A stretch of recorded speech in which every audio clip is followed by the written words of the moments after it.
Who the heck is Pep Talks? I'm not gay, but I fantasize about Marco Rubio. Pep talks. Pep talks. Pep talks. Let's eradicate the Kung flu. I'm literally coming. Pep talks. Pep talks. Who the heck is Pep Talk? They want our women. They want our children. Pep talks. Sometimes no means yes. Grab them by the Pep talk. Grab them by the Marco Rubio. Obama is a racist. Pep talks. I'm literally coming. I'm Pep literally coming. Pep talks. We found weapons of mass Pep talks. destruction. My fellow Americans, it has been confirmed today from Pep Talks that we are indeed all high on politics. Good afternoon, everybody. Welcome to High on Politics Friday edition. Oh, man.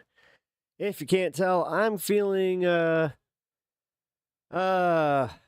crap. I was just gonna try and put a funny spin on it, but I can't. I woke up feeling like complete ass. Maybe, went a little hard last night, but I don't think so. I don't know. This was different, gotta say. It was not fun. It was not a fun day up to this point. I'm going to just say that much. Although, I mean, as much fun as, taking a partner to a medical appointment can be, and then just feeling like complete, ass. So, but I'm going to try and rebound.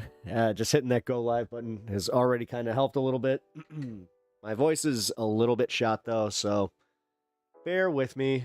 I hope this is the last time that I feel like this, because, man, that was rough. It was a rough morning. What up, Pinkerbell? What up, Etch? How you guys doing? Hope you guys had a good day yesterday and today. Yes, yesterday was jam-packed with fun, where we got to bring the partner home. Well, the wife. She's home. She is comfortable. That was kind of funny to watch her. So when I got to the hospital, I opened the door and all the bags are packed, ready to go, and she's just kind of sitting there waiting, just like, I am waiting for the discharge papers. Pretty funny, but things are going well there. We're oh man, getting back at it. But yeah. The news, guys. All right, so this is kind of funny. While I kind of had I took the day off yesterday, and I'm seeing, like, I got to watch, some content, sans you guys. So, checked out his bit of Hassan, and then I also checked out just a whole bunch of what was going on, and wasn't able to really discuss it with you folks. I was very, very upset about that, but I was kind of already saying this, though. I was saying that ABC was going to back down, which we are getting to that. Looks like they are backing down. So is this a right podcast or a left? Why does it matter? Do you want to be divided, man? Can't you just listen, vibe for a little bit, agree, disagree, maybe enjoy it? I don't know. Jesus Christ. You can tell I'm tired. Like, you can tell that I am completely just over this shit, where it's just like, enough. Yeah, stick around, man. You just want to chill? Well, stick around and chill. Just, that's what I'm doing. It's a trick. Well, I know.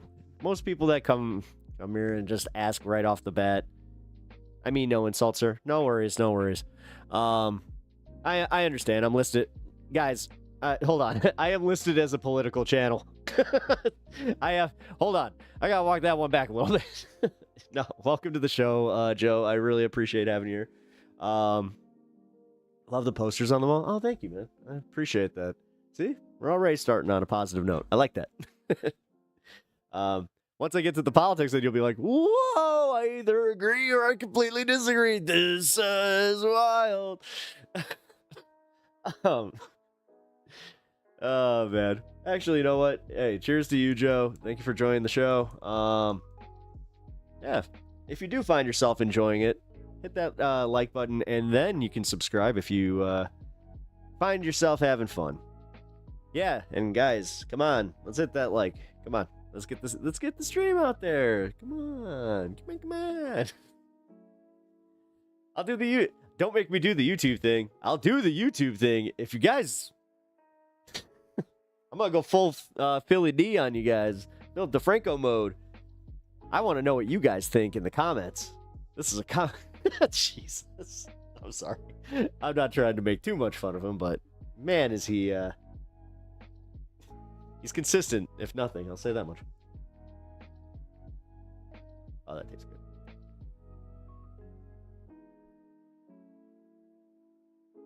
Maybe that'll help a little bit too. Yeah, I had a really bad stomach ache. Like a really bad stomach ache this morning. It sucked.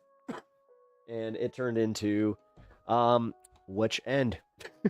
That sucked. I only asked because the algorithm couldn't tell me what kind of podcast it was.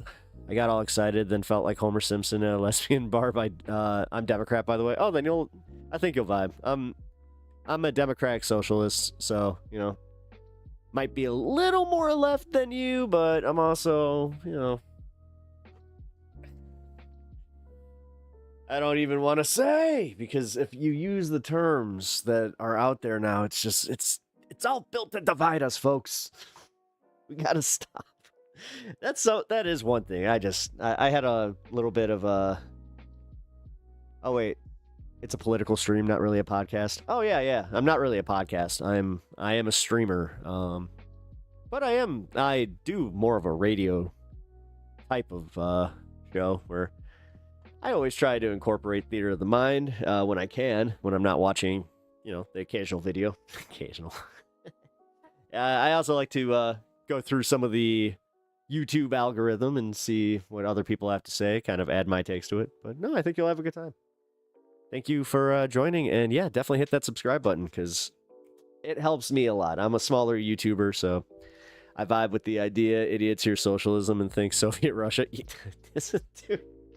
One of my things is, and I pissed off a lot of people with this, where I was like, can we just, like, I don't know, rebrand?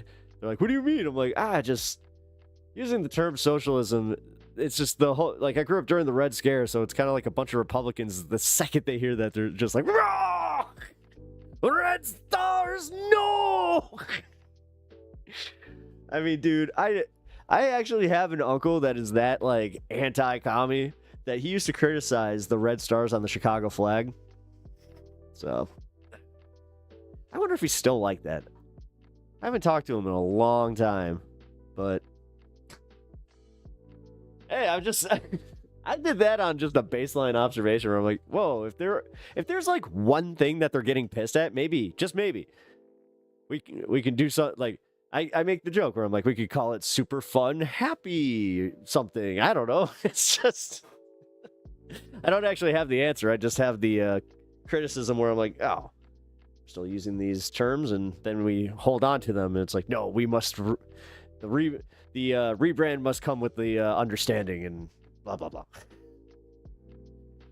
Oh, I'm not going to make a lot of sense today, by the way. Because, yeah. Until this bottle is completely empty, which, I got a little ways to go. But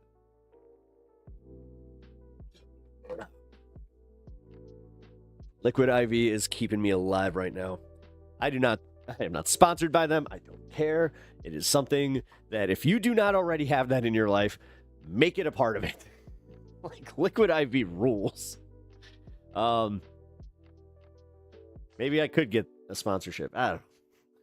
God. I want to be like Kyle Kulinski. I want to be cool like Kyle Kulinski. I want to take no money from, you know, outside groups. I want to just be completely self-funded through you guys. Well, I mean, not through necessarily. Okay, that came off wrong. You know what I mean? Crowdsourced. The 4 stars on the Chicago flag are for Marx, Lenin, Stalin. Oh, man. Oh, God. I have to. Next time I talk to him, I have to bring that up and just be like, hey, so are you mad at is it because they stand for this? And then he'll just probably go like, yeah! Oh, shit. Props to the, Yakov Smirnov joke. Oh. Yakov Smirnov. God. Excuse me, guys. This isn't a fun cough. That's why I think I got like sick. I mean, I did just spend, 5 days in a hospital? 4 days? No, 5, because I was there today too. Well, medical facility. I feel like it's I gotta do the wrestling terms. It's like, and at the local medical facility, they will be transporting him to a local medical facility. They never say a hospital. That used to be a WWE E thing where they just would never use the term hospital. It's weird.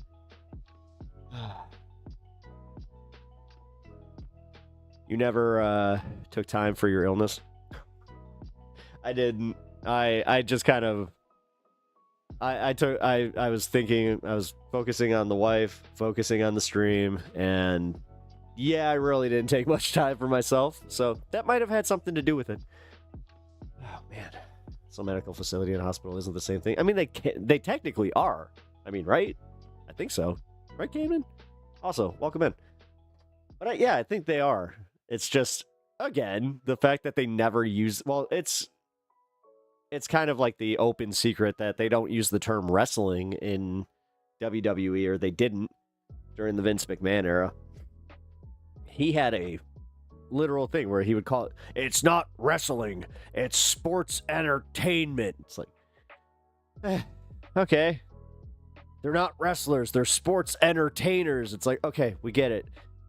They're not fans, they're the WWE universe. It's like, dude, really? I mean, to be a broadcaster for the WWE had to be a pain in the ass. Remember the bit where Stone Cold beat? Yes, it's one of my favorite. Yeah, where he hits him in the literally hits him in the head with a bedpan. Oh my god, one of the best wrestling bits ever. You don't even have to be into wrestling to love that. It's pretty good. Hospital has an ER where people exist outside the space, outside space-time. They don't know who they are or where they are, but they must sit there. Yeah, I can feel that, because when I was waiting in the ER waiting room, yeah, it felt weird. Whoa, interesting. That's an interesting little observation there, but I think you're right. Medical facility to hospital as rectangle is to square.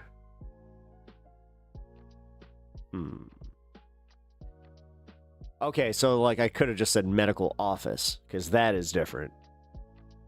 World Wildlife. Yeah. I still can't believe that happened.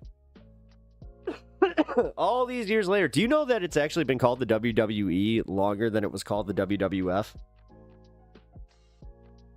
Crazy to think about. As I said, I'm a little all over the place. Y'all are going to have to bear with me today. I'm going to try and do the full stream, but we'll see. I might, it might be a shorter one tonight. I keep calling you folks. I keep doing the thing. All right, folks. Ladies and gentlemen, are you ready for some entertainment? Welcome to Pep Talks. All right, the Liquid IV's kicking in. We're good. Yeah, it was the WWF. Yeah, when Senior owned it. You know your history. Been watching a lot of Sam Cedar. I actually haven't gotten to watch a lot of Sam Cedar. Even with you'd think all the time that I've had. No. I really haven't gotten to catch the Majority Report all week. I've popped into chat. I saw maybe 10 minutes of a segment, and I wanted to hear Sam's take on Jimmy Kimmel, but then he started talking about it, and then he went on to something else, and he was like, we'll cover this later in the show. I was just like, I knew I was not going to be able to really watch it, but that is a lot of W's. Yes, it is. Yeah, even Vince McMahon, Jr. was probably just that's okay. I understand what this world, with that it technically stands for something, but we're just gonna cut a word out just because I watched the for the woman anchor. She hot. Emma. Wheelie Wheel Wrestling Federation. Yes. You know what? I should just start my own wrestling company, and that would be it. That would be funny.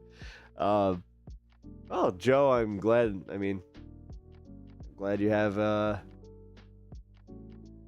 familiarity with the Majority Report. I'll say that much. No. You can stand a little bit. Don't get creepy. That's my one thing with like chat, where it's like, all right, we're not gonna do this as like a referendum on who's hot, who's not. Like, we're not doing that. I love being a kid, an 80s kid, not knowing about kayfabe. I was like the last vestige of that, because I was born in the 80s, like born in the 80s, grew up in the 90s, haha. But yeah, I had the last vestige of kayfabe, and I was like, it hit me when Triple H and Razor Remote hugged. That was back in the day where you had your friends call you and just be like, dude, I was at the show. They just hugged. What the fuck, man?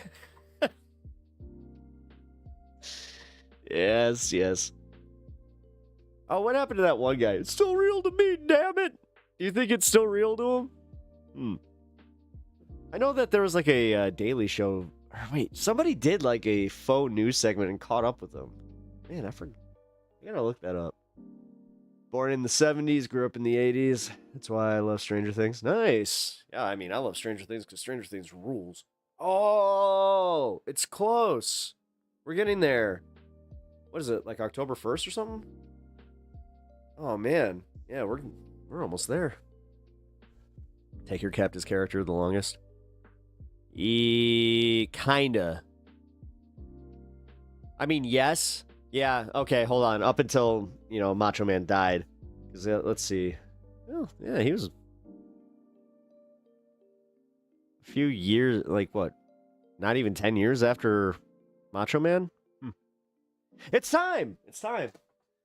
Guys, it's time! We gotta do the thing. Oh, by the way, we also got the merch ideas. I want to address that, too. We got some good ones coming. You know how I have like my whole history with the with Christianity? Well, we made some jokes on that. I will go through it. Cheers.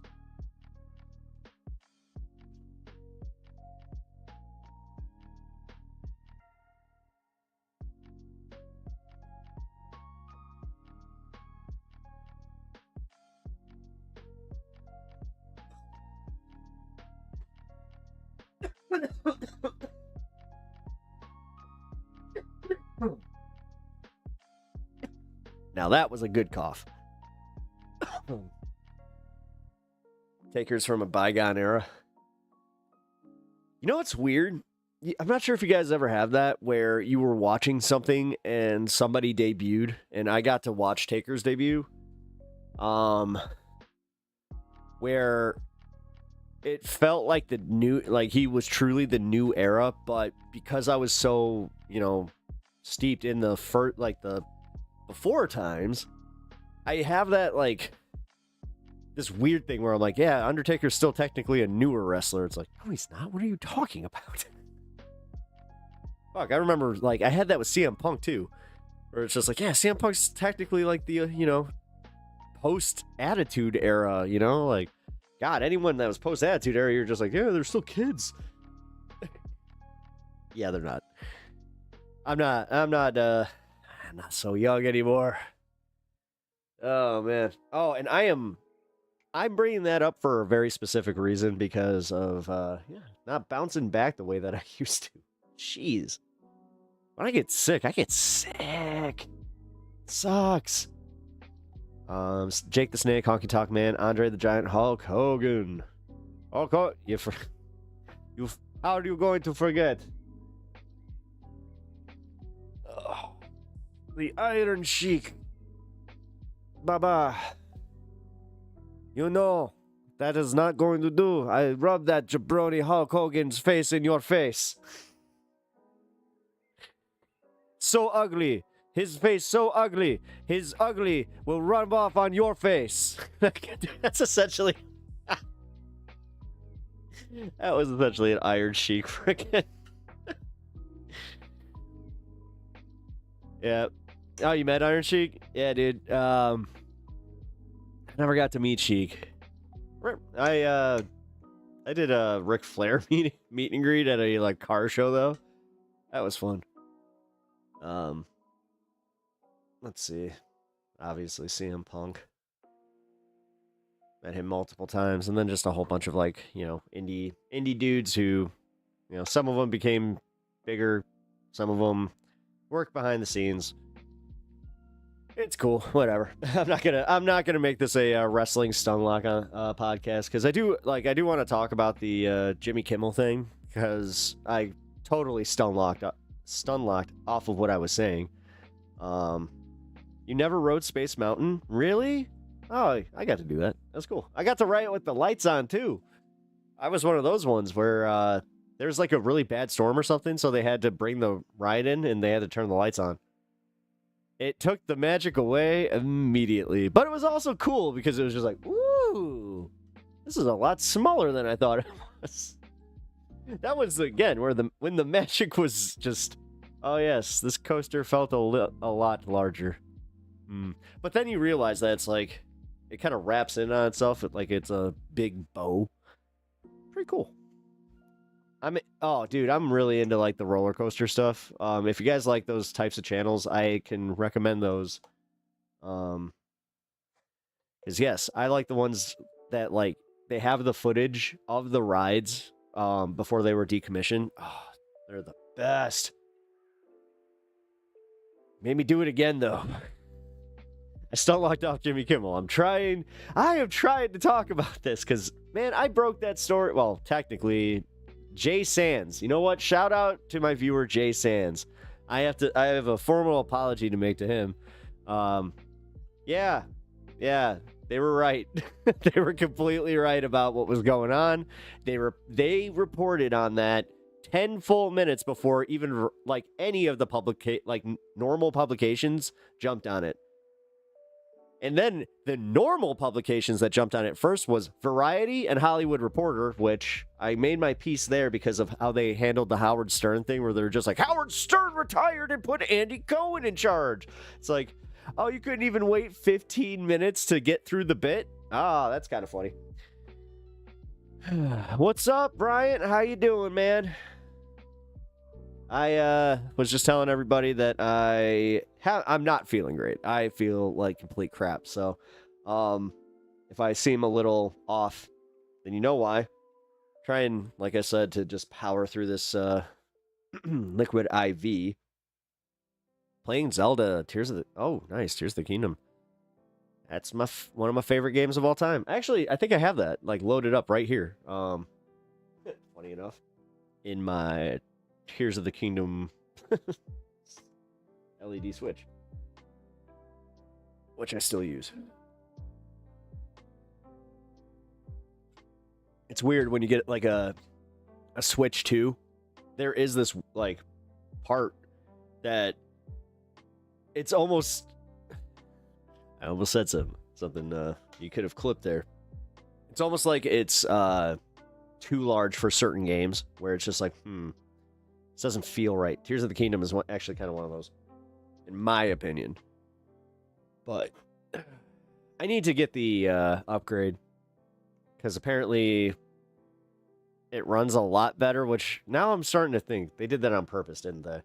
Yeah, of course they did. Capitalism. What am I talking about? That's how things go. They want you to buy something, of course they're going to throttle it and just be like, oh yeah, you know what? It runs a lot worse on the Switch too. I play Tears of the Kingdom on a widescreen monitor. Nice. Wow. That's Dude. Going for that 90s experience. You guys remember when you would accidentally buy a widescreen format, like DVD? VHS for that matter. I remember when I bought The Matrix on VHS, and I was so excited because we had a camper at that point, and I could play it in the camper because we didn't have a DVD player, and they didn't have, like, you know, the travel DVD players at that point. And I loved The Matrix that much. I really did. I'll admit it. But yeah, I bought widescreen format, and I just remember being so pissed. Damn it! But I also think that now that I have the understanding, it's like, oh, well, technically I was getting more of the movie, just, I don't know, it didn't feel that way. Especially on a smaller TV. Capitalism and socialism can coexist. Capitalism can just be... I mean, that's the thing. We're at late stage capitalism right now. That's why I can't really... There's no merits to the current form of capitalism that I would, like, back right now. Like, there's just so much greed. And they hide so much money. And it's literally unfathomable. Like, unfathomable. Take my time. Angela, what up? Oh, man. I am hoping that the second win comes. You know what? Maybe caffeine time? I don't know. I'm not sure if the caffeine will upset... I don't think it will. You guys think, like, caffeinated tea would upset my stomach? I don't think it would. I don't know. Sound off. Because I think I might need a little bit of caffeine here. But, oh, hell yeah, dude. Thank you for becoming a member. You were already a member, I thought. Well, either way. Thank you for, oh, no. You totally were a member and you just, got another month? I don't know. Hit me. Yeah, you had to re-up. Okay, cool. So, thank you. I really appreciate that, dude. Thank you so much. I will be adjusting for memberships near the end of the show. If you guys don't know, let me get the plugs out real quick. Medical bills. We have a lot. I hate to even say this, but that's probably not going to be the final tally, which... Yeah. Things are wild out there. So, if you guys can help contribute in any way, I really appreciate it, and it really helps out a lot. So, thank you. Especially to anybody that has already contributed, thank you. I really, really, it means a lot to me. And then, the $100 propaganda hat. So, when we hit $100 on my stream, I put this pepper hat on and wear it for as long as I possibly can. Then I gotta take maybe a little break. But yes, for the rest of the stream, I will look ridiculous, and I kept to my promise when we did hit the 100. The first time that we did it, we were in the middle of talking about something serious, and it did not deter. It didn't deter me, but it definitely looked a little. Are we aroused, Pepper Patch? Uh-oh. Well, now that we have to deal with Hot Boy Magic, how can we not be? I studied up on Hot Boy Magic, dude. I showed my friends the meme that was made for me about, like, Hot Boy Magic, and they were just like, what the fuck is Hot Boy Magic? That was pretty funny. I have not paid mine either. I went last month. I don't really have that option right now to not pay. unless there was a significant change with some things. So yeah, unfortunately, I'm going to have to be making payments. I'm going to be negotiating the shit out of them. I'm going to say that much. I'm going to be calling aggressively, trying to get these bills down, because I'm I really don't want to say too much. I can't. But what I can say is, fuck the American healthcare system in its current form. Holy shit. Holy shit. It is so bad. And yeah. So it's just the thought that also, you know, it could bankrupt me. Not fun. Not fun at all. But like I said, guys, this is it's a big help, and that will that already makes the payments easier to stomach. But yeah, living in America, and it sucks. I will reveal you're Canadian. Oh, lucky you. So the idea of medical bills isn't really a thing. Rub salt in that wound. Don't get stressed, bro. It's kind of hard not to.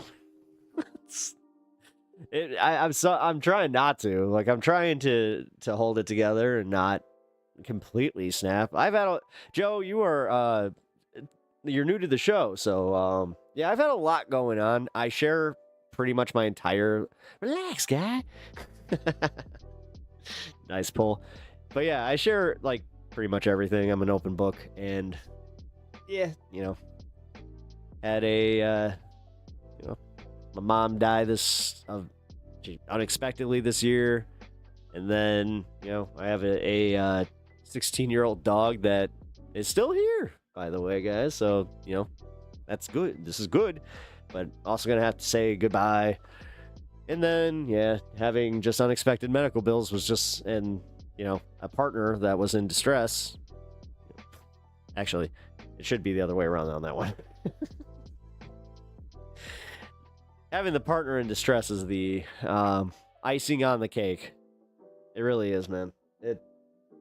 Because you don't like not knowing what was going on, and then on top of it, yeah. No, you didn't make me upset. I have to go through this because obviously I'm trying to raise funds to take care of this, and you know, my community helped me a lot through my mom's thing. I unfortunately had to pay a lot of BS after her death, because even dying in America is freaking expensive. So, again, I love you guys. You guys, seriously, that meant so much to me and means so much to me. I hope you guys understand that. My mom died in 2019. I was her caregiver for the last 5 years, taking care of my dad now. Yeah. Well, I mean, she died unexpectedly. She had a heart attack in her sleep. So, there was... This sounds weird to say, but I'm kind of glad that I didn't have to watch her deteriorate like that. Excuse me. But, oh, wrong mood, my bad. Oh, no, hey. Swift, it's all right, man. We have a new chatter here, and you know, they're cool. And I figured I got to go through this. I feel like absolute dog shit today. I've got like a stomach bug on top of whatever's going on with me. Well, plus, you know, the booze flu. You know what I'm saying? Yeah.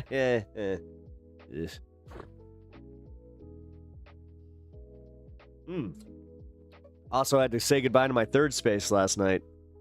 That sucked. Been going to the same place to play miniature games or card games. It's the same group of guys. We also play D&D. And yeah, the place where we gathered to do so is it's closing, and it just sucks. What happened? My partner she Bryant had a Flake for medical $5. emergency. How close thank are you. we to that sweet pepper hat action? Well, today you started it, so we are at I should put a counter here, 95. Damn. But here, thank you for the 5, dude. I really appreciate that. I think I can do that plus the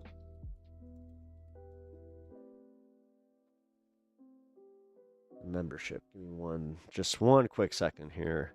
Comic and gaming stores are widowmakers for the owners. Yeah, and that's what sucks. It's just, yeah.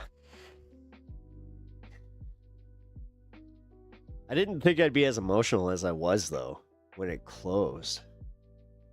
That sucked. It's like, just realizing it was our last, because we played our last game last night, and that was rough. Go and find a new one. We are Metro. We can forge a space. I mean, I'm not gonna have like a place to do that. I'm also not like losing my game crew. Actually, this is kind of weird because it is kind of forcing us into a new era. So, yeah, we're probably just gonna meet up here and have our gaming here, which works for me. But that's also, it doesn't work for me necessarily because I like to get out of the house occasionally. Keep on there and have fun. Not a lot of places for that anymore. Sorry. Oh, yeah. No, don't worry about it. That seemed like that one seemed like you accidentally did a caps lock. So, but no, there's not. And that's what sucks is like, I've been going to this place for years, man. God. Over a decade. Oh, man. Up here in Canada, as long as you're near a university, there's a lot of comics and gaming stores that host Warhammer, Pokemon. Yeah. Yeah. That actually, now that you say that, that kind of explains some of the placement of some of the comic shops throughout the city. Yeah. Most of them are near the campuses. Oh, I'm thinking about it. Huh. I never put that together. Huh. Because I know, like, yeah, college towns. Oh, thank you for resubbing, Zach. I appreciate that. Also, wait, aren't we supposed to ban you till Tuesday? Oh, wait, is it? No, it's not your birthday yet. Let me get this done, and then I want to talk about the Jimmy Kimmel thing that I completely stonewalked off again. Because I was right, guys. I'm going to just say that much. I was completely right about how ABC, number one, it was a suspension. It was being reported as a firing. Because they kept saying indefinite suspension, which I'm like, oh, that could mean two things. But I was just like, has Jimmy's camp gotten out, and also have the lawyers talked about it? Sure as shit. Once the lawyers started coming out, they were just like, oh yeah, we're gonna fight this, and then they were just like, oh yeah, breach of contract is a real thing, blah blah blah blah blah. Yo, we are 40 minutes in the stream. I know. Yeah, I know. Just getting to that news. But yeah, I called it though. Like, I knew that there was going to be the pushback and they were going to kind of start backing off because it could, like, for this merger that that Sinclair and the other one that did it. Shit. Because that's what's happening. They're trying to do a small, like this bit, well, it's a big merger that is for smaller companies, smaller companies. They actually somehow, I don't understand how this works, where their perception of, like, having the perception of, like, Fox News, CNN, all these places, it's the affiliate stations that are the biggest ones. So, like, having a Sinclair Media merge with the other company, it's insane to think about because they already, like, Sinclair, they just showed what they're all about. And what was I can't think of the main one because they were kind of a new player in this, but I knew Sinclair was going to do the same thing. But yeah, it's money talks, bullshit walks, and then because they are affiliate like stations, the main station does still have leverage to execute. So they could just take away all programming when they were just like, oh, we're going to block out that time slot. It's like, no, you're not.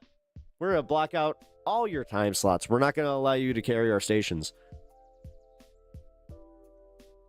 Because trust me, it's not going to hit them as bad as you think. Especially with like the way streaming works now and yeah, cable. Because you take away their cable, trust me, people are going to get pissed. And then they could also retaliate by coming into like different markets and trying to play the game. There's so much media warfare that could happen behind the scenes. So I don't think they wanted that.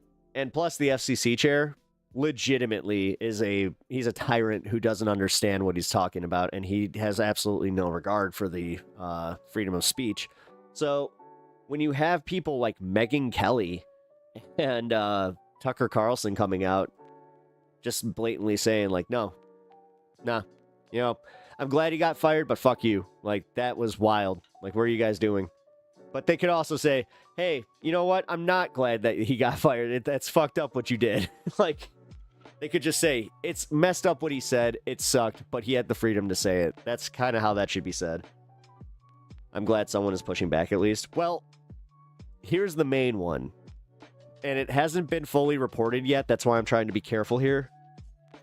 I think that Disney Plus is seeing a huge dip in subscribers. I unsubscribed. You guys should too. If you keep Hulu though, I'll give you a pass. Like if you have a separate Hulu account, I will give you a pass on that one because Alien is too good right now, and the finale is next week. So I'm not doing that. I'm sorry. Not until I watch that episode. But I also think that by Monday, Jimmy Kimmel will be reinstated. I think they're going to ride this weekend out and then on Monday announce that he has been reinstated, that he got his slap on the wrist and agreed that he'll tone the temperature. Because that's what they're saying now. They have said that instead of suspending him indefinitely, it's going to be a short suspension that will...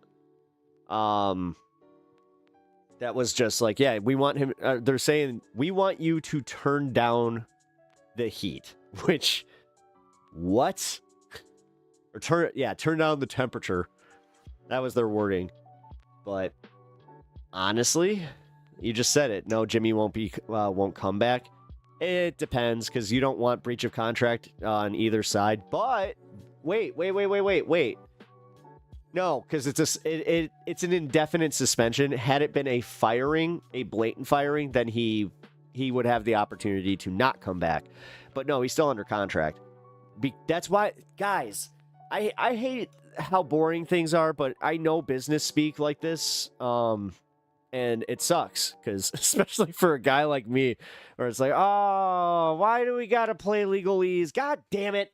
But because I am who I am, I can take legalese and just be like, oh, so this just means don't say this, and then a lawyer would just be like, yes, like, okay.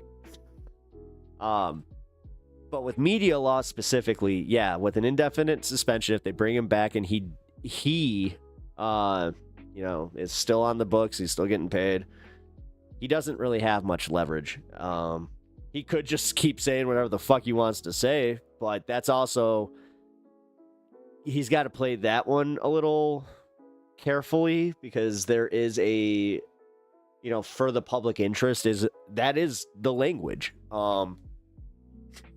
Now, they're bastardizing it in a way that is insane to try and take away the First Amendment, but he's in a good position to just maintain his show and, show how much egg is on conservative faces. Because look at the way that these assholes were celebrating it. They're going to have to walk that back when it's like, And that's what I'm hoping for. I'm hoping that he does show up because he also, like, he's got his Brooklyn show, which those are the higher rated ones because there's always the chance of a Howard appearance, which, I mean, I at least, I'll watch those. It's like the 1 week where I'll turn it on in the background just to be like, all right, is Howard coming on? We're dealing with morons here. Although I wasn't streaming when he did it last, so we'll see. I might not. It's kind of like Monday Night Raw and Friday Night SmackDown. I haven't watched any of that in a long time. I have my Wednesdays. I'll watch some AEW, and that's about it. You're rolling through a car wash with Pep Talks. Oh, nice. Hell yeah, actually. Here, is it one of those colorful ones? Does it have all the lights?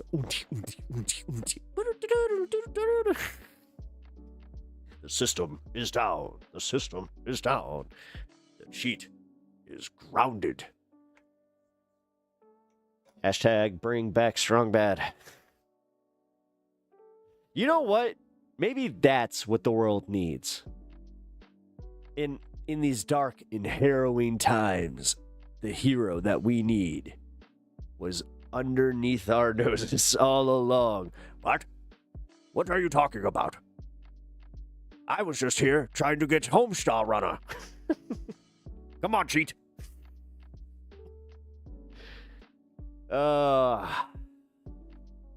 Wait, is Homestar's impression technically problematic?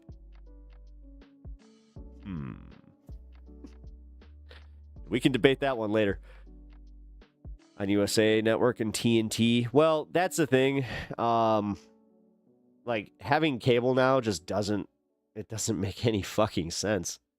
Like, having cable plus everything, that's insane. You know, like, I was able to maintain a cable package for a while just because I had the time had the time and had the just general being a pain in the ass where I'm like, I'm not paying that. No. Like, I will find the 45 minutes. You know where I usually find those people might hear a kerplunk or two. Excuse me, sir? Oh, that wasn't me. I mean, it was me, but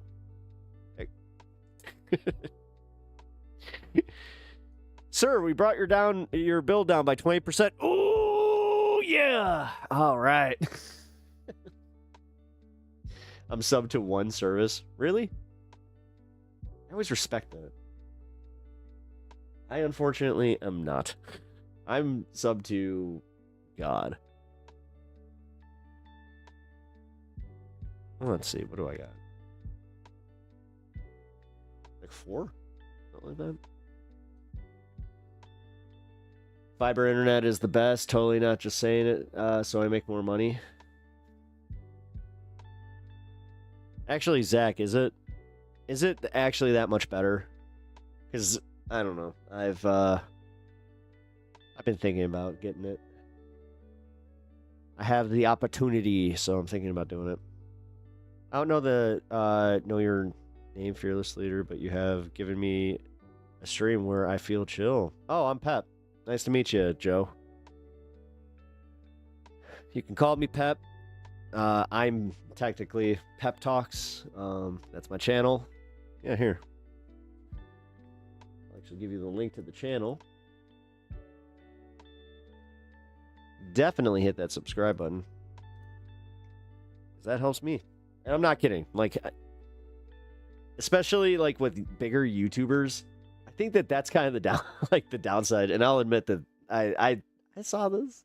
It's just like, I get it, man. It's annoying when you have somebody out there that's just like, guys, can you just show that you appreciate my content by hitting this thing that puts me into this algorithm and helps me play the game? It also feels good. It does feel good where I'm just like, hey, look at that. We got another community member. Sweet. Greetings, Sir Pep. Aha! What up, Hermit? How you doing? Yes, I thought you would already have it. No, no.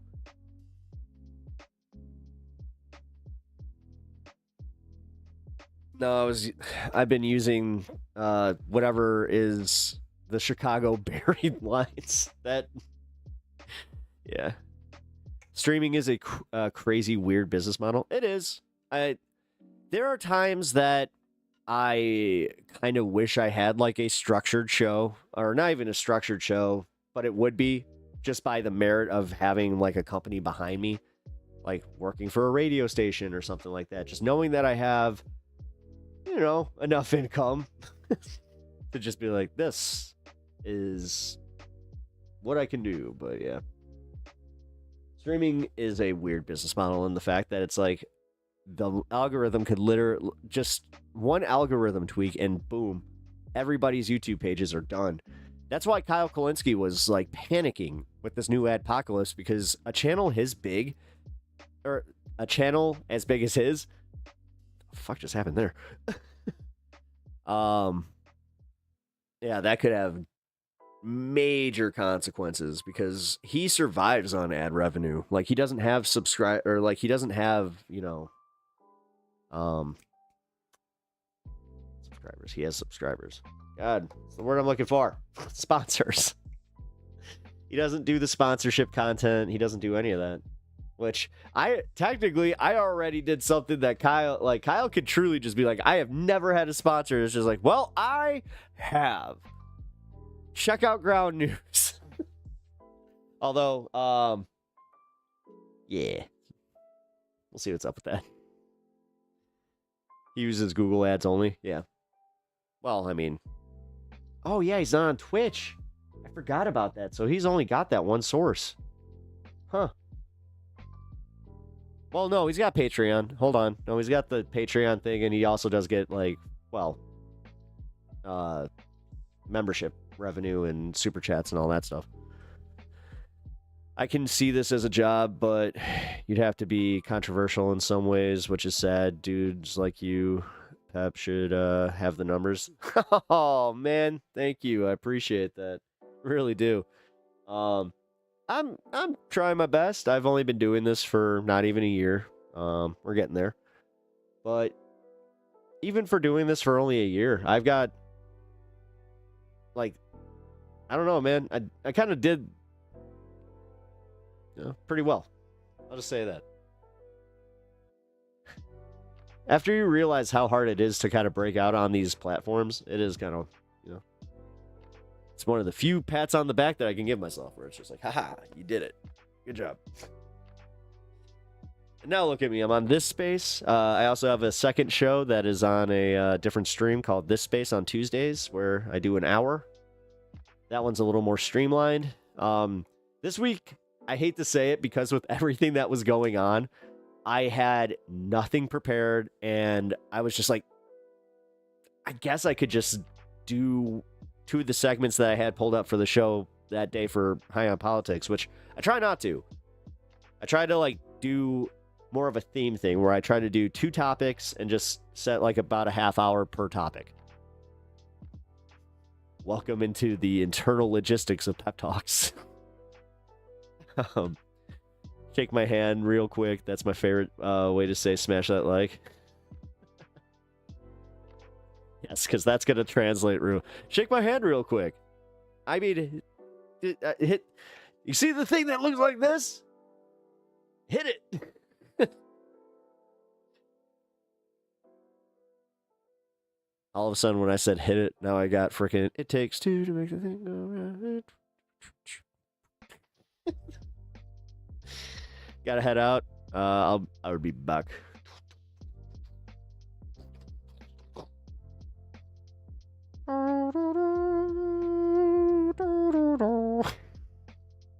Mine's more like the Nintendo version, which, again, an 8-bit, that song actually slapped. Let's be real.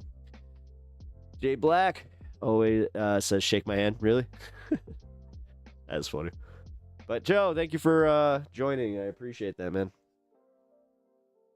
It's always fun having new subscribers and people enjoying the show. Oh, that one. I think you guys even saw that. Like, my Shoulder just like popped into the right space. Looks like he could be Sarah Connor's kid. John Connor. I'm the future John Connor. Come with me if you want to live. What? We have a bong in the car. Oh, all right. Right on, dude. Let's go. We have a bong in the car and we talk politics. I want to ask you. I will ask you a bunch of questions with a microphone in your face. Immediately, I'll just be like, dude, let's go. Got a good connection? Warm beer over no beer chat? Nah, man. Try not to make it too much of a habit. Like, I know that, like, my show is called High on Politics, which I do kind of ask for this sometimes. But, nah, man, try not to make it too much of a habit where, like, you watch my stream and you're drinking. After last night, you know what, Zach? Because you're here and you are talking about that, I will just say, when you reach a certain age, I'm going to play Unk right now. You will hit a certain age where drinking just nothing crazy. You know, I had some 7.0s, 7.0s, some IPAs, as I like to call them. I was enjoying them with a friend, and I had four IPAs. That's also why I'm like, I don't think it was the brews. I really don't. But definitely either contributed to me being way sicker than I would have been without them. Because I gotta be real, man. Dude, I got like violently ill. It hurt. That's why my throat hurt. Like my throat hurts. For it's just like puking that hard.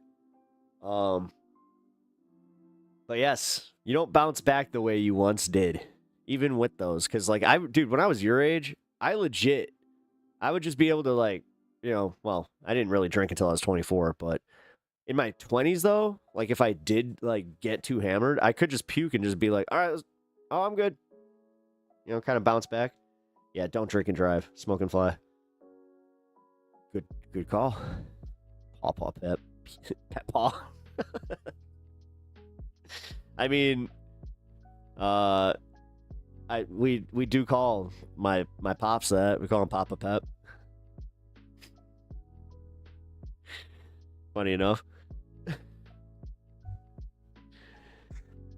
It's, you know what, growing up with my last name, yeah, you just learn to roll with it, and then just, you know, it's kind of like what I did with the show, where I'm just like, I just might as well use it for branding at this point. Which it does work. Oh, speaking of, before we get into the actual news, because we're hitting that hour, so you guys know what's up with that. Robin, how you doing? Glad I'm on? Oh, hell yeah. No, I'm always glad when you're glad to listen to me. That's you being glad makes me glad. We're glad. You glad? What up? Anna, how you doing? Oh, man. Howdy? I'm trying to find... Where is it? Oh my god. Why did I not screenshot this? Okay, this was a dumb move on my part. We were discussing our merch stuff here. We have some good ideas. And I'm trying to stall so I can find said good ideas because this brainstorm... Alright, so we got obviously the 421. What is the... Okay, can I just... Sean, what's wrong with putting Because Pep Talks on the back? Is that like... Does it muck up the brand or something? Because just putting Pep Talks TV on the back doesn't... I looked at a mock-up of it. It didn't feel right. It looked kind of dumb, to be honest.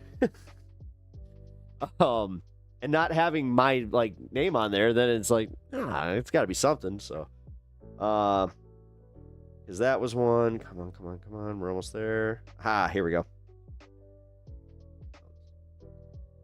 Okay, so we got Pep 420 says, "Lo and behold, for he saw a burning weed." And then we will have a second shirt that says, Pep 421, pass to the left, my child. I liked those. And then, yeah, we have just pass to the left, pep talks. Actually, that one we have a mock-up on. Show it. Yeah. Show it. I mean, I don't know, dude. This is one of those situations where I saw this. I'm like, oh, dude, I actually wear my own merch. Is that bad? I know it is bad. Most people are just like, oh, look, he wears his own merch. Stupid. All right. Greasy silverware. That's greasy.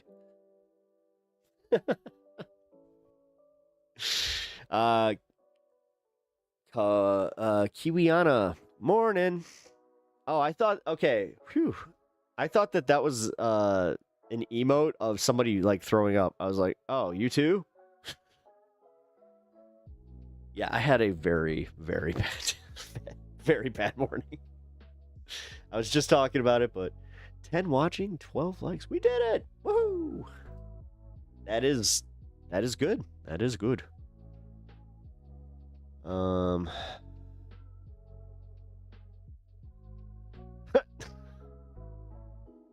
Last time I drank, I felt like you. The next day, I was so sick. No more of that for me. Yeah, see, that's kind of what's going on. I think I'm hitting that point where I can't do this anymore. Like, I'll be able to just have like maybe like 2, like, and stop there. But also, yeah, I'm starting to hit that point that I did with cigarettes where I just don't necessarily like it anymore. You know, I'm kind of good. Like now that they have like the THC beverages, they're, yeah, you know, they work just fine for me. Actually, some of them are really good. Some of them are awful, though. I will say that much. I've had some really bad ones where, like, the actual effects were bad. Where I was like, I got a massive headache one time where I was just like, what the hell? I was so, can I say the brand? Yeah, I can say the brand. Senorita. Yeah, it was like these canned margarita things. Dude, they gave me like a piercing headache. But that could just be me. You know, my body chemistry and all that stuff. By the way, Anna, are you here for the long term or are you just checking in? Because if you're here, well, for the long term. If you're here for a little bit, then I will move one of my segments up so we can have you join in with it. Because I mean, we got some fun, and also, God, I hope Kirk is able to show up today because we have a bit where we get to make fun of Steven Crowder. We haven't done that in forever. It's like a throwback, guys. I'm so excited. Lemonade taste. Oh, hey, what up, Try? How you doing? Hey, you might know this. Do you think that if I get like a caffeinated tea, you think that would like upset my stomach further, or do you think that would help? So right now I have liquid IV and I'm pretty much just surviving on that.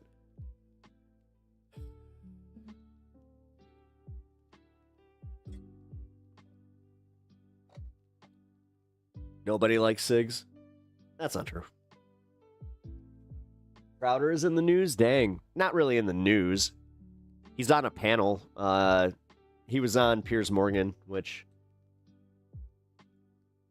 Why not? Oh, against Joe Walsh. One of my local failures. Oh my god.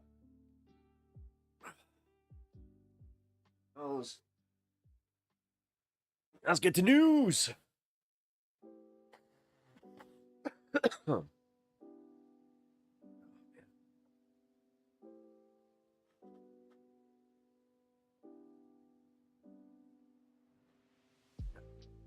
But yeah, not sure. My stomach is random on what makes it feel better.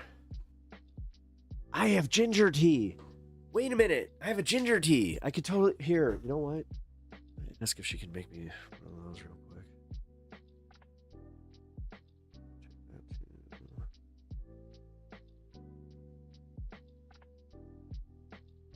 Let's see. There we go. That was my nose. You didn't hear that? That was weird because it just squeaked.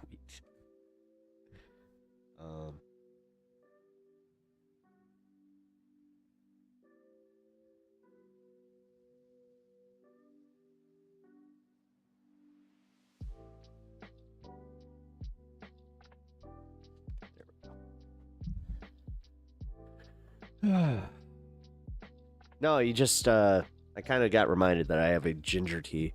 So at the very least, if it's not, like, caffeinated, what I can have is something that'll make me feel a little bit better.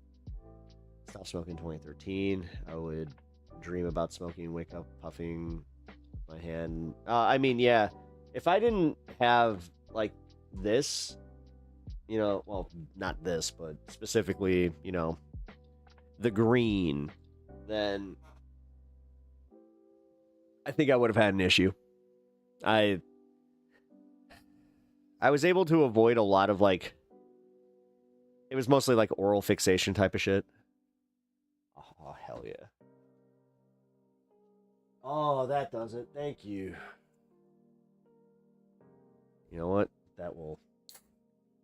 Oh.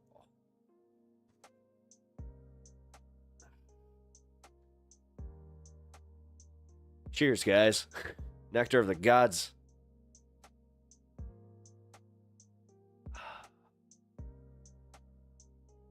I feel so much better already. That's exactly what I needed. I needed some carbonation. All right. Well, we're a go, guys. Feel a lot better. All right.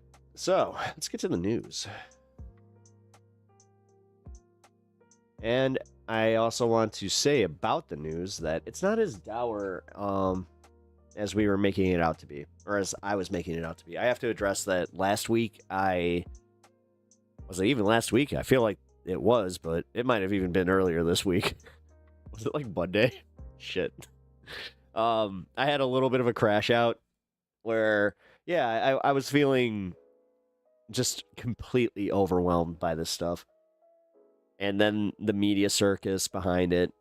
I spent a little too much time on social media, getting into arguments about this Charlie Kirk shit. And, yeah, I have a better outlook now. I obviously, like, can look at what's important, but with even the Jimmy Kimmel stuff, the fact that these people are so stupid and keep getting in their own way is, yeah, it's kind of given me a little comfort. And on top of it, Hassan had you know what? Maybe I can find that. Because Hassan had a really good take on how everything isn't as bad as it seems, and how we have the numbers, and how, you know, everything that they are doing is it's unpopular. It's not popular with the American populace, like the main population. So that kind of calmed me down a little bit, because he's right. He's dead on about this. Revolutionary optimism, baby. Yeah, well, I'm trying. I'm trying to also be part of that, because you know me, I also like to have good vibes and not just constantly cower to everything. Because, like, when we're scared, because that's what they want us to be scared, it clouds our judgment, and it makes us kind of go, oh, you know, wrongly. Like, we wrongly look at things and just go, oh, well, this is that bad. Well, no, it's not that bad. We're good. We're okay. Things, you know, they're they get heated for a minute, and then all of a sudden people start even, like, they forget about it. What is the problem is obviously Trump's, Trump trying this shit as egregiously as he is, but he's failing because he's a dumbass, and the people that he has under him, the yes men, they're dumbasses. I was thinking back to his first presidency, and like for every time they were talking about how it's like, yeah, he had checks and balances. It's like, yes, but he also had people that, were semi-competent at their jobs because they weren't exactly yes men. Like they were, the bureaucratic arm of the government, which also brings me to my point that bureaucracy, we've demonized bureaucracy because of the way that they have bastardized using it for fucking, financial gain. But realistically, bureaucracy is not necessarily a bad thing. Having people that are just boring, that know how to do logistics, that's just objectively a good thing. This is also why, when you talk to a politician, they will ask them why. I forgot who popularized this, but at one point they were just like, yeah, ask any politician to talk about, traffic or, infrastructure. They're just like, it's so unsexy that people just don't give a shit. Like, you could use it as a quick buzzword, but focusing on it, nobody's going to listen to you. Nobody cares. It's also why radicalizing young people to get behind socialized medicine is very hard, because they don't necessarily see them benefiting from it. And if they get told you're essentially paying for something that you may not use, that immediately just, it's a brain poison thing that they have, that I literally had it. I literally had that. I remember arguing against socialized medicine at one point. And this is when I severely had no idea what I was talking about. This is when I was in the church, so. But then somebody in my church, it was actually one of my youth pastors, he kind of brought the point where he was just like, no, Jesus would definitely be about free healthcare. He would, why wouldn't he? I'm like, oh, right. I was impressionable at that point, so I was just like, yeah, that's a great point. And you know what? That means that it must be right. Then you take the Jesus part out of it, and I'm like, nope, it's still right. People are trained very quickly in socialization. Basically, all of us cannot escape in capitalist society to not stick our necks out in so many ways, to be selfish with our time and resources, etc. Like the alienation itself is feeling of the individualism. Yeah, ish. But MAGA, dude. MAGA is the one thing that is kind of a wrench in that one, because it creates a reality in which, yeah, the common practice is, in fact, hyper-individualistic. Again, ish.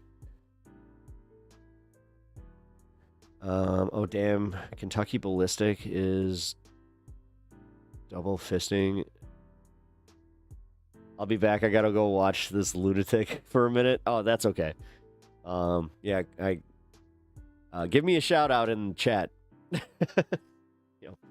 Promote the show, guys. If you guys watch other streamers that you feel like, their audience would vibe with me, yeah, don't be afraid to give Pep Talks a shout out, Say, hey, I like this, up and coming streamer. You should check him out. He's a cool cat.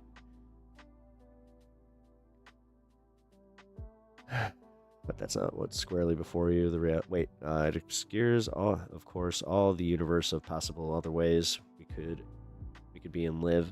Yep. Not squarely before you. The reality is this of the society we live in.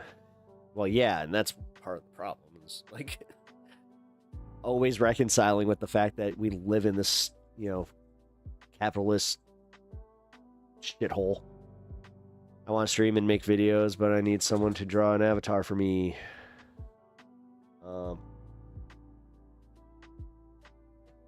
Actually, I think that somebody was in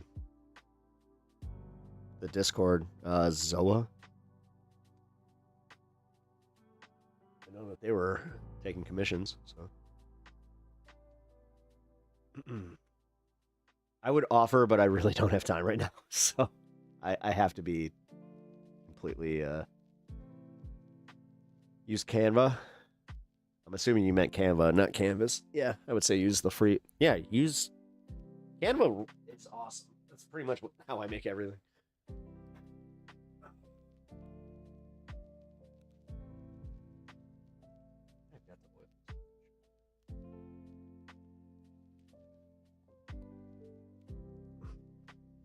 I think try meant Canva, right? It's a free program. Or Photoshop, because there is also that where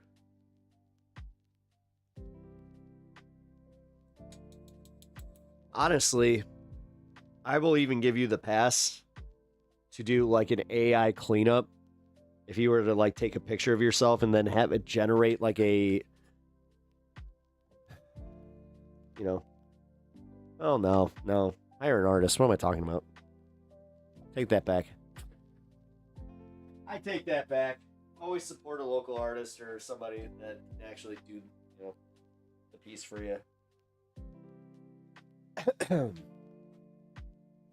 Trying to draw a depiction of myself is something I can't do.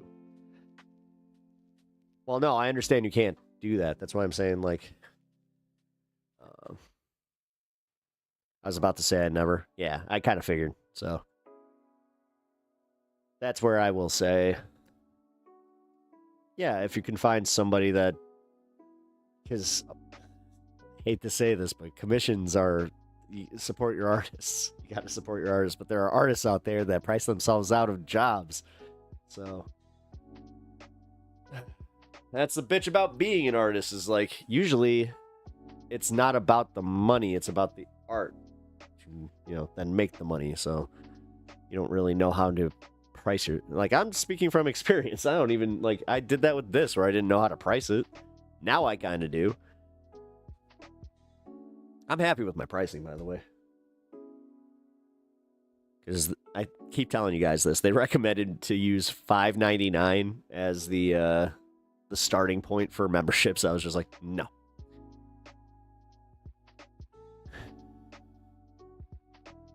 I'm fine with using as image stuff for personal use, but not public-commercial. Yeah. Well, yeah, and that is commercial use. So, like, if you're, yeah, again, if you're looking for, you know, a digital avatar. Also, because you're doing that, there are other things you're probably gonna need. Like if you stream on Twitch, you don't even think about it, but like emotes, you know, stuff like that.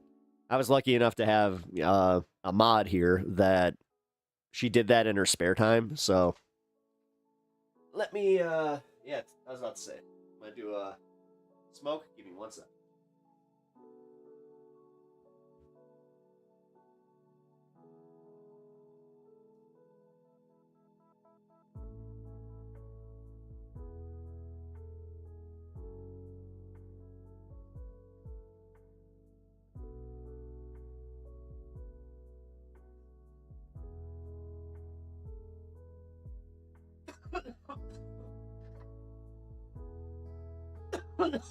Good hit. I think that was my last one too. Fortunately, when I use the restroom, I will also have to grab some greenage. Yes, call me Slugsworth. It was definitely, it's that. Oh, wait a minute. Ha ha. Forgot I had that. You know what? I might join you in the next hour there. I used to use Adobe After Effects and TV Paint, Animation Pro, as well as Photoshop and Premiere. Oh, yeah. Yeah. Yes, yes. I forgot I had it because I was just like, wait a minute, is that, do I... Yeah, I got just enough too. Sweet. Yeah, I'll fire up the rig. I'll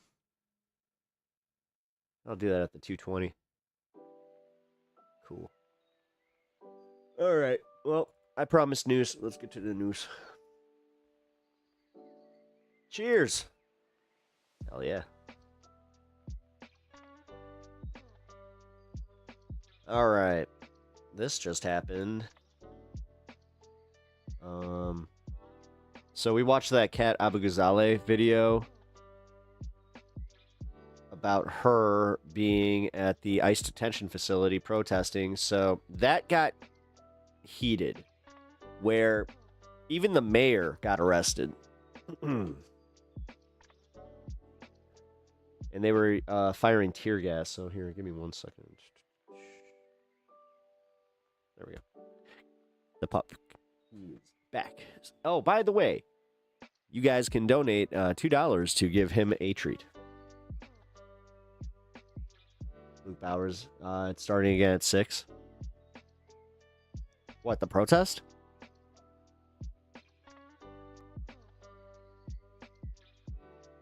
Da Bears. Da Bears.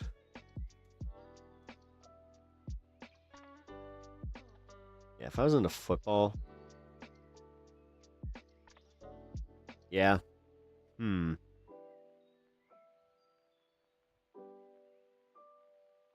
Democratic mayor running for Congress in Illinois was tear gassed Friday morning. Daniel Biss. Right?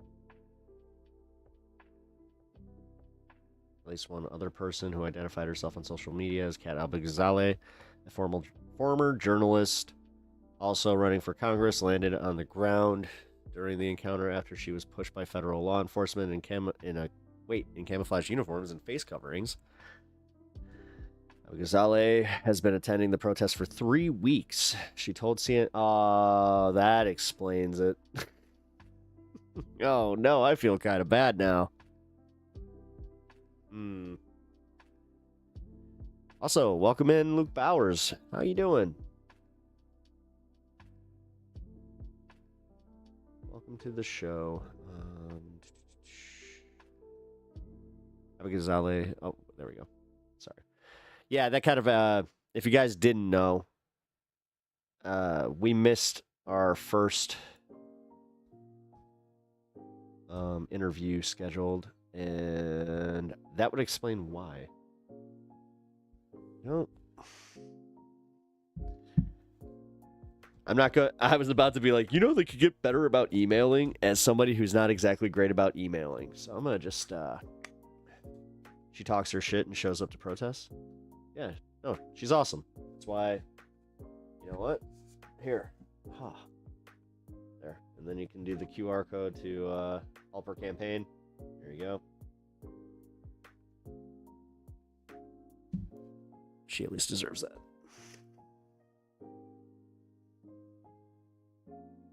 If you did not know, I am part of her district. Well, the one she's running for. All right, so Abu Ghazaleh has been attending for 3 weeks. She told CNN after Friday's incident and learned last week people were being deported early in the morning. So Abu Ghazaleh and other protesters showed up early. We stood in front of the van, and an officer came out and picked me up and threw me on the ground. Abu Ghazaleh said, adding, weaponless protesters carrying signs were met with federal agents firing pepper balls, of which she was on the receiving end. I got shot all over my body. Yeah, I'm going to have bruises up on my side, but anything that we're dealing with out here doesn't hold a candle to what the people that are trapped in that facility are dealing with. They aren't supposed to be in there for more than 12 days. They are being held for days or weeks at a time. We have to get it shut down. The facility in the village of Broadview has drawn small protests since its leaders got word in early September that a large-scale enforcement campaign will soon be underway as part of a sweeping immigration agenda that helps secure a second term for President Donald Trump, but most Americans oppose. Fucking CNN. Oh God! Oh God! Is he watching? Oh God! Ah! Don't cancel us. The Midway Blitz operation has resulted in more than 400 arrests. Marcos Charles, the acting head of ISIS enforcement and removal operations, told the Associated Press in an interview. CNN has contacted ICE to confirm that number. We're going to be conducting this operation until we feel that we've been successful. Yeah, okay. Adding, other agencies have helped federal agents in making their arrests. There's no end date in sight.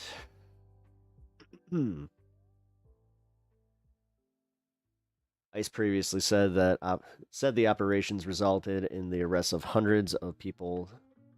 The agency described as criminal illegal aliens, including Trendy Agua. Oh my God, they brought the Trendy Aguans are back. The Trendy Agua. I can't say it normally anymore. Crap. I go right into Donald Trump. Gang members and those with prior criminal histories. Yeah, sure. U.S. Immigrations and Customs Enforcement. We just call it ICE? Jesus. ICE said more than 100 people the agency called rioters oh, Jesus Christ. Assaulted law enforcement through tear gas cans, slashed tires of cars, blocked the entrance of the building, and trespassed on private property, the agency said in a statement to CNN. Police under J.B. Pritzker's sanctuary jurisdiction refused to answer calls for assistance multiple times. According to the statement. So far, federal agents arrested 3 people involved in this morning's protests, according to the agency, which said its officers are facing more assaults this year compared to last. Gee, I wonder why.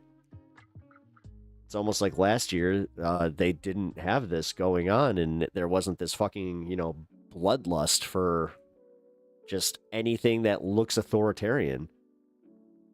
Odd how that works. Throughout the morning, vans have shown up to pick up and drop off rioters. This is an organized effort to obstruct ICE enforcement. Oh, here we go. I was literally just about to ask about Daniel Biss. Nice guy. I met him at a political event. I'm back at the Broadview ICE facility where I was part of a protest just a few minutes ago. Evanston Mayor Daniel Biss says in a video posted late Friday morning on his X account, not only did they come with weapons and violence, show of force, and drive a van into us, but they tear gassed us, and I have to tell you, it was terrifying. It was excuse me.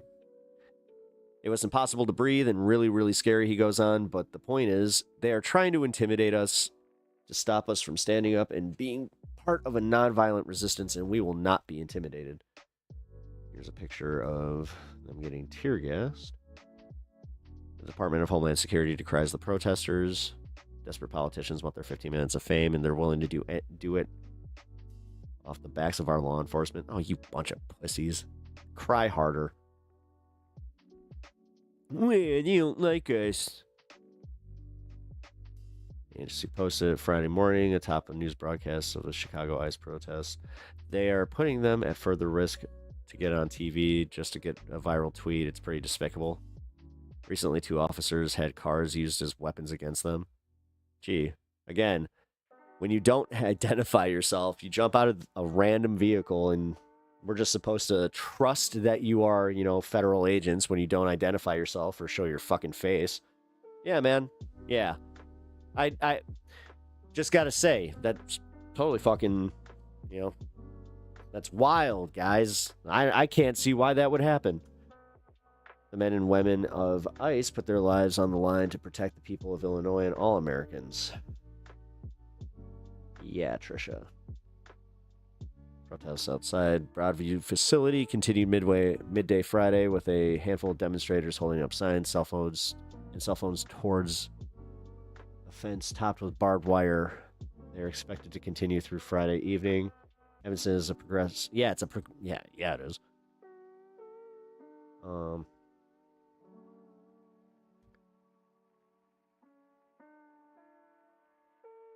Yeah, Broadview's. Whoa. I like my multi-screen as well. That's weird. Huh.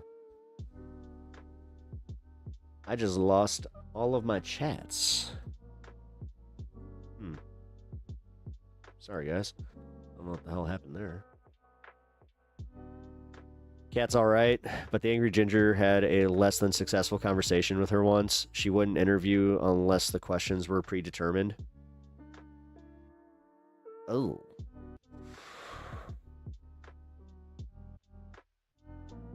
Still, Cat is... Well, I kind of get it.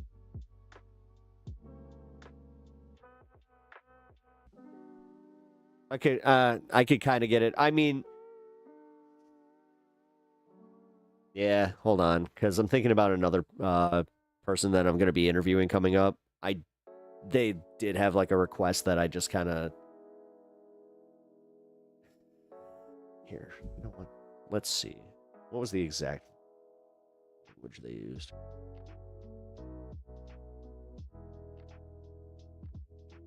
Oh, no, they were just looking for an outline on the topics. Okay, so that's not that bad.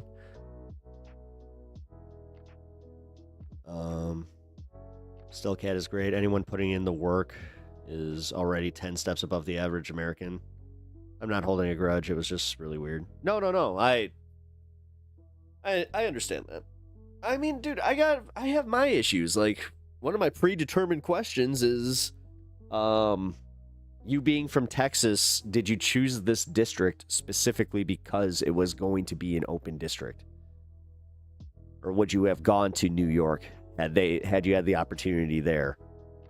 You know, I got some issues with that specifically because, like, you know, if anybody can do that, that's kind of shady, man. It's kind of weird that somebody can just move into it, like any district in America, live there for what, a couple, I think is it a full year, or it might even be 2. Let's see. How long do you have to live? District to run for Congress.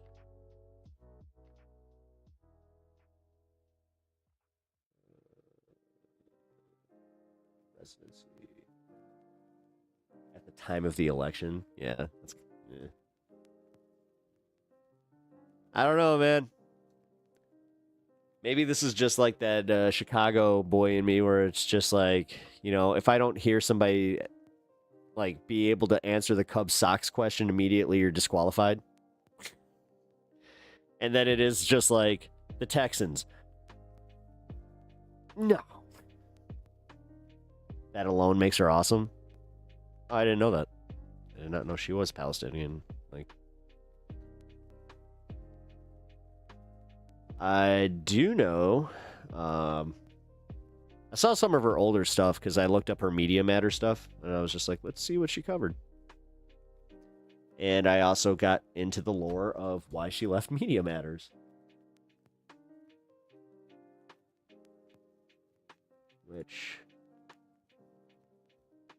that's why I am a fan of her, is because she definitely has, like, you know, she's very, very principled, and I appreciate anybody that stands behind their principles. I hate to say that, even like with the Republican folk, where it's just like, if they can like truly be like, well, I'm a free speech absolutist, like the ones that are coming out and saying like Jimmy Kimmel getting fired was completely messed up. Those are the ones that I'm being a little more fair with, where it's just like, all right, okay, at least you believe it. Carpetbagger, yeah, well, I know. Hey, what's up, Ryan? I just saw you in chat over here. Sorry, man. Like, for some reason, my other chat is not working right now. There we go. First question, do you condemn Hamas, though?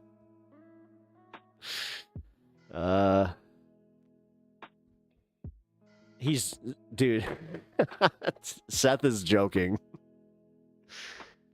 I get the joke. That was pretty funny. But I could also see where somebody that's not in on the joke would just be like, oh, I think I need a joint. My vibe is off tonight. Yeah, it's just a little bit. It's okay. So, You want to talk about the vibe being off? Dude, I feel like my feet are like floating right now. I'm just... I feel like crap. Yeah. You know what I'd be doing? I'd be just laying upstairs feeling miserable, so... At least this helps me get my mind off this a little bit. Here, let's, get some details about the...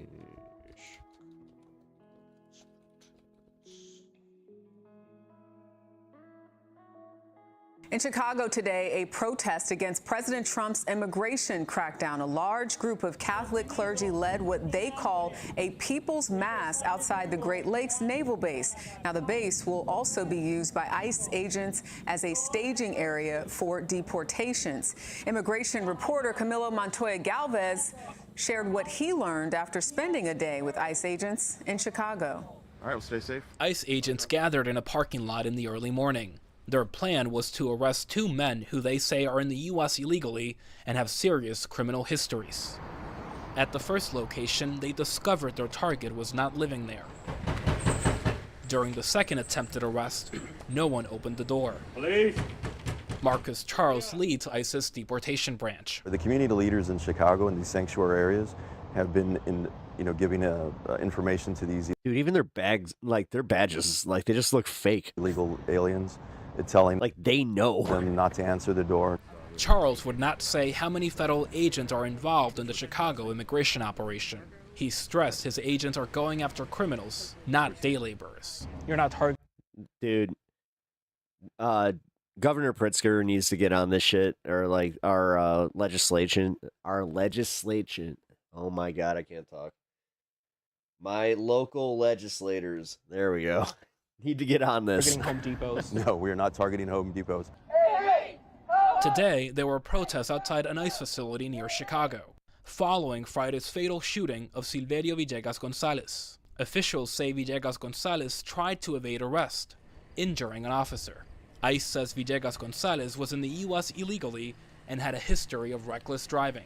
This is a test of our justice system. A history of reckless driving, guys. They're using traffic records and being like, he got a reckless driving ticket.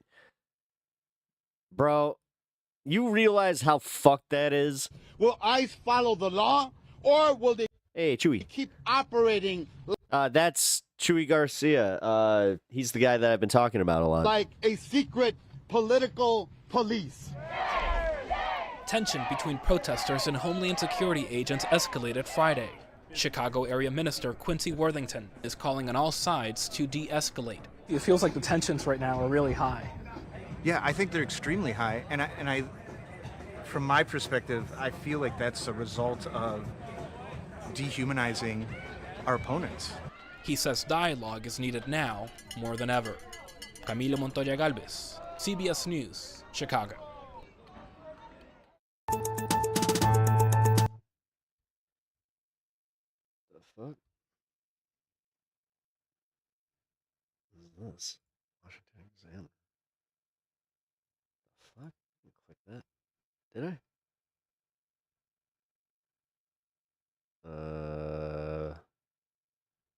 Yeah, because I don't have autoplay on. Huh. I guess I did. Whatever. On to the next story.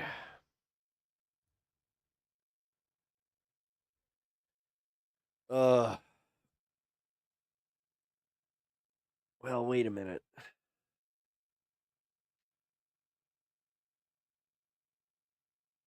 Yeah.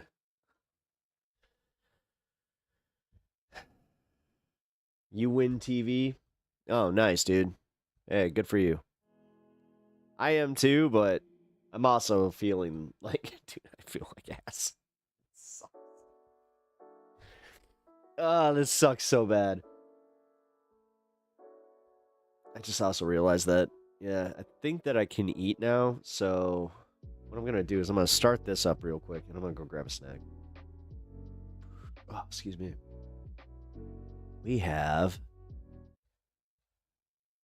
Kash Patel getting humiliated on the Epstein case, which, you know, I'm really glad that don't like to say this, but that Sagar and Crystal are talking about the Epstein stuff as much as they are. I have to give them a lot of credit because they're not going to let that go, which, you know what? Good. Everybody needs to kind of get back on that, including myself. Kash Patel facing a lot of challenging questions in front of a House committee yesterday on Capitol Hill and not handling himself all that well. Questions about, the investigation right now into Tyler Robinson, questions about Epstein, questions about other issues regarding the FBI. He has become this sort of central character. Let's go ahead and take a listen to some of the lowlights from his performance. Remembering your oath to tell the truth, did you ever tell Donald Trump his name is in the files? I have never spoken to President Trump about the Epstein files. Did you ever tell the Attorney General that Donald Trump's name is in the Epstein files? The Attorney General and I have had numerous discussions about the entirety of the Epstein files and the reviews conducted by our team. Did you tell the Attorney General that Donald Trump's name is in the Epstein files? And we have released where President Trump's name is in the It's a simple question. file. Did you tell the Attorney General that the President's name is in the Epstein files? During many conversations that the Attorney General and I have had on the matter of Epstein, we have reviewed. The question is simple. Who did you tell the Attorney General that Donald Trump's name is in the Epstein files? Yes or no? Why don't you try spelling it out? Yes or no, Director? Use the alphabet. Yes or no? No, A, B, C, Director, D, E, F. it sounds like you don't want to tell us. Did you tell the Attorney General that Donald Trump's name was in the Epstein files? Why don't you try serving your constituency by focusing on reducing violent crime in this country and the number of pedophiles that are legally... Cash has to be the determined fall guy. How is he not? That is the one part that's confusing me a little bit. For everybody that's talking about the fall guys and all this stuff, Pam Bondi and Kash Patel have Donald Trump's unwavering support, which is weird. That one's weird, which tells me he's not worried because he doesn't think he's going anywhere, despite all of this. That's why the Epstein stuff really does piss him off, because it's the one thing out of his control. Harbored in your sanctuary cities in California. I'll work with you on that. Regular order, Mr. Chairman. Director, I'm the lawless gentleman from California. Did you tell the Attorney General that Donald Trump's name is in the Epstein files? The question has been asked and answered. You've not answered it, and we will take your evasiveness as a consciousness of guilt. You said you don't know the number of times Trump's name appears in the files, so it could at least be 1,000 times. Is that right? The number is a total misleading factor. We have not released anyone's name in the Epstein files that has not been credible. Director, could it at least be 1,000 times? We have released every piece of legally permissible information. Okay, you can characterize the numbers however you want it. Claiming my time, Director. It sounds like if you don't know the number, it could at least be 1,000 times. It's not. It's not. Is it at least 500 times? No. Is it at least 100 times? No. Then what's the number? I don't know the number, but it's not that. Do you think it might be your job to know the number? My job is to provide for the safety and security of this country. My job is not to engage in political innuendo so you can go out to the sticks and get your 20-second hit in your fundraising article. And keep going, reclaiming your time, because the people of California are being underserved by your representation. If the president is not implicated, why not release everything that involves him? We have released everything, the president and anyone else's side, that is credible and lawfully be able to be released. Your fixation on Kash this Patel is too funny. I mean, the fact that he's such a little weenie, matter and baseless accusations that I'm hiding child pedophiles is disgusting. Anyone that says that needs to look at the stats alone. The president you've seen the picture of the woman's body with the writing and the president's signature. The president says that's not his. Okay? President says it's not his. The Republican colleagues say it's not his. The administration say it's not his. Will you be opening up an investigation into the Epstein estate for putting out a fake document with the president's signature linking him to the world's largest pedophile ring? Will you be opening that investigation into that? On what basis? On what basis? They literally put out a fake document, according to the president, with a fake signature. It's a forgery of the president of the United States signature. That's the basis. Sure, I'll do it. Okay, I look forward to that investigation.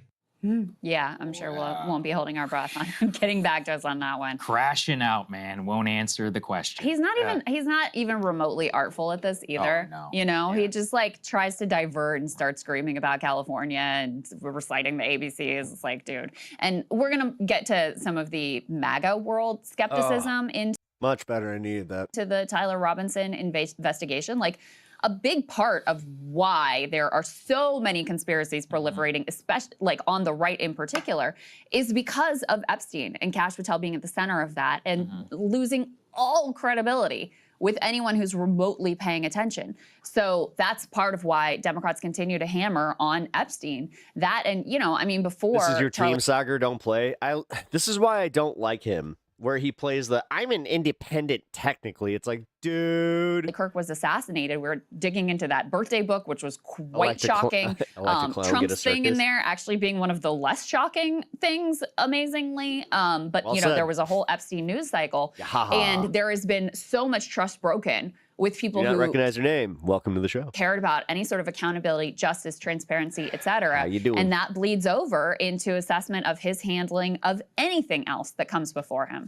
Yeah, I think really the takeaway from here is that he's an idiot and incompetent. We saw all of that on Tyler Robinson. We saw it previously on Epstein. Unfortunately, not enough people put pressure on Kash Patel. There was a time when, you know, I think he was kind of precarious just because of his handling of Epstein, but they basically let him get away with it, and it actually manifests with the Robinson case. I do think that the Epstein part of it, though, is very important because it set the tone for why should we trust anything. Is he like a self-described libertarian? That you have to say. I mean, remember, I think Ryan and Emily covered it yesterday when he testified that nobody had ever been trafficked by Epstein, that there wasn't a shred of evidence. And you're like, well, okay. I mean, that's just quite literally not what you said previously. And you can claim that you were totally wrong, which I guess is kind of what he is claiming, but it looks pretty sketchy in the context of— Notice how he's not saying it that way, where he's not like throwing himself under the bus, where he's just like, yeah, you know what? In my early days of being part of the FBI, I made a mistake, or any of that. He's just like, no, you go back to the sticks. Reclaim your time, dickhead. Everything else going on with the administration. That is important context, genuinely, for Robinson, because as we're about Theater for the King to show you, he doesn't even know anything about other high-profile investigations under his purview, like Thomas Matthews Crooks. You have not already subbed to the channel, please do. Attempted assassin of Donald Trump. Here's what Kash had to say about that. When your predecessor sat right there in that seat a couple of years, last year in a committee hearing, I asked a very detailed question about Matthew Thomas Crooks, the shooter responsible for the assassination attempt on President Trump's life. I did get an answer from Chris Wray that day, and I submitted written questions to the FBI and into the record of this committee. And I want to resubmit those questions today because I think we are still awaiting answers to those questions. So, Mr. Chairman, I'd like to submit them for the record, please. I'd like to ask you, sir, and the FBI, under your leadership, would you please respond to these questions, and can you commit to doing that? As soon as the trial's over. So did you catch that? As soon as the trial is over? Who are you talking about? Matthew Thomas Crooks is dead. He was sniped in the head. It's pretty clear he got confused between Crooks and Ryan Routh. Right? The other attempt. You think that's what happened? Oh my God. I'm That's guessing. generous. And I'm giving damn generous at this point. Everyone's like, wait, hold She's like, yeah, you usually are, Sagar. on a second. What? Did you see that look? Man. What? Again, Crooks is dead. And remember this, occasionally she'll shoot him a dagger where she's like, you're fucking stupid, Sagar. all the files and everything that he pledged to release about the assassination, nothing. We still don't know anything about Crooks, about motivation, there's been no transparency. They shut it down under the Kash Patel leadership. Yeah. It's one of the most nuts things, high-profile assassination attempts that's happened in modern memory of a literal, presidential candidate, former president. They got all up in arms about it, and they haven't released anything. Yeah. So we know this more is about a Tyler pattern. Robinson. Yeah, you're already right. We do. Than we do about him. That's what I think Emily said it. We're like, look, I'm glad he's alive, because if he wasn't, it's gone. It's all going to be under the rug. The fact that they have to put him on trial, also the fact the state is putting him on trial, makes a little bit less room for screwery. But we'll see. Yeah, because my understanding is then the trial will be public too. Exactly. Whereas the federal there's trial discovery. would not be. It has to come out. The files. Yeah, I think Texas also televises theirs. Everything will be. He either will testify in his own defense, or even already we know a ton because of a criminal complaint filed. Oh man, I feel so much better. I needed that against him. We know something. Whether it's true or not, we'll get into there in a little bit. But considering the way that this guy is conducting himself, you cannot have confidence that he even knows at the very basics of what he's talking about, and that fits here where a congressman asked him about Dylan Roof, who I would just generally guess that anybody tangentially involved in politics knows about Dylan Roof. Absolutely. Dylan Roof is, of course, the guy who killed, well, he was a white supremacist killer. He slaughtered, he didn't know who 9 black people. Wait, church I missed this somehow. Right, in 2015. It was a huge moment, you know, for the country. Like remember Obama was a funeral. I mean, it was everywhere. Yeah. Anybody who's even remotely, you know, following the politics, I think, would know who that is, let alone the top law enforcement officer of the country. Here, he says he doesn't even know who Dylan Roof is. Let's take a listen. Dylan Roof, who followed white supremacist propaganda, murdered 9 black parishioners in Charleston in 2015. Do you deny this? I'm sorry. Dylan Roof? Roof, can you give me some more information? Jesus fucking Christ, this is the head of the FBI. You're head of the FBI, you probably know. Oh my God. Was he in charge when, like, the FBI was helping with the Nakatomi disaster? If you don't know... I mean, this makes sense why that helicopter went down. Oh, that's fine. Okay. You can give me a reminder. I've got a lot in front of me. Dylan Woof? Yeah, Woof? What? Roof? Was national news. Ruth? Like the Bible? Oh my God. The crazy thing is, too, that Dude, okay, that's like... That was even worse than I thought it would be. she doesn't I thought he'd just be like, I don't recall. Wow. just say, do you know who Dylan Roof is? Yeah. I mean, yeah, he is a grade A weenie. would still be bad because that's one of the names that is most familiar to people who are thinking about Stephen these Paddock. horrific mass shootings, et cetera. Adam Lanza, you know, he's Lanza, in that, you know, on that level of awareness. Yeah. But it's not like she just even says, like, do you know who Dylan Roof is? She's like, in 2015, a white supremacist went and murdered black people in a church. Well, Sylvie, that's okay for you. You're not the head of the FBI. His name was Dylan Roof. Are you aware of that? And he's like, if you don't know who Dylan Roof is, that's fine. Never heard of him. There's probably people that, they're like, I just got politically active a few years ago, you know? I'm like, or like you're 20 or something like that. Don't know. I can understand that. Oh, you got to give me more info. I mean, Come what? on. Like the head of the FBI not knowing that. I guess one explanation is obviously the direction she's probably going in is saying, listen, you're trying to paint all extremists as being left-wing. Isn't this an example of right-wing extremists? Here's the statistics. And maybe he doesn't want to go down that path. So he just tries to stop it at the beginning by pretending he doesn't know who Dylan Roof is. But I think he genuinely had no idea. And that is so insane. I mean, it's just like so insane that we are being ruled by the dumbest people possible. And, you know, I even from like a Trumpian lens, because what does he care about? Like the way you look and present on TV and like playing the part and being out of central casting doesn't exactly fit the mold there either, which is why apparently he's under some, you know, pressure and there's some possibility that he's going to be ousted. But for now, it seems like they're keeping him in place. He has no faith. I mean, obviously Democrats, independents, like they're like, this guy is a joke, but he's lost complete faith with the MAGA base as well. So, like, what are we doing here? This is absolutely stunningly bad. Listen One to of this. the craziest things I've In seen. 2015, Cash was a federal prosecutor in the DOJ in the counterterrorism division. Oh my God. How do you not know? No. Dylan Roof had federal hate crime charges that were brought against him. Remember? Yeah. He's in prison. Yes. Or he's in federal prison. I believe he's on death row. Wow. Well, and if you're like serious about You're working here in Washington in the DOJ and you don't know who Dylan Roof is? If you're even remotely pretending to care about domestic, you know, extremism, and you don't know the basics of that, it's just, what can you even say? Like, it's such a joke. It's just Christmas such a joke. book. I forgot about that. I'm stunned. Yeah, actually, because I already knew it was bad.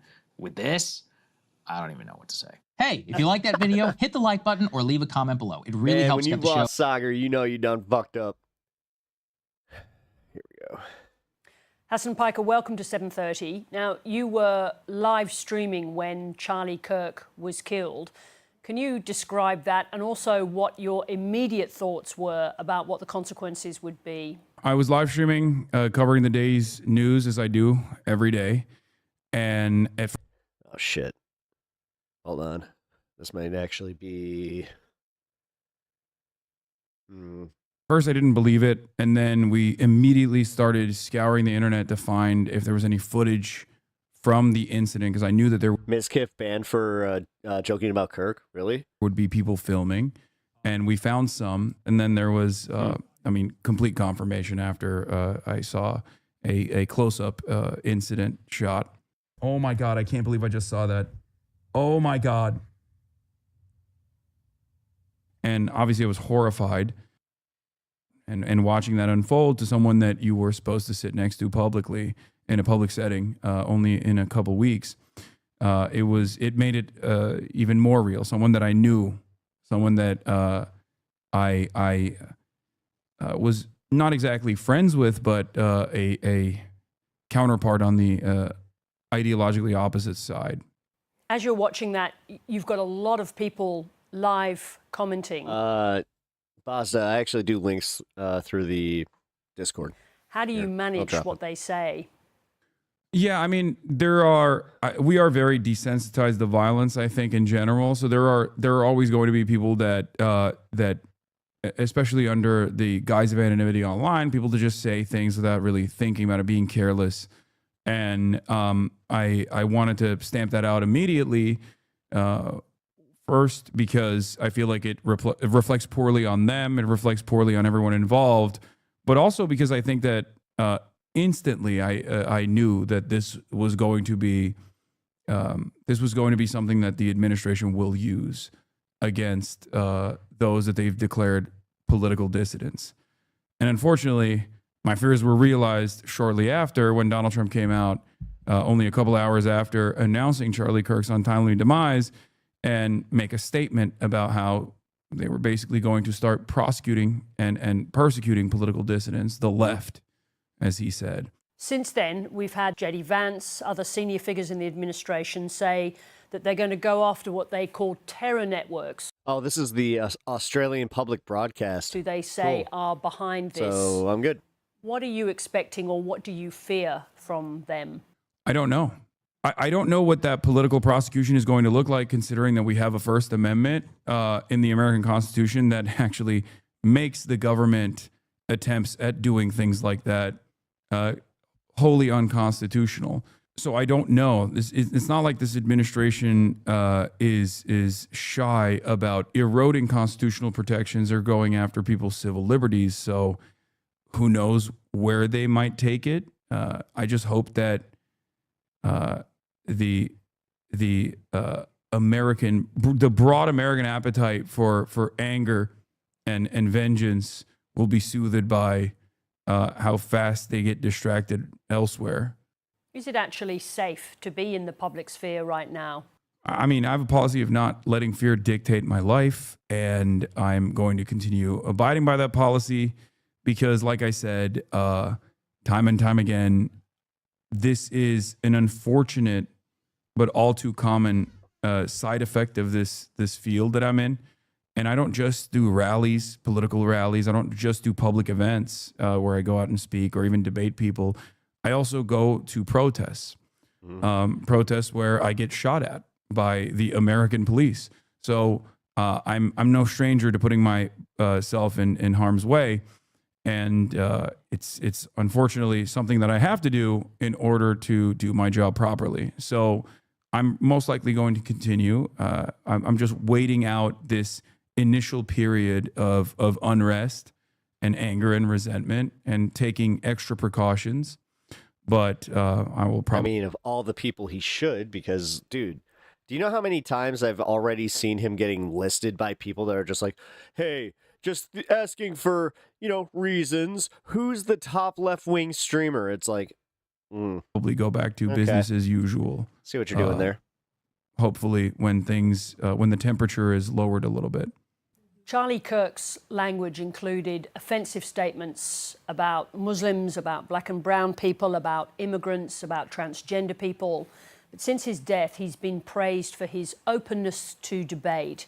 What do you think about that praise from people like Ezra Klein from the New York Times, who said he was doing politics the That's a good question. Who hates Assad more, Destiny's followers or people on the right way? I think it's dishonest, simply put. And it's not necessarily because Charlie Kirk wasn't open to platforming people which he disagreed with. I myself am one of those people. So technically, it's not incorrect to say that he is willing to debate people. But to state that he was doing politics the right way without actually reflecting on his political output, I think is dishonest. The medium itself obviously was utilized. Yeah, no, exactly. Just imagine if that script was flipped and on the other hand, someone was asking who the top right-wing streamer is right now. They would be getting a personal visit from the FBI. Yep. For cutting propaganda for the Trump administration. But also, what I found to be distasteful was the lack of quotes or the lack of recognition for Charlie Kirk's ideology. It makes it seem as though the New York Times is outright endorsing Charlie Kirk's opinions and ideology by omitting it, because it leaves the readers who may not be aware of Charlie Kirk's worldview with a totally different outlook on Charlie Kirk's. Has he sounded like this pretty much since the event? Political advocacy. One that the New York Times is either. I told you guys I was able to kind of catch some of his stream for once because I was not on. And he sounded a little bit like this. So now I'm just like, wait. Subscribe to, or one that liberals, prominent liberals like Ezra Klein, seemingly don't care enough about to even mention. But for you, those extreme statements. Nice is trying to be serious for the interview. Didn't make you want to stop doing public debates with him. I think it's not a matter of what things people say, but more so from my perspective, at least. And everyone has a different attitude about platforming. But from my perspective, it's more so a matter of how much political influence this person wields. So for Charlie Kirk, I mean, he was the regime's guy. He had a lot of influence, both over the Trump administration and a lot of influence over a lot of young conservatives in this country that were a part of his massive advocacy network, Turning Point USA. So in that regard, it's not necessarily debating someone whose ideas are beyond the pale, but instead it's more so about trying to stop the bleeding in terms of letting these kinds of dangerous ideas spread without any sort of contention, without any sort of pushback whatsoever. Once a person gets to a level of notoriety and a level of legitimacy, it's impossible to avoid them. I think closing your eyes and plugging your ears and just hoping they go away simply is not going to work. So at that point, I think it's valid, no matter how strange or horrifying or dehumanizing their rhetoric might be. You've written about meeting with him a few years ago, saying he was much more genial than you expected. What did you learn about him that day? He was he was very professional. He was very cordial, and he wasn't shy about trying to develop a personal relationship with even someone like myself. But I didn't really entertain that because I did find his opinions, which were much more moderate at the time, back in 2017, as opposed to what it became by 2020 and onward. But even then, I did not understand the productivity of hanging out in a cordial manner with someone who I opposed so vehemently because of their worldview. Having said that, reflecting on our private correspondence at the time, I realized, like I'm telling you right now, his opinions definitely changed quite a bit. I recall a time where he was talking about writing a piece potentially on how he found it morally repugnant to compare Black Lives Matter to the KKK. And what's interesting about that is today's Charlie Kirk and today's media environment in this incredibly divisive landscape. When I say that, you would assume that maybe he was actually highlighting the KKK as a good thing and BLM as a bad thing. But at the time, he actually was saying, look, I have disagreements with Black Lives Matter, but the Ku Klux Klan is an entirely separate organization that is just totally and utterly morally repugnant. And I think that was interesting for me to find out, because I had forgotten about this conversation, but it was interesting for me to find out and really reconsider how much the American right has shifted on a lot of issues. Can you explain why Charlie Kirk resonated so much with Generation Z? Just TikTok. I think TikTok was fearful of a ban, and they recognized that if they give Trump something, that if they give Trump more access, or if they give him or his main guy, Charlie Kirk, an algorithm boost, which TikTok seemingly did do, and this is Trump's own statements on TikTok, that they would probably get a stay of execution, which they did. And I think the reason why he had a lot of staying power with Gen Z was, as opposed to how little influence the organization Turning Point USA had prior to Charlie Kirk's TikTok initiatives, was both because of the algorithmic boost that they most likely got, or they were in front of a lot more people, like real eyeballs that they were getting, real attention they were getting from a fairly young platform, and also the structural issues that my generation and the generation after mine have been experiencing. And the Democrats at the time, and their inability to address these structural issues with reasonable legislation, created a lot of anger. I can't really add. It's not a lot to add when it's just like, Jesus, he's cooking. The very same type of anger that led Donald Trump to win in 2016 was still there. And it was not addressed by the administration at the time. So people looked for that exact same alternative that would be a destructive force to these institutions that very clearly were not helping people mitigate the affordability crisis that they were experiencing. Very clearly not helping people buy houses. A lot of people in Gen Z, I think, recognize that they're never going to retire at a reasonable age, that they're never going to be able to own a home, and that hopelessness and that anger was palpable. That's the reason, I think, why they chose to take a shot in the dark in the direction of a dangerous and unstable and incompetent fascist like Donald Trump. So it wasn't all Charlie Kirk. It was more so environmental factors that played a big role in this. And the reason why I say that is because the Gen Z opinion on Donald Trump swung dramatically back in the opposite direction, because they very quickly realized that Donald Trump is also not invested in fixing any of these problems that he was tasked with solving. I want to ask you about your own rhetoric. I noticed that Elon Musk has been posting about you. Yes. And I don't know the context of these particular statements, but here's a quote from you about landlords who don't want to rent out their properties. You said, kill them, murder them, let the streets soak in their red capitalist blood. Doesn't that make you part of the problem with violent discourse? This was in a conversation that I was having with a landlord friend of mine, and it's, of course, hyperbolic, and it's not meant to be sincere. This is not sincere advocacy. It's not a real policy that I would ever advocate for, and that's precisely the reason why, when Republicans were desperately looking for any sort of incisive language that they could present, they went back to a very obvious instance of LARPing, an insincere statement that is obviously hyperbolic from, I believe, 2018. My question stands nonetheless. Doesn't that kind of language contribute to the atmosphere of violent, even lethal violence in the United States?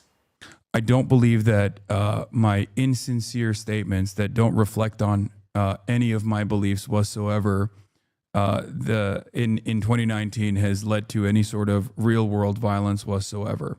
Just talking about what people are being exposed to online, Australia's about to introduce a social media ban for people under the age of 16. Given the violent discourse that we're discussing, could that be a solution? I don't think so. I don't know if a walled garden approach would perhaps be a little bit better and a little bit more productive in terms of dealing with. There's that contractually obligated moral equivocation of the plutocrat bought and owned media. The early stages of the journey that people. Well, I actually think it was a fair question. People go through, especially if they're only taking them at transcripts online. I'm certainly not opposed to something like that.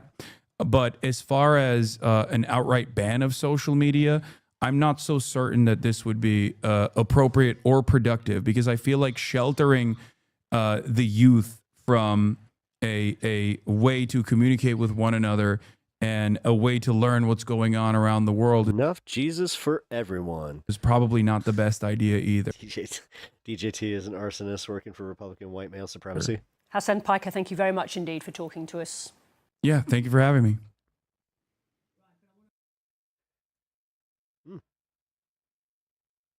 That was a really good interview. That was also not exactly planned. Let's see.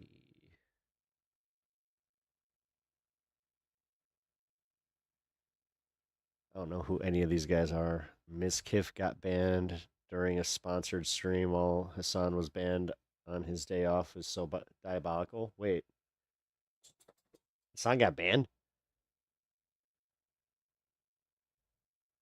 I don't know Miska fan, but he definitely seems like he's catching a stray here. Okay. I don't know any of these people. Pluto tells Miskiff that he got banned during the because of his Charlie Kirk stuff. Huh.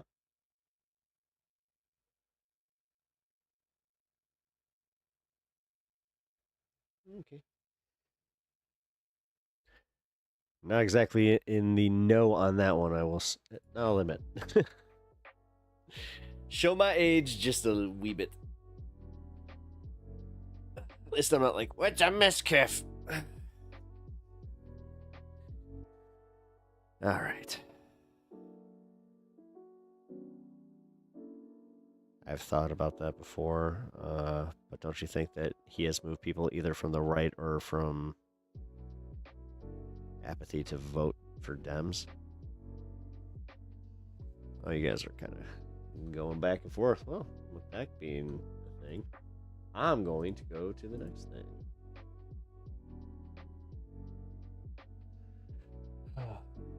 CDC panel drops COVID shot recommendations, calling it an individual decision. Cool. All right, so we got let's get into the Jimmy Kimmel situation, which finally, right? I teased it at the beginning of the show, and now what? 2 hours or a full hour later, here we are. All right, so Conan O'Brien chimed in on the Jimmy Kimmel situation, saying that this is completely dangerous for everyone, and that we need to definitely be aware of exactly what the repercussions are if we let Trump get away with this kind of shit. So, like I was personally saying, I don't think he is. I think that this was a bridge too far. Yeah, actually I do.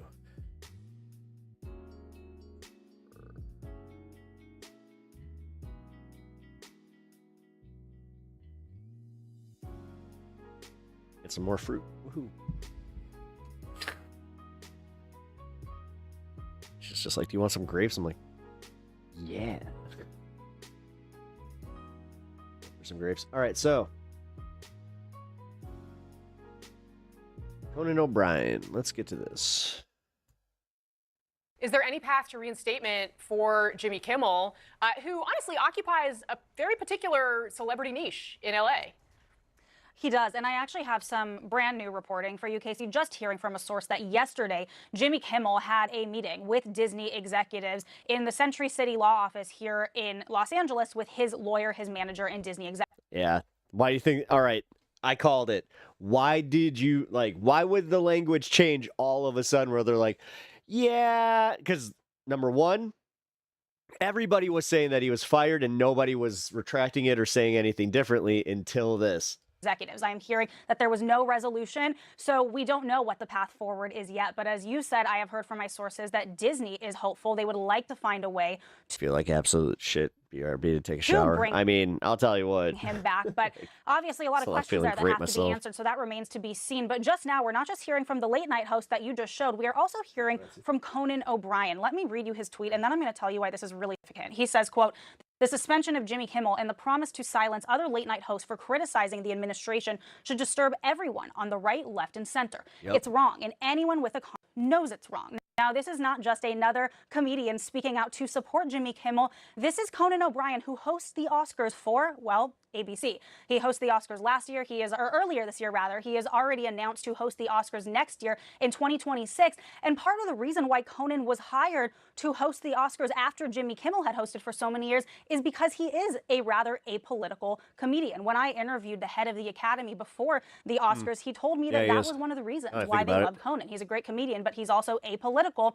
But what Conan is getting at in his tweet here, when he says it should disturb anyone on the right, left, and center, he is saying that this really goes above politics, that free speech is obviously fundamental in this country and that comedians should be allowed to do that, politics aside. Now, one more tweet that I want to read to you from someone entirely different is former Disney CEO Michael Eisner, who has weighed in on all of this. He says, quote, "Where has all the leadership gone? If not for university presidents, law firm managing partners, and corporate chief executives standing up against bullies, who then will step up for the First Amendment?" He goes on to call the FCC's threats aggressive yet hollow, and he says just another example of out of control intimidation. And then he says, Did I hear this? By the way, for the record, this ex-CEO finds Jimmy Kimmel very talented and funny. Now, final point, Casey, I will tell you, I am hearing from my sources across the industry that everyone is really waiting to see what ABC is going to do. They are firmly standing behind Kimmel. When I say that, I'm talking about the overall Hollywood artist community,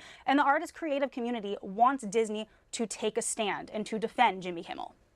Fair enough. Elizabeth Wagmeister with that reporting. Elizabeth, thank you very much for that. And our panel joins us now, congressional correspondent for the New York Times, Annie Carney, national political reporter for Axios, Alex Thompson, former DNC senior advisor, communications director, Sochi Hinojosa, and the former speaker pro tempore of the House of Representatives, I don't even know. McHenry. We also have back with us for the second day our Arena text chain. You're going to see it on the left side of your screen. It's going to be another conversation that you can watch if you happen to have us on mute. You will see some additional analysis from some of our top reporters. That conversation already underway, so feel free to follow along as we dig in here at the table to this top story. And oh my God, are they trying to is this their whole push to look cool and hip? Ugh. And Patrick McHenry, I actually want to kick us off by playing something that Senator Ted Cruz said today about this on his podcast, because there are some very real free speech absolutists in the Republican Party, and he seems to be positioning himself as one of them. Let's watch what Cruz said. What he is saying is Jimmy Kimmel was lying. That's true. He was lying. And his lying to the American people is not in the public interest. And so he threatens explicitly, we're going to cancel ABC's license. We're going to take him off the air so ABC cannot broadcast anymore. And I got to say, he threatens it. He says, okay, if you lost Ted Cruz, you lost the fucking plot. We can do this the easy way, or we can do this the hard way. Yeah. And I got to say, that's right out of Goodfellas. Hey, TVS chat, but that's right out of a mafioso coming into a bar going, nice bar you have here. It'd be a shame if something happened to it. Fucking accent was that? It would be a shame if something happened to it. Can we start with the accent first of all? I mean, that was what was that? Yeah. Look, the point here is whether or not the FCC has this authority. They have long had this Lying Ted authority. And if you're Ted, remember what I said about your wife? Part of the liberal orthodoxy, and the FCC looks like a dog, Ted. FCC has used it. You like what they're doing because it's a part of the liberal orthodoxy, at least historically. And they've tried to cancel different things. Oh my God, fuck this. There's been this long debate of these powers. It is a ridiculous thing for a government agency blur. We get it. I don't care about any of these people's opinions. All right, but for some reason, I do kind of care about this one, where Megyn Kelly came out and just had a shocking opinion about this. Are you going to crack down on hate speech? What the fuck? That is not a question that a conservative would ask. I don't understand what's happening there. And then for Pam Bondi to not say, whoa, sister, we on the right do not crack down on hate speech. We don't believe in that nonsense. It's almost like you expect them to have this thing where, principles. There's this Which did you just find document called the some of yours? Constitution that doesn't allow it, but we don't even agree with it in principle, was kind of extraordinary.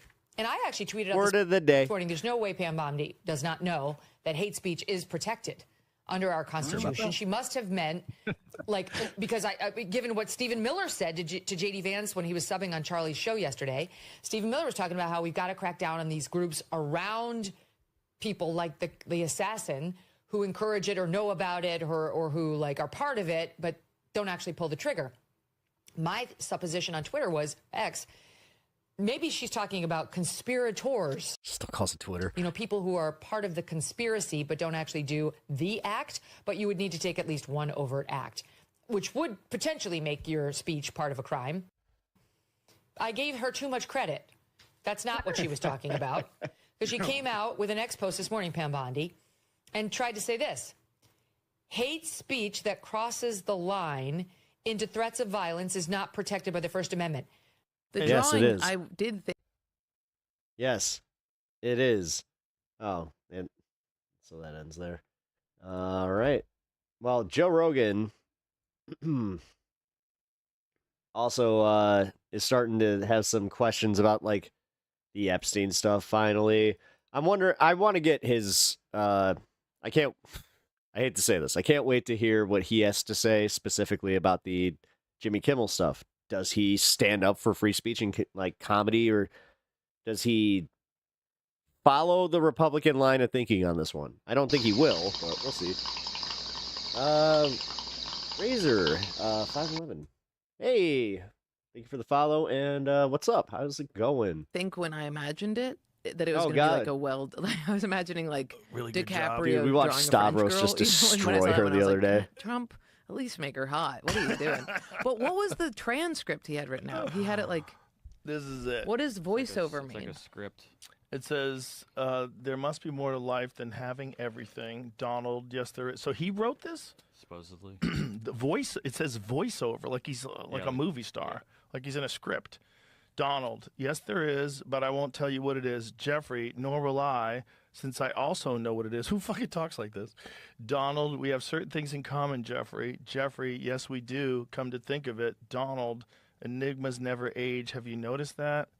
Jeffrey, as a matter of fact, it was clear to me the last time I saw you. Just watching some Trump nonsense. Yeah. A pal is a wonderful thing. Always fun to do that. May every day be another wonderful secret. Ooh. As long as you don't go over the whole, like, you know, I lost this many brain cells today. And then I like how he's got the signature right where the bush is. Yeah, Trump talks like this. I don't think that he meant for that, though. Oh, come on. They made it sound like he meant for that. I think he did. I don't. I think he just signed it. Maybe. But I was imagining. But it's kind of ironic that it's right where the. Oh my God. Yeah. You're already in, sister. What the fuck? Is this like the thing where you're like, well, I don't want to. I have to go on Kill Tony. But I don't think. I don't think Trump likes a hairy bush. That's what you're into. That's a dude. Okay, that's a dude with womanly hips. Yeah. Like, look at the boobs. They're weird. It's like it could be a back. Yeah, it could be anything. It could be a snail smile. I don't get why he's writing a script. Yeah, it's very odd stuff. It's quite strange. But it's also like the way, like, enigmas never age. Have you noticed that? And Jeffrey, as a matter of fact, it was clear to me the last time I saw you. Like, if one of my friends sent me that, I'd be like, I'm getting a new number. Yeah. Yeah, you need help. New number. Why didn't you just write happy birthday? Yeah, what the fuck is wrong with you, Enigma? Happy birthday, Jeff. That's all I want. Happy birthday, Jeff. May we hang out soon. Well, also, like, what year was this that he wrote this? Why does that matter? 50th. Jesus Christ, Joe. Was the word, so, man, he keeps doing the thing, man. It's like this close. He gets this close, and then he's just like, "Hey, Jamie, but how can we make that a dunk on the left, though? Right? We could do that."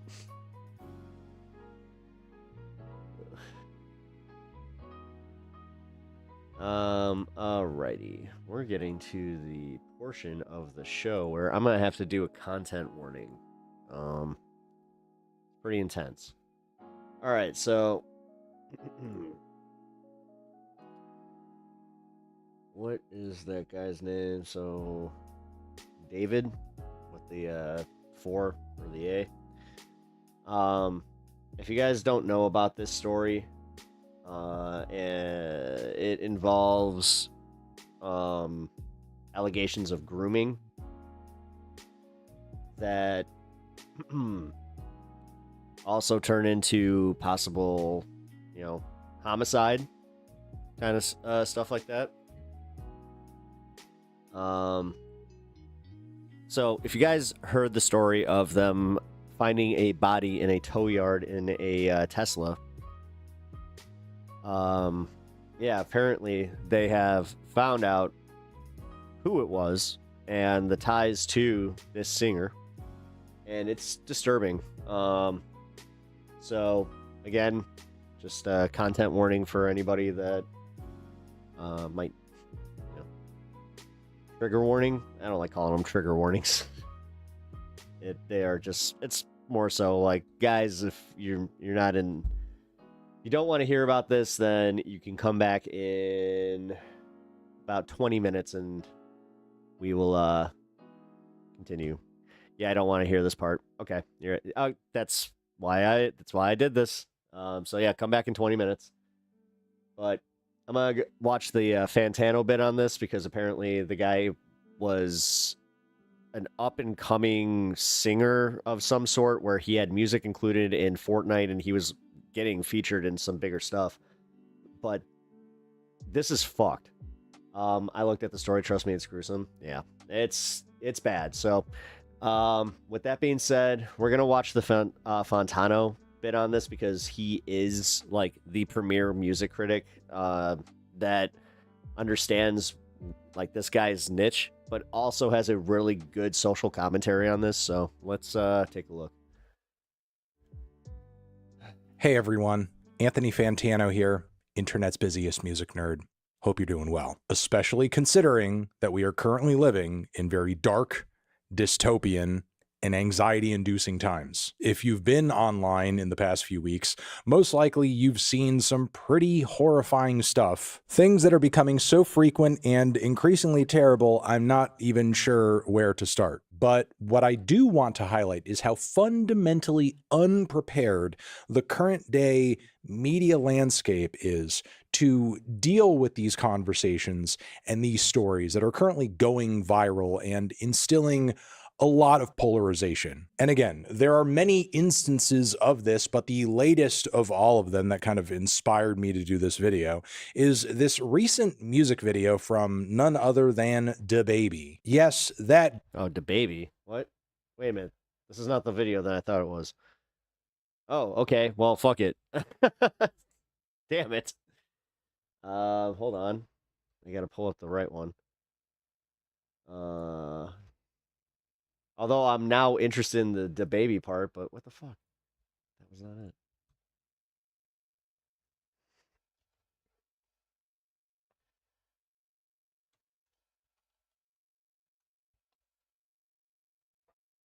There we go.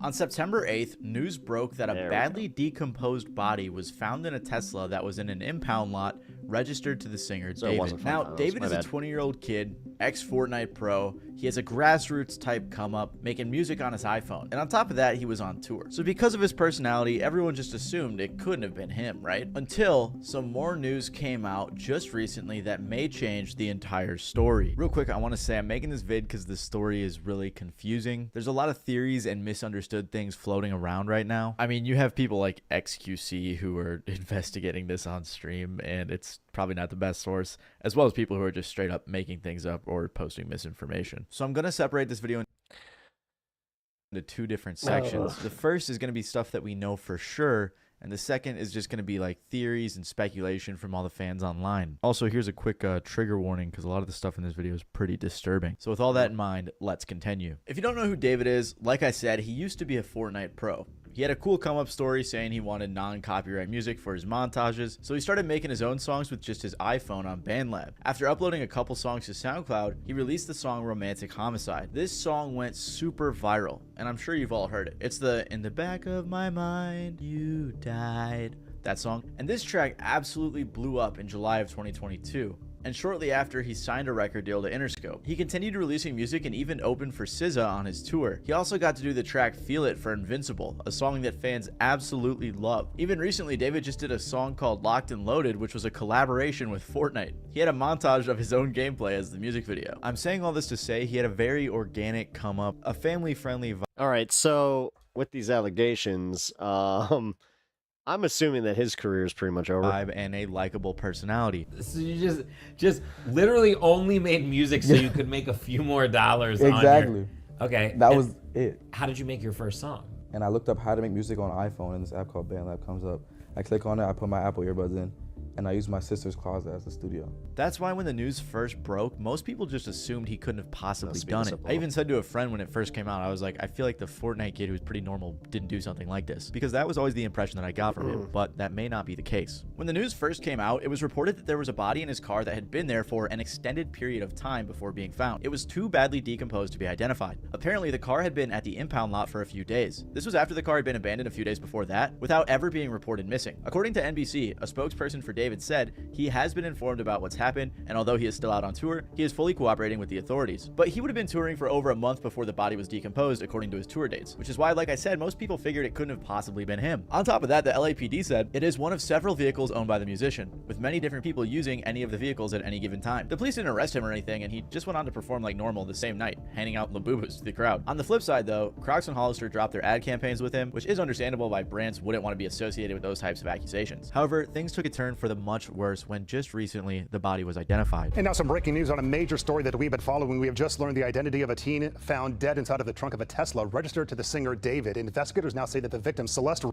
reported as a runaway last year, had not been seen since. It was the body of a young girl named Celeste who would have just turned 15 years old. She went missing in April of 2024 when she was 13, so she was missing for over a year. Of course, though, this in and of itself doesn't directly link her to David, but TMZ interviewed the girl's mom, who said that her daughter had a sh tattoo right on her index finger in red ink. Well, David also has a sh tattoo on his right index finger. This tattoo isn't necessarily unique to David. I mean, Rihanna has it, Lindsay Lohan and Lily Allen do too, but what makes things miles worse is that the mom claimed her daughter had a boyfriend named David. Right after this news came out, David canceled his upcoming show. TMZ confirmed that a house David was living in was searched by the LAPD. The house was being rented by his manager from Interscope, but there are a ton of pictures and videos of him in the house over the past year. Apparently, LAPD homicide detectives searched the house Wednesday and walked out with a computer and several evidence bags. Mike, do we know if the search has anything to do with the girl's death, though? Yeah, so Susie and Juan, we are working on those details right now. What I can tell you is that it is literally... Hey, it's our favorite guy. They move the camera on him, like, while they do his segment. Like, they literally just go, whoosh, whoosh, and he has to kind of, like, yeah.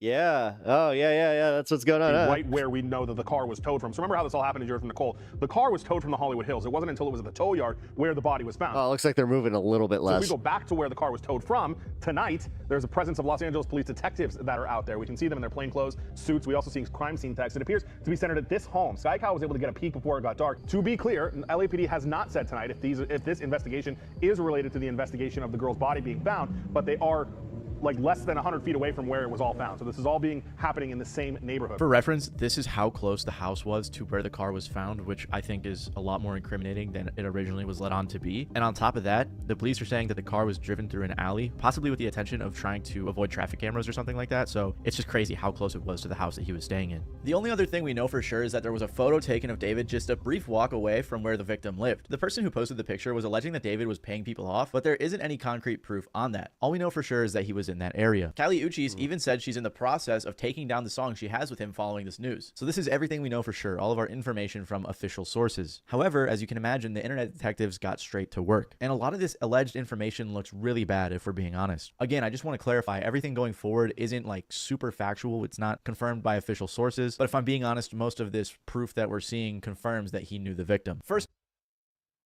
of all, there's messages from his Discord server that show him talking to a girl named Celeste. That was a hell of a way to be like, this is all alleged, guys.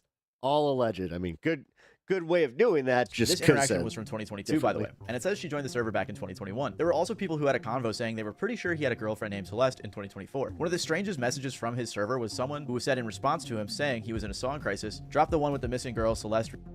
This message was also sent in August of 2024. All of this is very strange because at the very least it goes to show that people were aware of this girl in his Discord server. Like, I saw someone tweet, "You're telling me people knew about David and Celeste in a Discord server and didn't say anything?" And I saw some people saying she lied and said her age in the server was 18, but I don't know, still just a weird situation. Someone also recorded all of these screenshots, which leads me to believe that these are legitimate. On top of this, photos started popping up saying it was the two of them together, like this one. There's also this photo from Discord as well, which looks similar to the victim. There was also a bunch more pics and videos that leaked that showed David with a girl that resembled this girl. Apparently, someone even got into his iCloud and started leaking photos of them together. Then there's also this really strange Reddit post. On September 8th, the day the original news broke, someone responded on r/hiphopheads in response to the news. "This guy is a weirdo. A close friend's little sister from the LE ran away last year and this is who she was with. We think her sister was pimping her out. She was in the 7th grade at the time. LAPD sweeps his place in the hills. I'm terrified that's who's in the car. Nobody has heard from her in months. I won't release names as she's still a minor, but she was from Lake Elsinore." At the time, everyone thought this was just some random Reddit user who was tweaking. And now with the latest news, it seems very real. I mean, the girl was reported missing about 70 miles away from where the car was found. So the fact that this random guy was able to piece those dots together, it just doesn't seem like it was some made up story. On top of all of this, a song leaked that I can't confirm if it's real, but it's called Celeste. Apparently, David wrote it in 2023, and the lyrics are kind of crazy.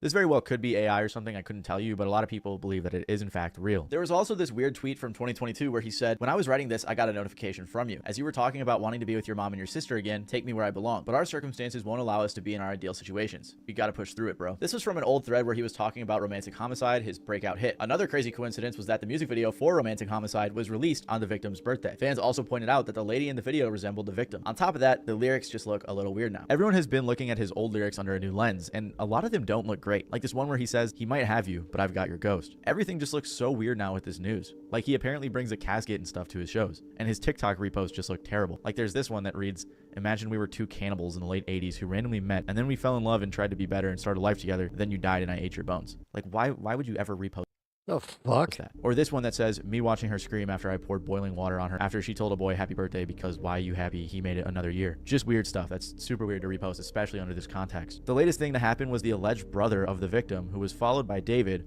was found. People started DMing him and asking him questions, which I think is a bit too far. Like, this guy's definitely grieving right now that his sister's body was just found, and now the whole internet's put him on blast. But regardless, he claimed that they went to the police and it was waived off due to a lack of evidence. Again, I can't confirm if this is actually the brother, but that's what most people believe. There's other stuff too, like some alleged text between the victim and a friend talking about, "What have I walked into?" Oh yeah, if you're just getting here, a little bit of a content warning. Apparently this guy, all right, for the old heads in the audience, he was a Fortnite artist who I have never even heard of.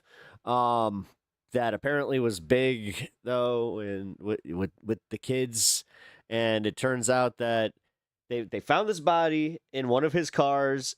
He got it, like, there was a whole bunch of people that immediately went, like, kind of brushed it off because they're like, "Oh, he was on tour, you know, this must just be a thing where his car was stolen or something."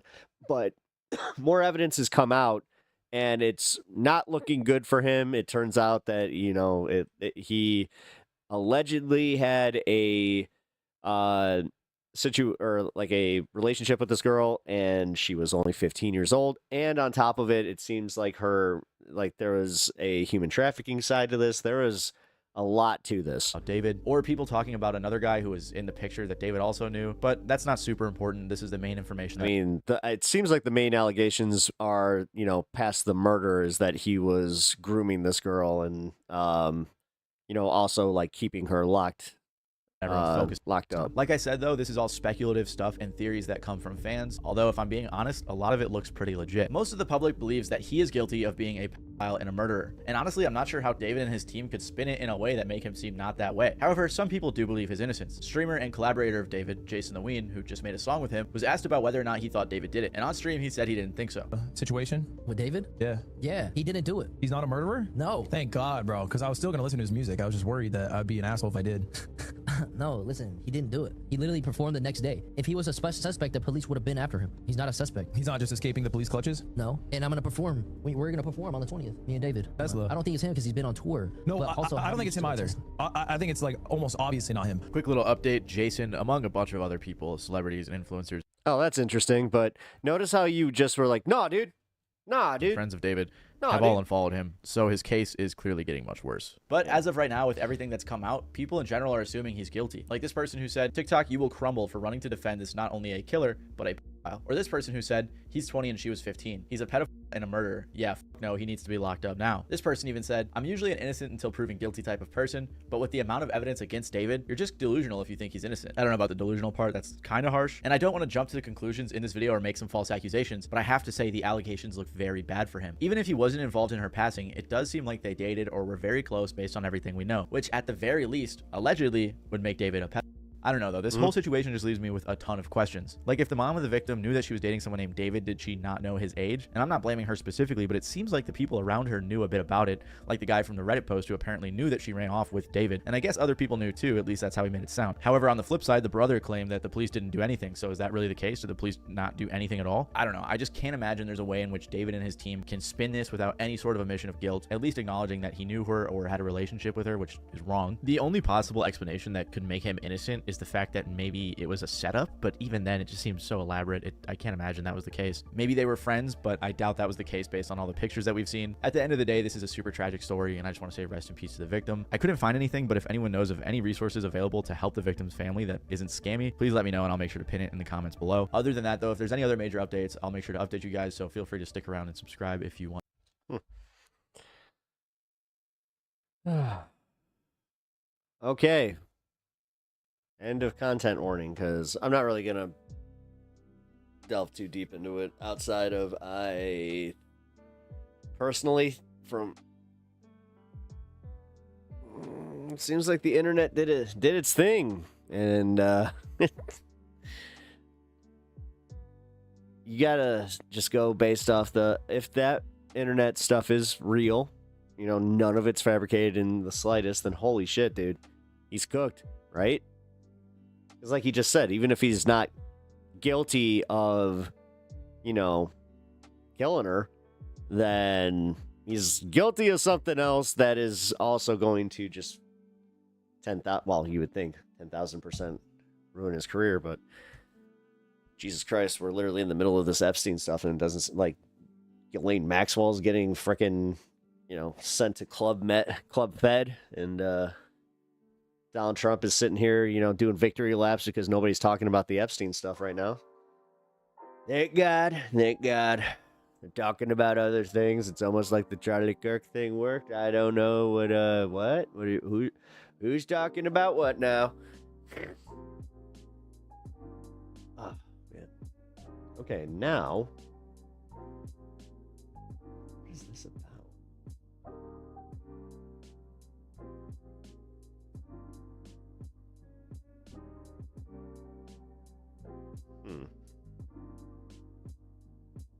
The claim that Candace made. Finally. You know what? I haven't been able to do a Majority Report video in a while. And I wasn't able to watch the show yesterday, so yeah.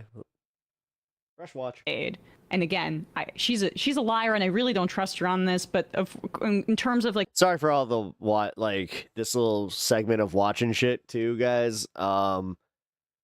I'm still kind of feeling sick, so a meeting like with Ackman, that sounds like that could have happened. Hasn't been denied. And hasn't been denied, even by Ackman. If you go back and look, I went back to look. This isn't obviously, but anything more than just another piece of evidence. But I went back to his show on the 2 days that Ackman said the event was at the meeting in the Hamptons was happening, and interestingly enough, those were the only 2 days that I could find in that general time frame that Charlie Kirk was broadcasting from the Bitcoin mobile studio. So yeah, I mean, it happened. Yeah, and so you know, but she also claimed in that post that that there was an $150 million anti-Tucker Carlson campaign. I can't verify that either, but it would not stretch the imagination that Ben Shapiro just announced a donation going to TPUSA from the Daily Wire for about that much money. Like there's money floating around here for this influence. And the only dispute about the meeting is that Candace Owens says it was where Ackman basically hectored and railed at Charlie Kirk for his output, and Ackman says actually everyone had a great time and was just sharing ideas. So But here's I sort of think the idea that Charlie Kirk was. I know a lot of the Candace Owens types like these conspiracy theories that Israel was involved, and you're seeing a lot of right wingers even say like, we don't believe it was left wing violence, it was Israel, which is amazing for them to say. But like the idea that Charlie Kirk was a threat to Israel and wasn't going to toe the line that he's always toed of being a Zionist Christian right-wing evangelical. I mean, give me a break. I mean, maybe some clips. Maybe privately he would question things every now and then, but the idea that this guy was all of a sudden going to turn on Israel or was turning on Israel, I mean, come on. So Matt doesn't buy the whole billionaire meeting thing then? No, I mean, we've been over this a little bit. There is like, with this specific issue though, there is smoke and fire. But let's just play what Candace said first before we play what Charlie said about Tucker Carlson specifically. Belly right now. To those of you who think that you are going to replace Charlie Kirk, okay? Kings are born. You don't just get to depose and tell us that we're going to follow this individual. Wow. Okay? It's fucking weird. Okay? He's the king of Turning Point USA. I love her little. She does this thing where she goes okay, and she's barely concealing her rage. I mean, say what you want about Candace Owens, but she's like she's insane, but her emotion is genuine. She's a performer. Yeah. She's a great performer of emotion as well. Right. You feel I mean, I genuinely think she believes it. Like she's traumatized, I think, right now. I would judging imagine. by Macbeth. Yeah. Almost missed that banger of a line by Brandon there. I'm one of the Masons of Turning Point USA. What? You put a Bitch, you don't even go here. chill in Charlie Kirk's chair. Gosh, she really does just have like the ultimate mean girl energy. In Charlie Kirk's company, and you try to tell us to follow that individual, I will be an enemy of you. There will be nothing that can stop me. Okay? And I want you guys to understand, this is not a threat. This is a promise. There will be nothing that can stop me. I will release every single text message. So to those of you who are trying that, I'm seeing the messages, I am telling you to back off right now. Like right now, don't do it, okay? Don't you think about it. I know exactly who you are. I know exactly who you were that were exerting pressure. Don't you pretend to be noble now and say nice things about Charlie Kirk and think you're going to slide into his chair, okay? How many takes did she do? Over my body, which I'm sure can be arranged. Wait, what? Wait, this is like a succession war. This is like a succession war for the head of like TPUSA. This is crazy. Is she talking Matt, about Ben Shapiro? You got the Succession song on the soundboard? Yeah.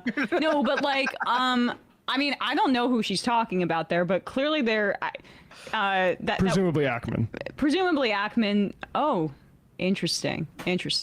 Okay. So here, look, I generally agree. I think Charlie Kirk, if he was going to break with Israel, he didn't do it, and he died a genocide supporter who said stupid Muslims should stop killing Jews if they don't want their, Gaza to be destroyed. So, not getting through the pearly gates on that account, in my opinion. But Ryan Grimm posted this. This is a couple weeks before the alleged Hamptons retreat, or a week and a half actually, where Charlie Kirk is asked about Tucker Carlson's presence at the TPUSA conference.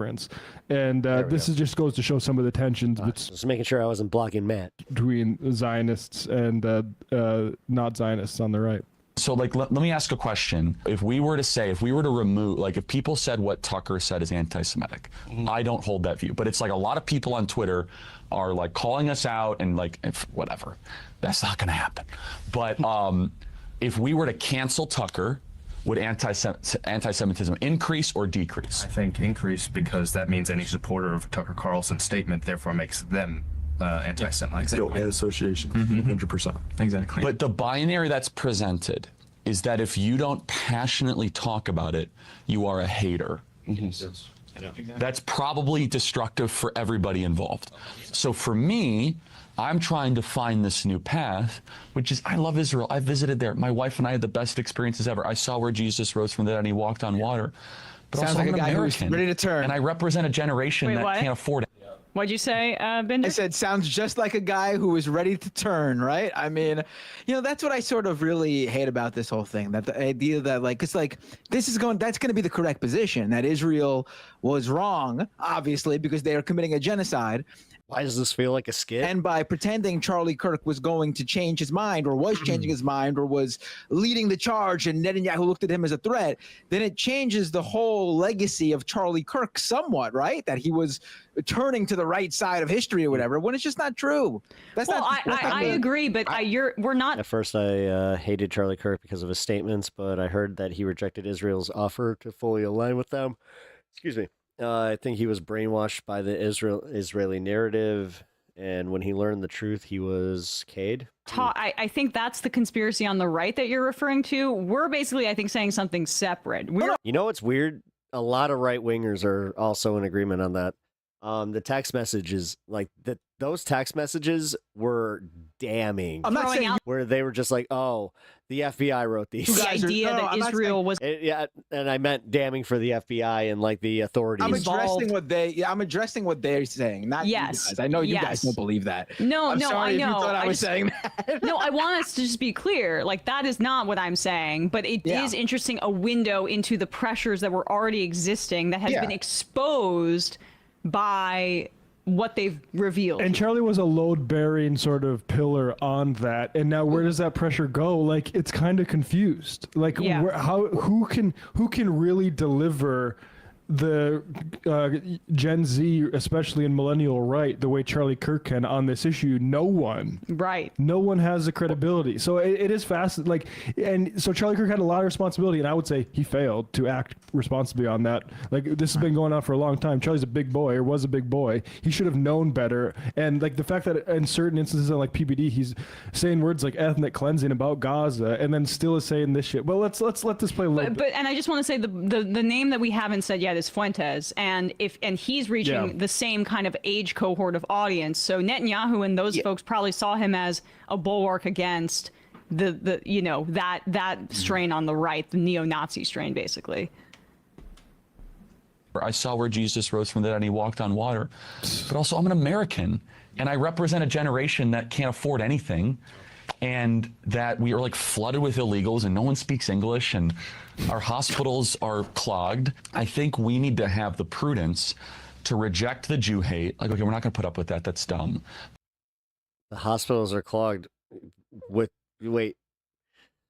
You almost got there. But also, if you call everyone an anti-Semite, if they don't take a puritanical view of the Netanyahu government, then I think it's bad for everybody. So would you guys all basically safe to say welcome us? He's using preacher speak. Not talking about Israel nearly as much.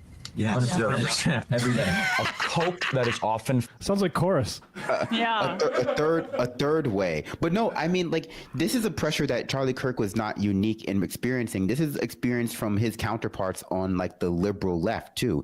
They're looking for this way to square the circle between the, especially amongst the people who appeal to younger audiences, the lack of integration of those people, those younger audiences, with the system that valorizes and has propagandized for Israel during the formative years of boomers and earlier Gen X's, without alienating those people, right? And so if Charlie Kirk had changed his mind on this, it wouldn't have been because of it was any principled position. It would have been because that was the way the wind was blowing, and it was way past that period. But people like Charlie Kirk and his analogs like Tim Pool and I guess Ben Shapiro and the Daily Wire complex, they are feeling that pressure from the right, from Nick Fuentes, from Stu Peters, from Tucker Carlson, from Candace Owens, who are starting to represent this less well integrated within the economic and social system that has been strip mined by our capitalist system, the form of the younger right. And there really just is no way to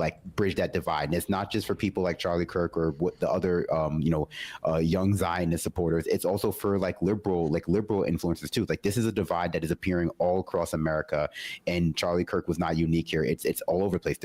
There's no way to be silent on Israel's genocide anymore. The UN has even decided that they can't be silent on it anymore. Years too late, but it's that's where we are at now. So I mean I think that this is just a problem that we're going to have to deal with. And the solution can't be that we only allow like this kind of conversation, not this, but the one that Charlie Kirk was having here with his I guess groip curious audience. Like we have to have like the ability on the left to have real conversations about disaggregating the American state from like Israel. And, really that's going to be a very difficult conversation. It's a badass jar. Because Israel is part of the American state. And we know that Turning Point USA as a property is going to be very valuable, and that's what it seems like Candace Owens is alluding to. Yep. And whoever ends up taking, I mean, it seems like his wife was appointed president, but clearly, like, the future of the organization is very much up for no, she's CEO. Grabs. That's if you have the head of the organization. Have guys like Ackman swimming around and other pro-Zionist billionaires or media figures. Or Charlie Kirk, or not Charlie Kirk, Ben Shapiro, who Candace Owens had a giant falling out with. That's what I thought she was alluding to. I think she kind of is, you're right. Because, I mean, here is Ben Shapiro on the... it's the same with Steven Crowder. Like, Charlie they've Kirk already, show. like, those two... They've kind of insinuated too, or they're like, "Oh, now's the time to actually like get behind a single brand," and Charlie had that brand. No Candace Owens there. Talking about the future of the group. I know we at Daily Wire, we trust you at TPUSA to do it. I mean, that's really the answer. We're willing to provide, and we are providing any level of material support, any level of support on the ground, boots on the ground. When was this? Do you know? Recently. I mean, because I'm curious. Death. Because like, what support can you provide, Ben? Because the Daily Wire is not in a good financial position, and this is we can book They're fine. Netanyahu for you. This is a. I'm starting to still see have liquidity. Your vision here, Matt. There's a parachute for Ben Shapiro and the Daily Wire in the form of TPUSA.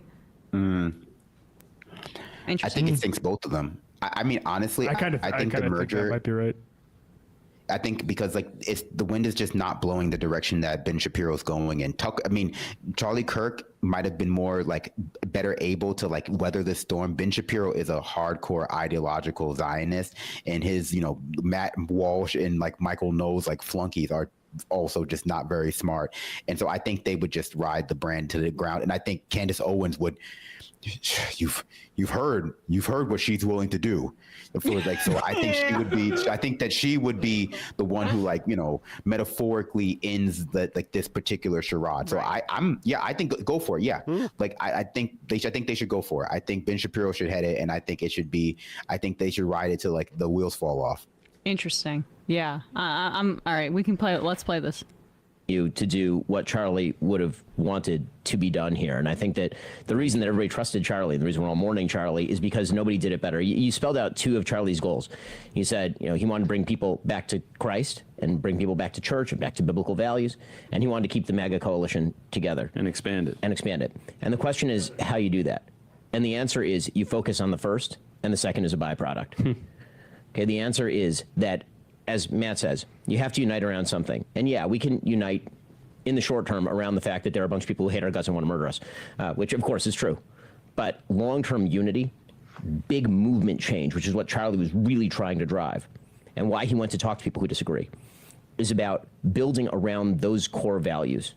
And so the long-term vision, we'll have our petty squabbles, and some of those squabbles will be more than petty, but the long-term vision has to be built around those original biblical conservative values that Charlie stood for, things like the Bible, things like free markets, things like family, all those things are things Charlie stood for. You got to build the coalition around values, because we can't build it around the man, but we can build. I just think that allusion to petty squabbles, or maybe not so petty, that's Candace Owens. This is Candace Owens that they're worried about ruining the unity of the right. It is not a petty squabble. It is actually probably the most substantive squabble I have seen in quite a while on the right. Because the Trump cult has completely ironed out any bumps, because they're all in love with the dear leader, and whatever he says goes. But he's very diminished these days. And the issue of Israel is too central to ignore. And you have the two most popular right-wing podcasters in the country right now are Candace Owens and Tucker Carlson. Like, that's the reality here. And Nick Fuentes. Fuentes People is like Sam Hyde. right. Fuentes has been replatformed by Elon Musk and other outlets. I gotta call this out a little bit because it really does seem like they're speaking hopefully on this one without like I would like to know just what the charts say about that. Like I thought Steven Crowder was number 1. I thought Ben Shapiro was number 2. And then I thought that like Megyn Kelly and Tucker Carlson, because like the way that she just said that, that's not true. Tucker Carlson has like maybe, you know, 1/10 of his old audience. I don't know, man. This is what we anticipated when we talked about the conflation of Zionism with Judaism. More and more anti-Jewish, right-wing racists coming out and capitalizing on it. And there's some of that, like we need to bring some of the isolationist right-wingers into our coalition, and not in our coalition, but on this particular issue, to reach some sort of consensus on this issue, because the urgent question is stopping this genocide. And whatever pressure, we're not in power anymore. We need the right to pressure. We need Massey's and Right. people like that. We need the right to pressure Trump. I mean, God help us. I don't. That was my argument for Kamala always. Was we are in her coalition, so we could pressure her, and we are not in Trump's coalition. We cannot pressure him when it came to just like the issue of the genocide in Gaza, because she was not meeting the moment, obviously, on that. But that's the problem here, is that they're concerned about. So it is fascinating. And they are going to be in a war over like this property here, TPUSA, and what the future is. Here you go. There you have it. Will they like though? I'm still have it. Verbonia, biblical values such as the Bible, free markets, and family. More deep thoughts from the cool kids philosopher. He's so philosophical. It reminds me of there was a scene in The Bachelor where the Bachelor was asked by one of the contestants, what are 3 things that excites you? And he was like, excitement was his first answer.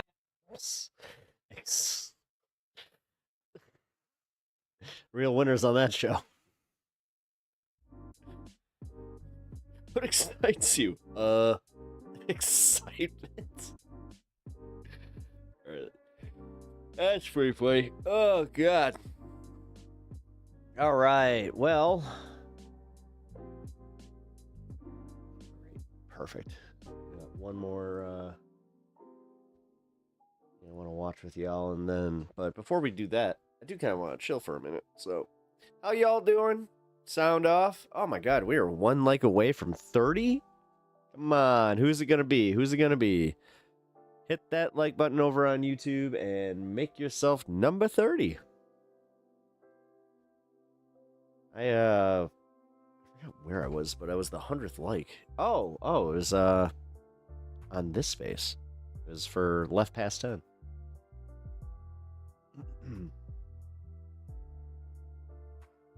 Kind of felt like it was like, oh, we're at 99. Oh, you see 30? Wow! Boom. There it is. I'll post the list I got in Discord of popular shows on the right. Please do. I appreciate that. You can just put that in general. No, seriously, thank you. Because my big thing is, if they're right, then I want to make sure that they are, but because also from my understanding, there was a fall off over on, okay, so here we go. List of popular right-wing shows I found. So it's Ben Shapiro, Daily Wire Backstage, so it's Ben Shapiro, it's literally the Daily Wire twice there. Verdict with Ted Cruz is number 3. Matt Walsh, Charlie Kirk was after Matt Walsh. Michael Knowles, Allie Beth Stuckley. Never heard of her. Steve Deese, I think I've heard of him once. And Candace, Conservative Review, and Candace is Candace is at the bottom. Notice how Tucker Carlson and Megyn Kelly weren't on there. Overstating their popularity just because they're pivoting on an issue that matters to us, it doesn't help. Just gonna say that much. Oh, what's up, Brian?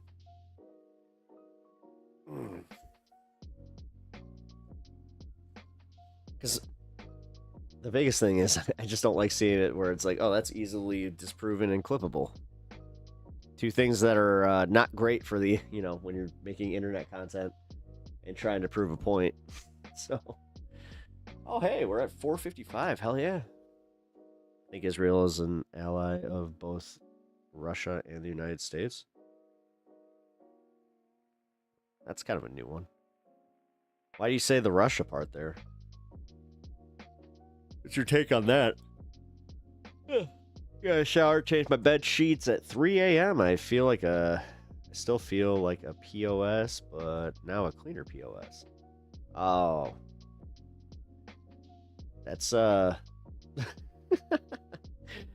I say, very Jordan Peterson-esque. Clean up your room. Oh, I can barely do the impression. I can't really do impressions right now. This sucks. I hate being sick. Which, by the way, guys, thank you for hanging today and being very charitable.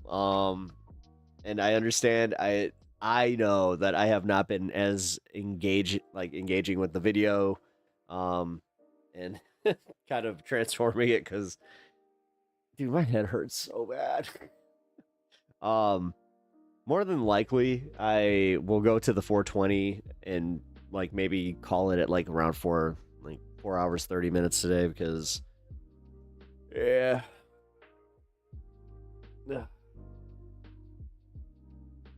Oops. We're ready. Excuse me. Wait. My room is a wreck of army bags and dirty laundry. I know that struggle.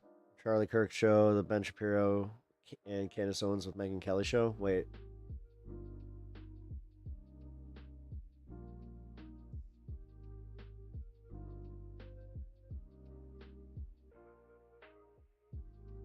Candace Owens.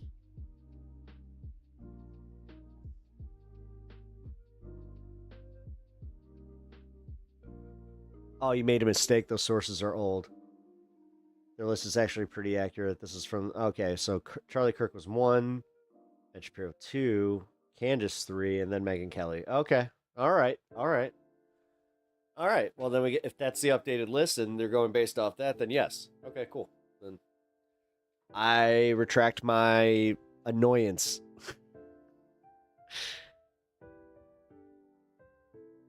My annoyance is now... Yeah.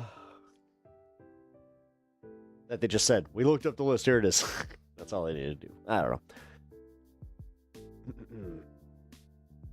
2 weeks with the mandated extra 5 sets of clothes, new helmet, dusty post, and 16 hours of public transport will do that to you. 16 hours of public transport. Ugh. I mean, no, I've spent longer than that. Done flights and I've done trains. I think I talked about that on this show. I did a cross-country train. It was fun. I had a great time. Made my mistake. Sourcing was old. Okay, so yes. So Megyn Kelly's number 4.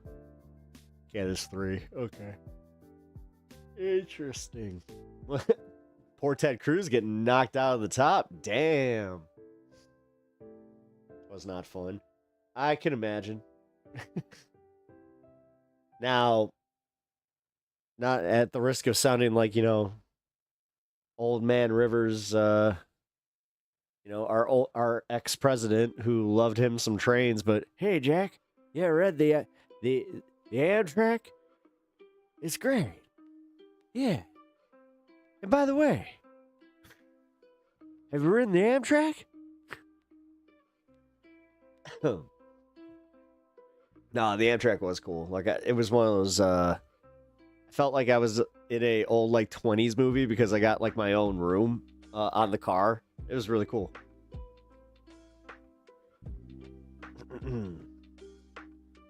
I highly recommend doing that if you have the opportunity to.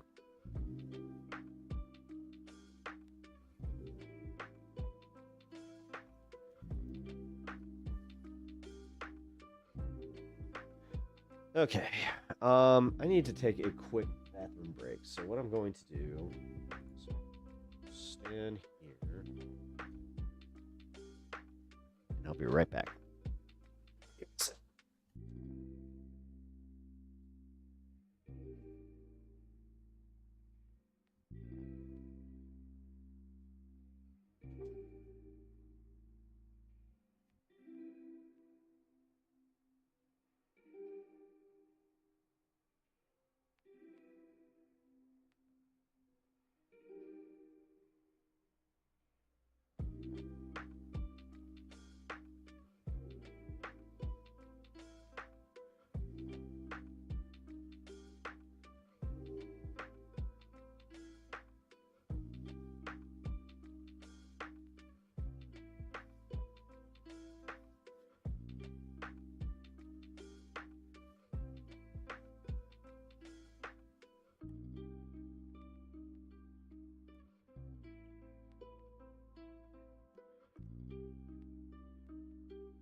Oh, sorry about that, guys. Woo! I just realized that I really needed to go. Oh, those fun times. Okay, so I also got a snack. Baby Bell. No! Not juice! So the wax. Thank God. All right. Trains in America are so slow, at least the ones I've taken between DC and Boston. Oh, yeah. No, our trains suck. I will admit that. Cheese.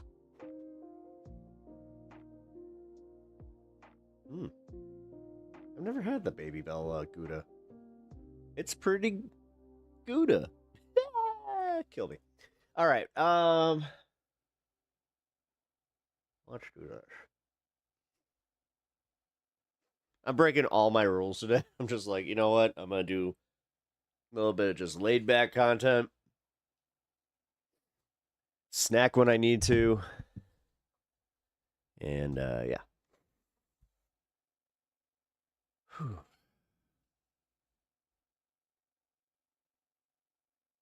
Because they want us to use cars for everything, so they intentionally make sure trains don't get better. That kind of makes sense.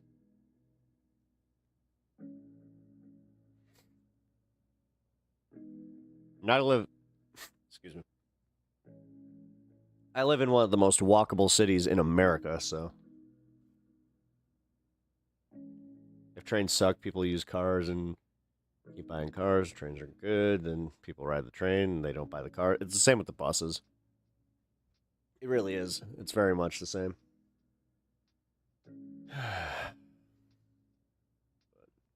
Alrighty, let's do the Piers Morgan segment. I've been looking forward to this. I saved this one for last. For good reason, because he has an interesting back and forth with freaking, oh my god,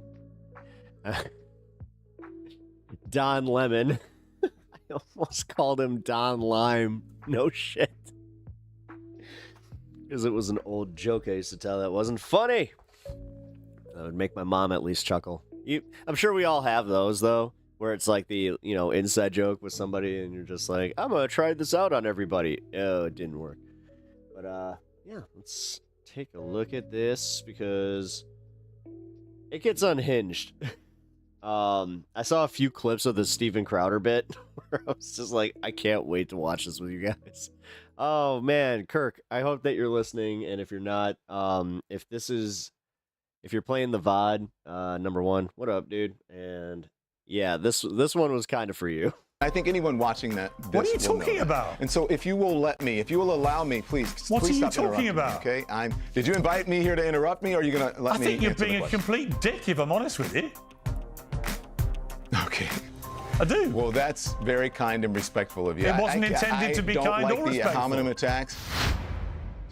The assassination of Charlie Kirk has sparked a bitter and reductive blame game between right and left, turbocharged by inflammatory calls for vengeance on the fringes. Oh, shut up. Like, you don't have anything to do with, like, some of the rhetoric coming out. Dude. Of one side and callous celebrations oh my God, on the other. Already pissing me off. Neither side wants to find common cause. Both hold the other side accountable for the febrile climate which led to Kirk's appalling murder. Viral clips appear to show people on either side doing anything other than taking the temperature down. Steven Crowder's call for violence is one such example, for which he's now issued this clarification. People may take some clips and tell you that Steven Crowder is irresponsible. He advocated violence. That's right. I am. I want to be crystal clear about that. I am advocating for lawful violence defensively that has been abandoned for years, and I want it to replace where grace was afforded before. In a moment, we'll be joined by Joe Walsh to debate these issues, but first I'm joined by Steven Crowder for what will hopefully be a clarification on his clarification. Steven, welcome back to Uncensored. As you know, a lot of people believed you were advocating for a violent response. You've clarified that now. Dude, he's looking worse and worse. And people are saying, is that a sincere clarification or have you just calmed down? It's funny watching like guys like him kind of just completely lose their just everything. It wasn't a clarification. It was a repeat. Oh my God, I just realized how much hair dye he has to use. And I stand by it. I am advocating for lawful, maybe let me clarify, ruthless violence in defense of us and our own. And if you give me 1.5 minutes, I can make it extra crystal clear if we need to. What you're seeing with Charlie Kirk is what got through. Charlie Kirk lived under a cloud just as I have. It's the reason that I stopped doing Change My Minds, where there were 12 felonious assaults, attempts at battery, and attempts on my life. And I know quite a few, and many I don't, of Charlie Kirk. I want to be clear. I want those on the left to... Is that true? Were there... I mean, you have to think statistically that there were attempts, for sure. To speak freely and to be able to host their events with minimal security as they do now for the rest of their lives. Just as surely, I want them to be deathly terrified of showing up and acting with the increasing violence as they have at our events. And that goes both ways. Hey, if there's a spat of right-wing violence that's spreading across this country, treat those people the same way that we treat yours. But you won't find it. And let me just address a couple of... Well, number one, that's civil war. Number two, you dumb motherfucker. Yeah, statistically, even from the fucking current FBI, well, Maybe not, because they probably did, like, they probably reported these stats and were just like, oh, hold on. Those are the Biden numbers. Well, things here. What I think leads to violence, they'll try and blame it on Donald Trump. They'll give us a bunch of reasons. Let me be really clear here. Joe Walsh will say that this is an overreaction. He said that yesterday. He doesn't understand why this is a big deal. That's untrue. He will say that statistically more violence comes from the right. That's provably untrue. He has been stating for days. Really? That the shooter was in fact not a leftist, and we didn't know. That's provably untrue. He will create a false equivalency then prove it between Charlie Kirk and the murder of the Hortmans in Minnesota. That's provably untrue. And finally, he will place blame as the. So he just says that everything's provably untrue, offers absolutely zero proof. But left and the spineless right does for all of this on Donald Trump, just believe me, conservatives, guys. Just believe me. Rising figures, and the rhetoric for temperatures in this country. That is provably untrue. Donald Trump ran on Law and Order and won because of leftist violence. All of this, let me finish with this. All of this is by design so that the left and spineless right can make this conversation about conservatives responding to the cold-blooded terroristic assassination and gleeful celebration thereafter of a young man who did nothing more than sit down at a table and allow anyone to speak their opinion. And I know what it's like because I was in that spot. I started it, and Charlie cited it as inspiration. If I could change one thing, and I do believe that I'm partially responsible for this, I failed people. I've had to do a lot of soul searching. When I did change my mind and started in 2016, the idea was, hey, calling the left on their bluff, civil dialogue with anyone to the tune of billions of plays and hundreds of hours. And it got increasingly violent. And what I didn't tell people, I told people out there, go do this on your own campus, have these conversations. I advocated for it. And Charlie took it to another level. He was unbelievable at it. What I didn't do, I didn't tell people about the threats because I didn't want copycats. I didn't tell them about terrorists from Yemen through Sweden showing up in East Grand Rapids. I didn't tell them about concrete milkshakes. I didn't tell them about my tires getting slashed, about people trying to firebomb my car. And maybe if I would have picked up the phone, maybe if I would have used this megaphone to tell people it's real life out there and the left wants you dead. Yeah, what? Maybe Charlie would have had a fighting chance. Maybe. I could have done more. Right now, it was Crowder that said the revolution is the first American tradition and the peaceful transfer of power is overrated. I'll tell you this, I see he's also Canadian. A lot of people. Every fucking time that like I hear him talk like this, it's like, bro, this is like the newborn born again. Oh my god. This is like the born again Christian coming in and just being like, oh my, this is what Jesus meant to somebody that's practiced, and read the Bible their entire lives. People out there, Piers. See a lot of people out there talking about picking up that very similar energy microphone. And I hope people do, because the alternative is silence. But I want people to know that wherever that microphone is, and whoever thinks about picking it up, you are in the crosshairs. People say bring down the temperature. Okay, how about we bring down the temperature to doing something like, I don't know, sitting down at a table and allowing anyone with a thought or opinion to discuss it rationally? Would that bring down the temperature? Because they took his life anyway. Listen, I know you knew Charlie Kirk well. I feel your passion. I feel your anger. I feel your hurt. It's a painful time. I think everybody on the also he beat his wife allegedly conservative right. I mean, we saw the videos. America, it's a very painful time, and I feel that. But in the interest of fair, he at least was a omega level bitch to his fucking wife. Fair play, which Charlie Kirk would want. We have. I've got the former Republican congressman and the host of The Social Contract, Joe Walsh, joining the debate. Exactly what Charlie would encourage, I think, which is, Joe, you've just heard a very impassioned statement there from Stephen Crowder. What's your response? Oh, I get it, and I feel it, and I appreciate Stephen Crowder expressing how he feels. I really do, and I don't know what my fight is. I don't have a fight with Stephen Crowder. Stephen, good to see you. There was a lot you said about me there in the intro. I don't remember because I'm getting older. I wish I'd written down some of it. I did my best for the past week because I knew Charlie as well, not to say that I saw an edited video of that his own friends, his ex-friends, like this guy, fucking Dave put out there. Dude, shut up. Just because you're a Stephen Crowder fan, dude, legitimately, I know enough about the Stephen Crowder lore. His own fans turned on him. His own friends turned on him. the people that still support him, like you seriously are like the ones that it's like, bro, you have a man crush. Get over it. Right wing. He came from a God-fearing gun Utah family. He was definitely. My side wants me to change. We want children to change their gender. What the fuck, man? And then that's how you boil your arguments down. No wonder nobody likes you. Right, like seriously, nobody likes people like you. You're like, if you have kids, they probably hate you. Some on the left did. I didn't know who he was until we had the facts and the evidence. And it's clear, Pierce and Stephen. Ooh, a shame. I had the facts and the evidence, and I told you he was on the left from the bullet engravings that we received from a leak, and you said we were wrong, and people on the left said we were wrong, and that matters because the shooter was still out there, and so was the Kirk family. I'm trying to save lives. Stephen, you gonna save lives, Joe? Maybe some people did. I don't know when I ever said you were wrong anywhere. When you this said first time I've talked to you, or even we don't know. We know he's from a white family in Utah, and you retweeted people, and you went out and said this guy. Americans.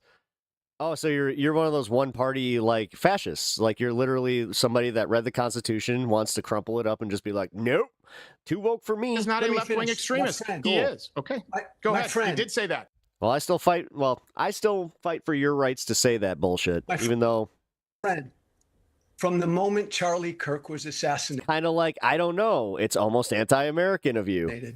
I said, we don't know. Don't ever wonder why you guys get compared to, Nazi Germany when you guys, it's like you read history and you just were like, that should be the playbook. That's what we need to do.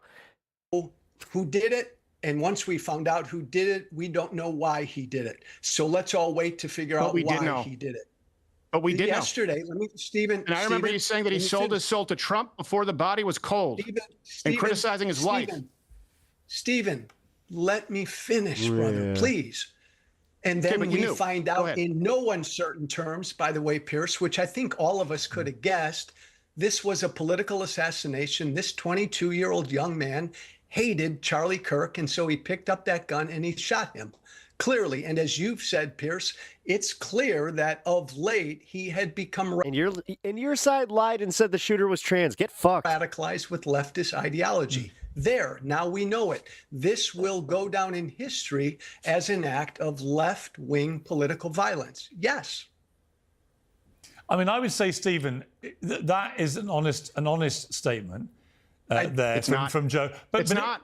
Yeah, but is it honest on your side, Stephen? Be honest. Is it honest to say there is no problem with violence on the political right? Because there has been historically a lot of violence associated with the far right in America. That, again, is just a demonstrable fact. To pretend there's never been any...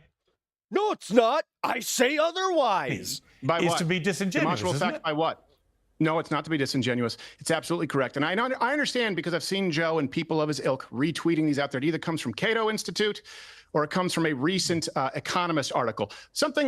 I can tell you how all of those numbers are wrong. Remember the man in Portland? Remember Aaron Danielson, who was shot dead point blank by an Antifa member? Michael Reinhold, who said, we got a Trump supporter, bang, bang, dead. That wasn't listed as political violence. Look at that chart. The year 2020, the summer of love, no political violence from the left. I could go through the methodology, and I have brilliant researchers who have. It is demonstrably untrue. No one is saying there is no violence on the right. What I am saying is that people on the right have to have armed security, flak jackets, an entire strategy when they go out, and those on the left don't. That is verifiably true. What is dishonest is to say we didn't know. You know what else wouldn't have been included in these crime stats? And anyone want to make this argument? You're talking to the wrong guy. The Covenant High School shooting. Audrey Hale. Cato said we included it because it was borderline, even though the police said they didn't think it was politically motivated. If not... Are you just repeating things that Steven Crowder just said? For the undercover journalism unit of... Jesus Christ. At least get your own thought process, dude. A comedy show right here. No one would have known that motivation. We found it. We leaked it.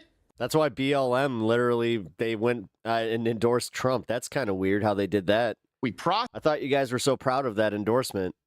Weird. Processed it, we verified it, and we were met with resistance and threats of lawsuits from the local police department. Antifa. You mean the thing that the FBI can't even classify because they can't find any, organization because there isn't, anybody at the top to follow. So there's like department, the mayor, and we've all seen this episode of Fox News, like for real. FBI. Man. They said it was a lie on the outset, just like they said the engravings on the bullet casings were a lie on the outset.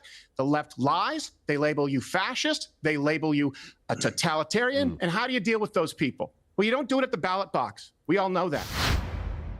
It's not just how the news So is he's told, just but trying what's to. left out, He's literally which trying concerns to me. amp up. I want a for friend fucking- Every position. Like, you don't talk like this unless this is literally you saying, I'm just saying, guys, I'm just saying that there might need to be a need for retaliation. I'm just saying that the right holds has been presented as violence, including silence, by the way. I know there's a poster behind Joe Walsh right next to his No Kings poster. In other words, if you're pro-life, it's violence against women. If you're against men and women's sports, it's violence against trans, it's genocide, it's erasing them. If you're against Juneteenth as a holiday, it's violence. no, it's literally you going and trying to, like, you use that argument about trans in sports and then go and use that to be like, they should not exist. And here, let's legislate that. You're ignoring the actual damage that comes with this. And it's all because you're an insecure white douchebag. You're pro-First Amendment violence because you're inciting violence. You're pro-Second Amendment violence because you believe people should be able to commit. They call it the Summer of Love because in 2020, we had the fucking George Floyd protests. Get it? Summer of Love.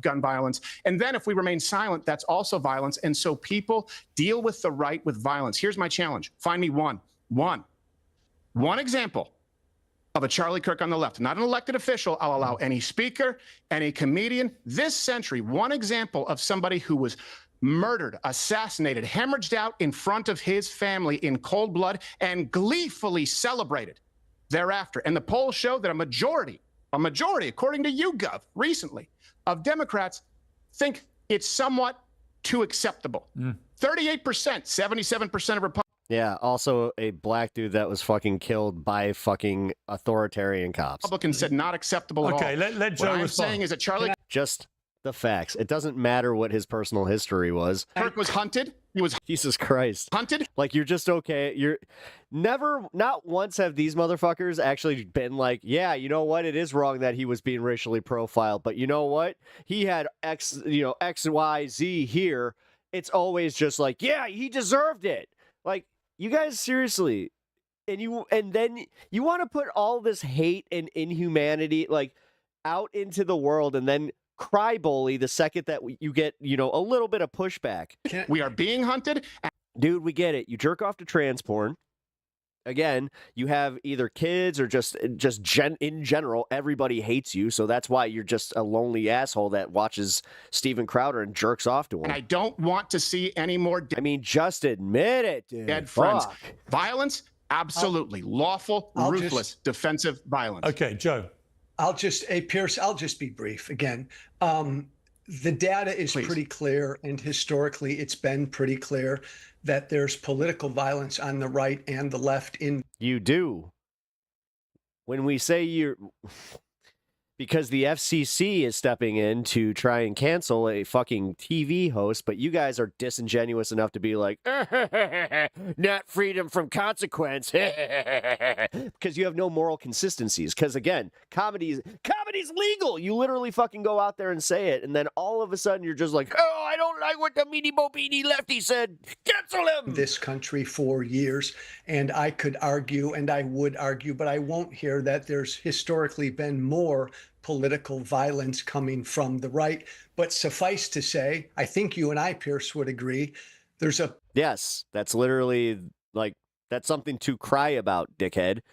If they start taking freedom of speech from people just because they, like, people don't want to hear it, so they start purging alternative opinions because somebody in charge, it happens to be a right-winger, yeah, that's kind of fucked up. You want to live in a fucking Nazi, like, not even Nazi. Fuck the Nazis. We're done with the Nazis. This is neo-Nazi shit. Like, this is new, like, MAGA.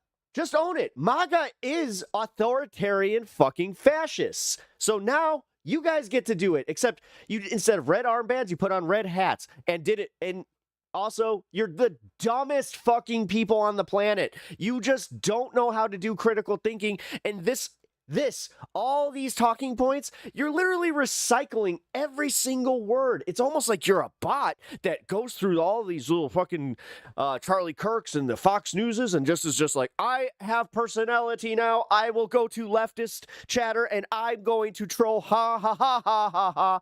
There's Please a argue history of. Hey, Stephen, let me finish, man, please. Please argue it. You can't just make a vague Pierce- claim and not substantiate it.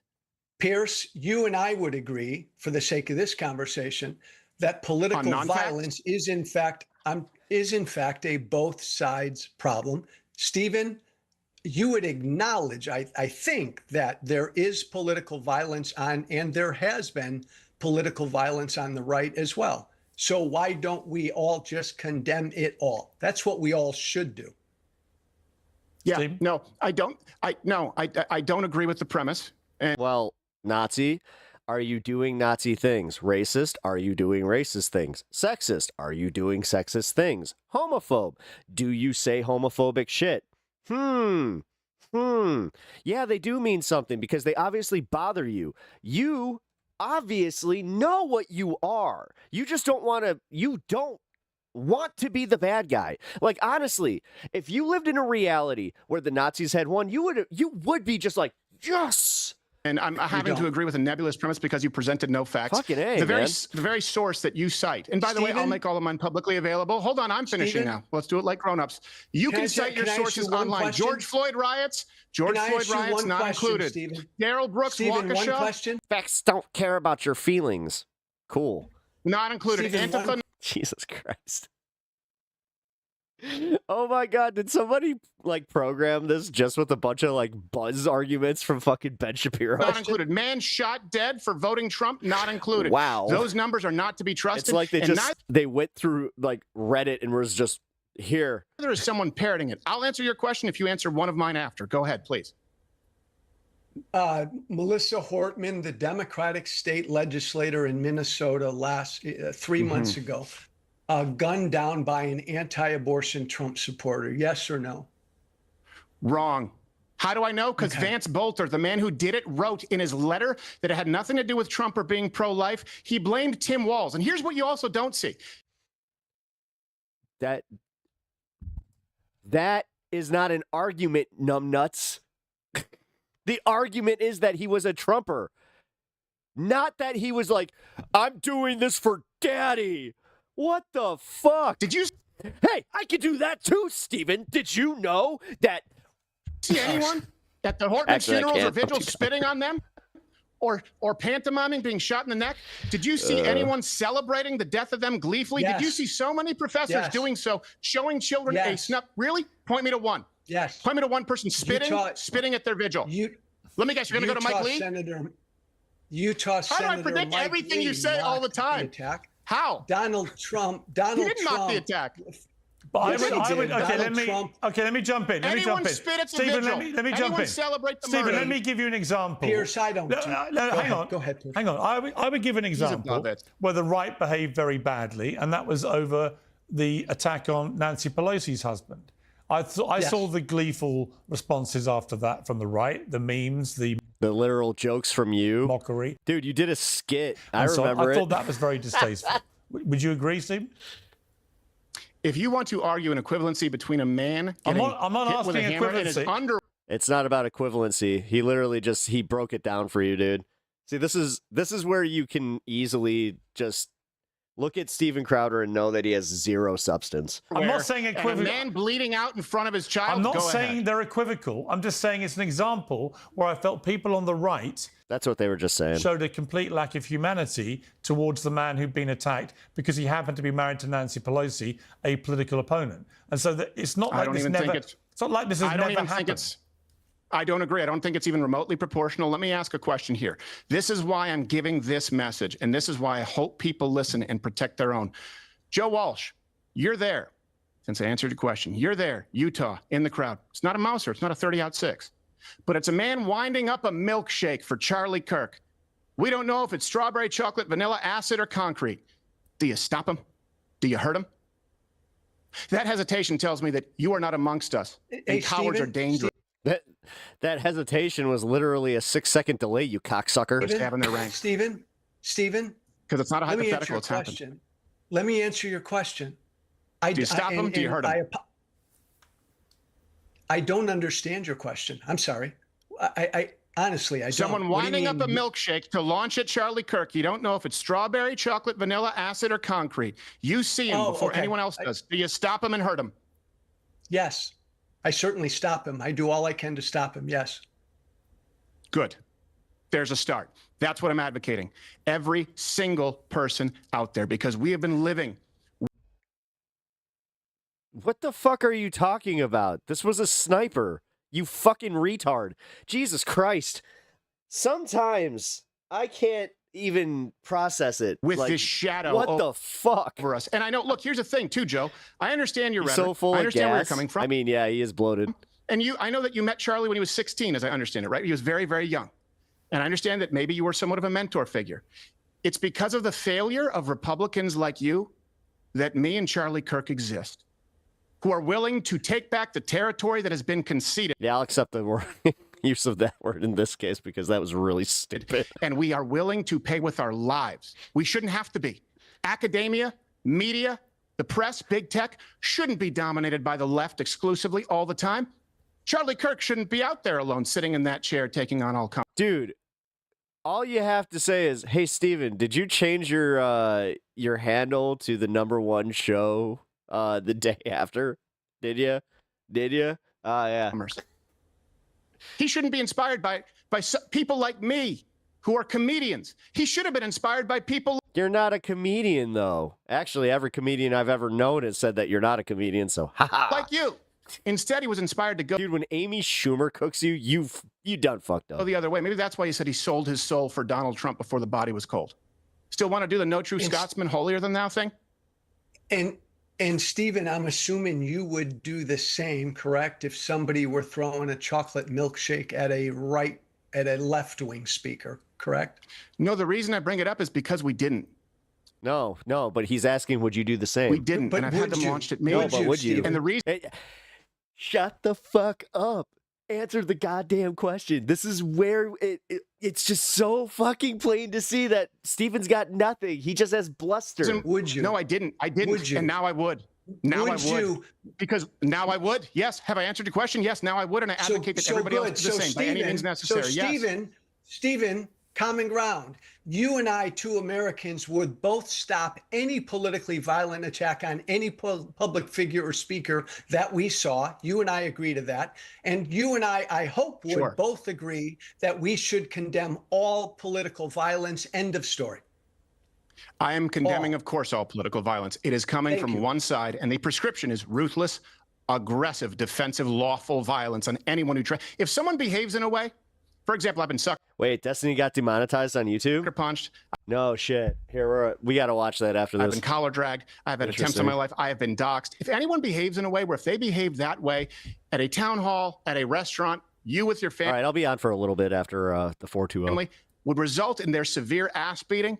They deserve it at a political rally. They deserve it at a private function and a public speaking engagement. And the right has not been doing that because we've been taking the high road and the left has acted with impunity. That's why you see professors. It's not just that they're showing children a snuff film on repeat in order to create a generation of psychopaths, by the way. That's how you do it. It's that so many professors are doing it because they don't fear any ramifications. You can't find that on the right.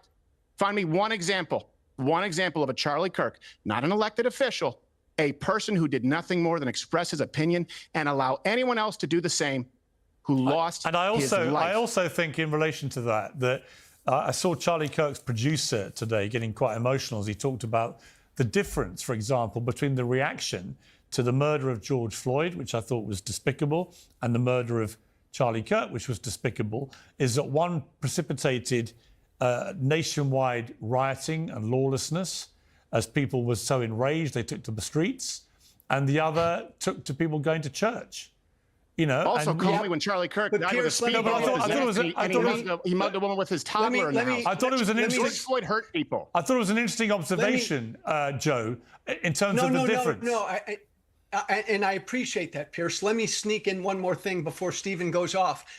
Also, the assassination of Democratic Melissa Hortman in Minnesota by an anti-abortion Trump supporter. You From a didn't man who see blamed Tim violence Walz. after that. And the other thing you did man who not blamed Tim see Walz. after a, let me finish, Stephen, let me finish, brother. The man who blamed After Tim a Walz. Truth Democrat- matters. Truth. after Dishonesty a foments violence, Joe. After a Democrat was assassinated in Minnesota, you also did not see the Democratic Party and the left declaring a war on the right, saying that they did it, the evildoers did it. This is a battle between good and evil. You didn't hear any of that when a Democrat was assassinated. We should condemn both, Pierce, condemn anybody celebrating Charlie Kirk's murder. Condemn it. And we should also condemn anyone using Charlie Kirk's murder Hi from to the call UK. I think they're for declare some James war on half of the country, and this is a battle between good and evil. Both of those reactions are dangerous and despicable. Final word to Stephen. Wrong. Stephen, final word to you. Stephen, you got the final word. Yeah, man. wrong. I think using Charlie Kirk as saying that he sold his soul to Trump before the body's even cold. I agree with Charlie Kirk's reaction to George Floyd because the media lied. Lies foment dishonesty. And I'm not calling for a civil war. I made it very clear I want the left to be able to continue to speak without security, as they often do. I just want them to be deathly afraid to try what they've been doing with the right for a very long, forevermore going forward. But if we talk about the amount of stag DU, hey, there's one time that there weren't riots. Yeah, what about all the times that there were and they weren't registered as violent crime? Charlie Kirk didn't hurt anybody. George Floyd did. Charlie Kirk is very, very different from George Floyd. Dishonesty is what foments, I'll leave you with this, is what foments violence. And you know what? When you say war of good and evil, show me one time where the people who are actually evil are willing to paint a war of good and evil. Because you know what? If it ever comes to that, God forbid, maybe the people advocating for abortion up until and including birth and genital mutilation for children, including hiding them from their parents in the state of Minnesota, maybe they could look around at themselves and say, hey, if this is a war of good and evil, maybe we're the bad guys. Okay, I'm going to leave it there. Thank you both so very much. I appreciate it. Thanks, guys. If you're stressed about back tax... What a chuckle fuck. All right. Kirk used new media to devastating effect in his mission to mobilise young people for his conservative movement. He understood the power of a viral moment to cut through a complex argument and the great appetite for proper debate. Just two of many things we all love about our digital culture. There's plenty of things many of us find repellent about it too. The rest of this show is him and Don Lemon. We'd not dream of using in real life, and the business of saying things purely to generate attention through rage. Many prominent figures on the right have accused Don Lemon of doing exactly that this week, ironically, for making the very same claim about them. The thing that is so obvious about. He's in the, actually, I recognize that set. That's his set from the UK. So, haha, he's on the homeland. You have to deal with him. And I think this is so disgusting is that you don't really care. You don't really care about Charlie Kirk. What you care is that this is a moment that you can use for clicks, to boost your podcast or your streaming show or your radio show or your television show or your news We're playing hot potato with Pierce Morgan. show or your MAGA bona fides with the MAGA group or your political stripes, that you can improve it, or you can have a moment where you're crying in front of the cameras. You gather all the reporters at the Capitol and you go, and it's your fault, and it's your fault, and it's the left and whatever. Well, Don Lemon is, of course, a former CNN anchor like me, who now hosts the Don Lemon Show, clips of which appear frequently in many popular podcasts. And he joins me now. Don, how are you? I'm doing very well. How are you? Good to see you, Pierce. We were both... Introduction, but it's great to see you. James Corden? No, you got him back too. We were both... he moved back to England. Greatly no one liked him. Lamented ex-CNN anchors. In fact, we shared an office. You took my old office. So I feel like we've got a lot in history together. Your reaction to Charlie Kirk's murder has stirred up a lot of anger on people on the right, particularly the clip we just heard where you talk about... I love how somebody's been calling him out on his likes, views, and clicks-based content lately. They're not really caring about what happened to him and just reacting for clicks, crying for clicks, and so on. I've interviewed quite a few people who are on the conservative right who knew Charlie Kirk well. I've not detected any of that myself. I do think that they were genuinely, utterly horrified by what happened. Do you not think that what you said there was insensitive? No, I don't. I'm surprised because I was actually taking up for Charlie Kirk. I was taking up for him as someone who died a horrible, untimely death, and that there are people who are out here trying to capitalize off of his death. I don't think it's that much different than what his friend, who is his confirmed friend, Candace Owens, is saying about folks who are using it for political and for career expediency. There are those who are doing it, and there are those who are not. And if you are not, then I don't think anyone who's not doing it took any offense to it. There's an old saying here in America: a hit dog will holler. So the folks who I felt a certain kind of way and that I touched with that statement or those statements, then perhaps they should take a look at themselves. And by the way, as you know, Piers, you've been a victim of this. Many of us have been a victim to this. You take a clip, you do a short clip that is out of context, and then you make it into something that you want it to be rather than what I said. I don't see many people on the right at all of me running clips of me saying, I think, it was horrible what happened to Charlie Kirk. It should never have happened. I feel terrible for his wife and his kids. The kids are fatherless. She does not have a husband right now. I don't believe in political violence at all, whether it comes from the right or the left. No one played those clips. What they did was take someone like me that they can demonize. They feel that I'm on the left. As you know, Piers, we work together. I'm not on the left. I am not a Democrat. I'm not a Republican. I'm not on the right either. I have my own mind, and I make up my mind, and I decide on issues based on what I believe in and based on facts. Piers, not a he's certain taking your political ideology. shtick. Well, look, I would say that you're clearly a lot more left than right, surely. I mean, it's the same way that we say that you're conservative, but I mean, come on, man. You do oh my God, he really does not like that. He doesn't like that somebody's, jocking his, on his, I've never heard you espouse a conservative sentiment. I am a lot more fact-based than I am anything. And so I don't believe you are free to think that I'm on the left. And perhaps in this time that we're in now with the Trump administration and with MAGA, perhaps facts are on the left. And if you deem that being on the left, then so be it. I don't see myself as being a political figure or a figure who's on the left. It's interesting. It's interesting your characterization about facts, because I would argue that one of the reasons Trump got re-elected against all the odds, if you think about what happened after January 6th and everything else, the fact that he got re-elected, I always felt was three-pronged, right? One was immigration. I think Biden completely dropped the ball with immigration, particularly on the southern border. Secondly, the economy. And thirdly, the whole woke issue, the whole woke culture. And in particular, I would say, the issue, for example, of trans athletes in women's sport, which is, to me, if you're talking about facts, it is something that most Americans looked at and went, you know what, this is ridiculous. How can you deny biological reality? How can you go against scientific fact? So many would argue that it was the Democrats who lost track of facts and moved into a slightly strange, surreal place where they were trying to deny stuff which most Americans went, well, that's ridiculous. Look, I would not qualify it the way that you're qualifying it. I do believe that you have a point about the Democratic Party not understanding the moment that we're in, that America's in right now. As far as trans athletes, I think that was, although I understand to certain people it is a big deal, it is such a minute, small percentage of the population, and the trans athletes that are. No, and honestly, it affects so little people's lives. No, dude. They have won on this issue because they made your average American think that this is in every single fucking high school. Actually, we have played kids' gloves with this shit where it's just like, nobody is doing this in your fucking life. Show me one fucking high school in your locality that is doing this. In schools and that are competing in in competitions. It's so minor. It affects so few Americans. I'm shocked that it was used to the level that it was in the election, and to great success. And so I must commend the Republicans on an issue that wasn't really an issue for most Americans.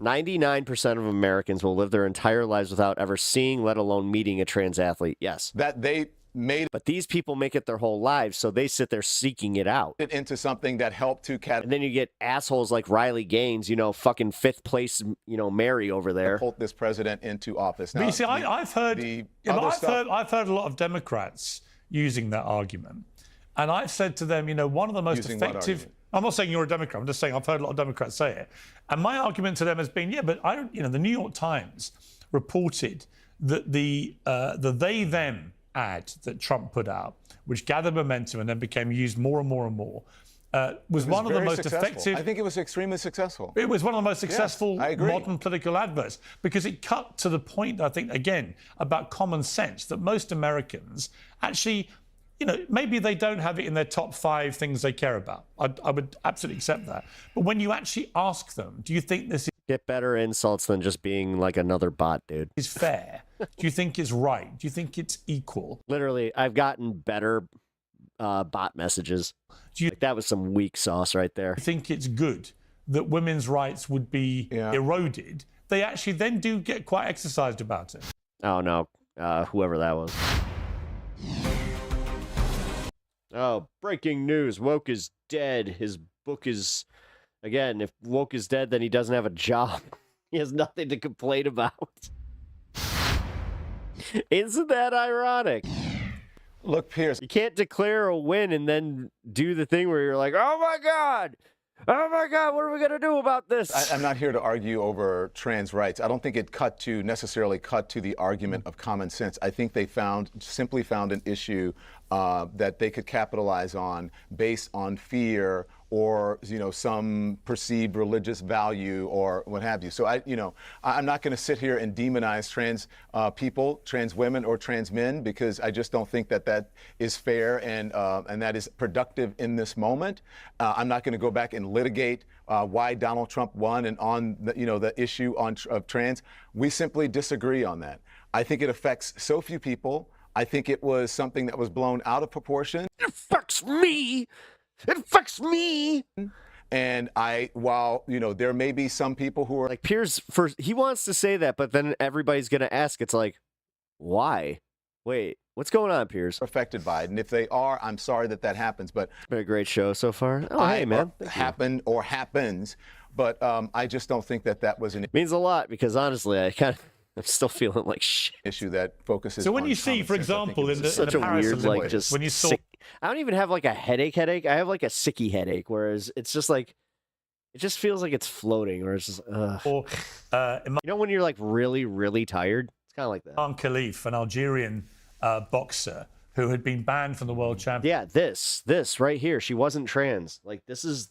I hate the fact that he has not gotten smoked out of his. Just completely by completely on this subject. I need to slow down because it is so easily disproven. And the XY chromosome fucking argument, it gets a little murky there. Like, trust me, dude, at that point, you're gonna spend a lot of time in the fucking little, championships for testing gyro positive thing for male chromosomes. When you need scientists at every sports event. Saw a young female Italian boxer quit after 40 seconds because she'd never been hit that hard and genuinely feared for her life. Yeah, because she's also a subpar athlete. The thing is, they never mention how she had been accused by another, full woman of being a shit fighter that also took flops, and she had she literally had a weak nose. Like, I don't know, maybe don't box. Like, if they don't got the strong jaw, you shouldn't be boxing. And Imam Khalif goes on to win gold medal at the Olympics. Does that not ring an alarm bell for you, Don? I mean, do you not think that the reason we separate sexes in the Olympics is because males have an advantage? I mean, why would you not think that's important? Do you want me to tell you the truth? Yeah. Let me tell you, Piers, I'll tell you the truth about this. I heard about this story, but it's not something that I focus on. I'm not watching the Olympics like that. Maybe I'm different. I'm just not. I'm not that interested in watching everything. I like to watch the swimming. I like to watch the gymnasts. I'm not interested in boxing or any of that because I think it's a brutal sport anyway. So for me, it's just not that interesting. I'm sorry that anybody. Yeah, boxing has weight classes for a reason. He was hit that hard, but if you put yourself in the thing is, boxing commissions, this is what Piers Morgan is such a. he's a cocksucker. I am so sick of this asshole. Like, look at that little perked mouth. He just saw something he likes. Because for fucking real, that's all he thinks about. Nobody thinks this much about trans people unless they got some dirty ass secrets. I'm going there. Arena to be hit and someone hits you hard. And also, he to my actual point there, before I fucking got mad at his stupid face, boxing is one of those sports that has just the most stringent drug testing that you can imagine. You remember all of those athletes from Russia that got banned because they found like traces of steroids that usually you can't find traces of if used correctly. Then whose fault is that? Well, you expect to be hit by other women, not men. She wasn't a fucking man. Well, I don't know that. I don't know who she expected when men to be hit hit women, by. we call it I'm sure she saw. What's going on in Chi-Town? Oh, did it just hit the news that the protesters are outside the ICE facility? I'm sure whoever was in that competition understood who they were going into the ring with. And if you put yourself in... Trans people don't think about trans people this much. Nope. That competition in the middle of a ring where punches are being thrown, then you can expect to get hit hard, whether it is a man or a woman. And that's all I have to say about that. So you would have no objection to men fighting women in a boxing ring?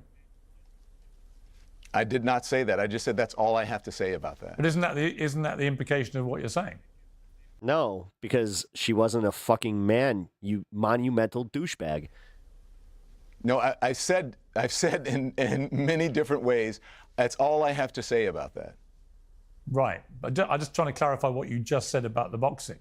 Are you saying it's okay for men to beat up women? I think I've been very clear. That's all I have to say. I think I've been very clear to you. That's all I have to say about it. Well, you have. I'm just a bit startled by why. Back if you don't understand. No, you get a new gotcha, Piers, because this one, it's getting tired, bro. Like, it's getting tired to the point where it's comical. I'm just startled by what I think I just heard. Which fuck the Epstein files. Release his prawn folder. You seem to think it's okay for men to hit women in a boxing ring. No, they don't have. Oh my God. Is that what you said? She doesn't actually. I didn't say. The funniest part is they cleared that one up because of how big the story got. I don't think it's okay for men to hit women anywhere. So why would it be okay in a boxing? Hey, we got another one, guys. Ring? This one's at least an OG. Well, again, I didn't say it's okay in a boxing ring. I just said that's all I have to say about it. I don't think it's okay for men to hit women. So anywhere. then it sounds like you agree with me that biological men should not be competing against women in a boxing ring. Piers, no matter how hard you get, I told you, that's it. It's not a gotcha question. I'm not agreeing with you. It's not a gotcha question. I'm not saying it's a gotcha question. I think it's fine as long as they're in the same weight class. Yeah. I'm just saying that I am done with this particular conversation. I don't think that it is productive. I've said what I said, and I'm not changing it. I don't agree with you. That's it. But if you were doing your old show at CNN, you would have listened to your own response and gone, what exactly did he mean by that? I probably would have said, okay, that's what you said, and then I would move on. Okay, we'll move on. You've criticized Don won. The MAGA right for turning Charlie Kirk into a martyr. You said if a black man on the left went around saying what Kirk said, the right wouldn't consider him a hero. It's an interesting point. Let's take a listen. Saying white women do not have brain processing power and are stealing jobs from black men. Yeah, the one female boxer that kicked ass that they couldn't stop lying about. Yeah. Because the thing is, they've gone back to mischaracterizing her as trans when in fact she passed all the gender tests to compete, which again, they do not allow trans athletes to compete in Olympic boxing. So weird how that was just a oopsie, because then they were like, oh, she has an XY chromosome, which they cannot discriminate based on chromosome like that, because then you're opening the door for most basketball players, like basketball gone. So many different sports gone. The right would fucking lose their minds. Fuck. These people are lacking the chromosomes to actually process this information. Like, that's part of the problem. Mark Lamont Hill. They just can't stop lying. Yeah. Roland. Michael Eric Dice. Let's just say these brothers, or Bakari Sellers, or someone like that. If they went around saying he just dropped a Mark Lamont Hill. Hell yeah. Some shit like that, they would be canceled immediately. They would be fired. People would scrub them from their whatever business that they work for. Or if they said, when I get on a plane and I see a white pilot, I'm like, damn, we're going to, I'm worried. Yeah, it's interesting because I've seen that blow up a lot in the last few days. So I went back and actually watched exactly what Charlie Where are Kirk you said. watching all this? I haven't seen any of this blow up that you're talking about. Oh, yeah, it's been everywhere. Everyone's been showing clips. Oh, yeah, it's been everywhere. Everybody's talking about you. You went viral. Of Charlie Kirk all week on social media. I have not seen it. I guess maybe I'm just not on social media. I mean, what's interesting is when you watch it all in context, it's a discussion that is prompted by the fact that Joy Reid, who you know well, had admitted 15-minute warning for the 420. He only got into Harvard because of DEI. So he said it all in the context of her revealing that, and which I think changes the impact of what he was saying. He wasn't just coming out with this. He was saying, there's Joy Reid admitting that she only got into Harvard because of DEI. Mm-hmm. What's your question? So my question is, you've cited that example of him just unilaterally saying black women don't have the brain processing power and so on. But when you actually watch the whole clip in context, that's not what he said. You're making my point about the clip before, and which is the same point about the clip now that you played of me, where the context is explained, which is he was talking about not only Joy Reid, Sheila Jackson Lee, and Ketanji Brown Jackson. And it wasn't DEI that they were referring to. They were having discussions about affirmative action and about qualified people, qualified women of color who were offered opportunities or given opportunities that they may not have been given if it were not for affirmative action. And nothing to do with diversity, equity, and inclusion.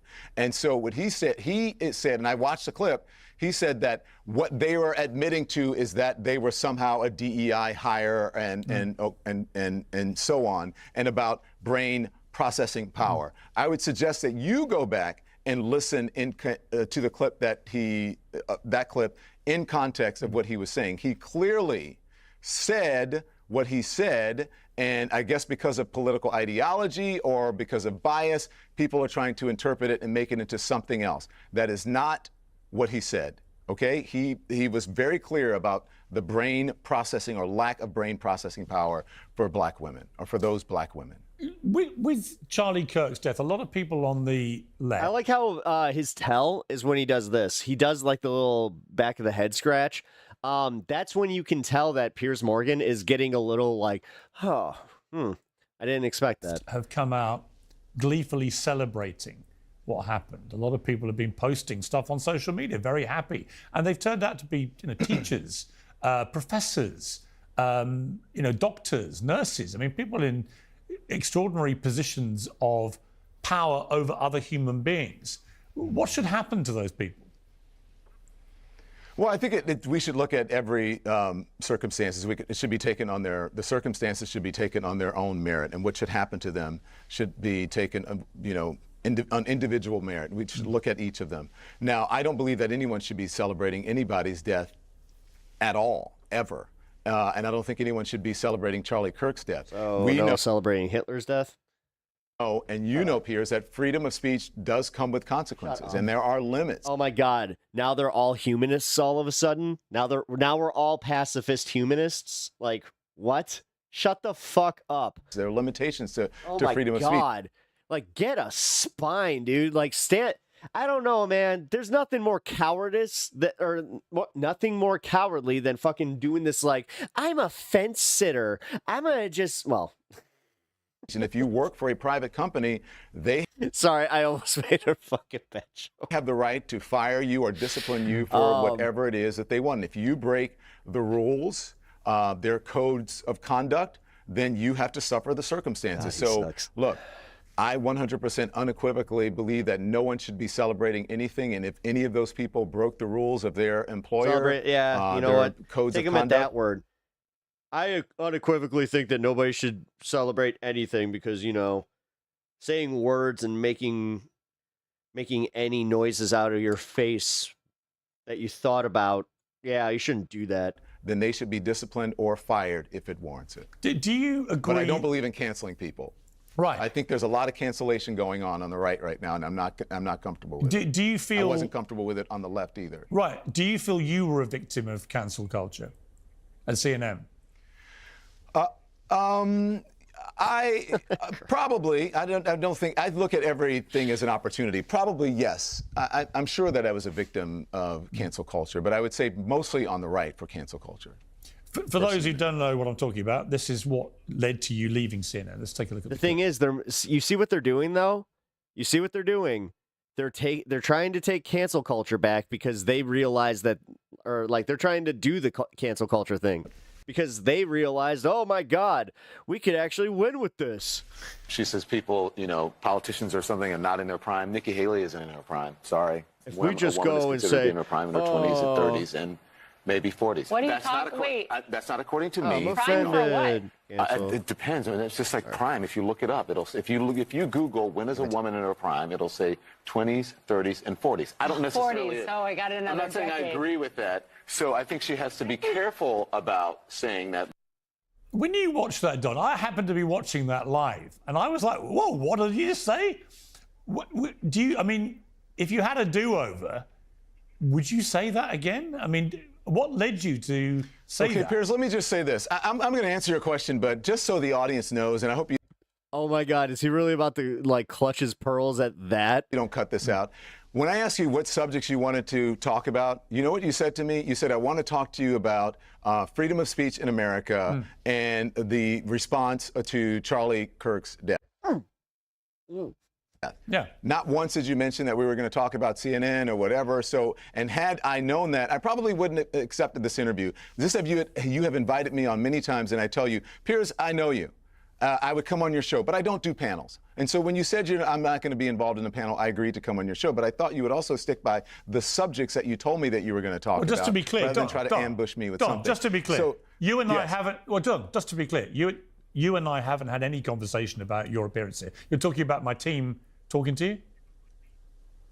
Yeah, no, and I saw you, Piers, in a restaurant, and I said, hey, Piers, good to see you. Yeah. I would come on your show, but I don't do panels. Right. And I said the same thing to your bookers. There's only one of you, And so when Don. I asked you, right, okay, and so, yes, and I said that's why I agreed to do it. But when you asked me, or when your team asked me what subjects, and I asked them 2 or 3 times, I have the text messages, what do you want to cover? Yeah. Not once was CNN mentioned. So I don't appreciate being ambushed, but let me answer your question Hang on one second. Oh, Don, hang on 1 second. Let's just be crystal clear about what's just happened. You brought up the subject of cancel culture. I asked you, did you feel your departure from CNN was an example of that? And you answered the question. And I think it's perfectly reasonable. And I answered the question. Perfectly reasonable in that if you'd said to me, I don't want to talk about it, fine. No, but hang on, no, so sorry. You said what you're going to say. By the way, we don't. Disingenuous. Don, we don't edit. I don't like arguing like this. I'm not going to get into an argument with you. Piers, I think that's completely disingenuous. And I think anyone watching that. What are you talking about? And so if you will let me, if you will allow me, please. What are you stop talking about? Me, okay. Did you invite me here to interrupt me, or are you going to let me? I think you're being a complete dick, if I'm honest with you. Okay. I do. Well, that's very kind and respectful of you. It wasn't intended to be kind or respectful. I don't like the ad hominem attacks. I could respond in kind. You can say what you like about me. I don't care. I think that I'm above that.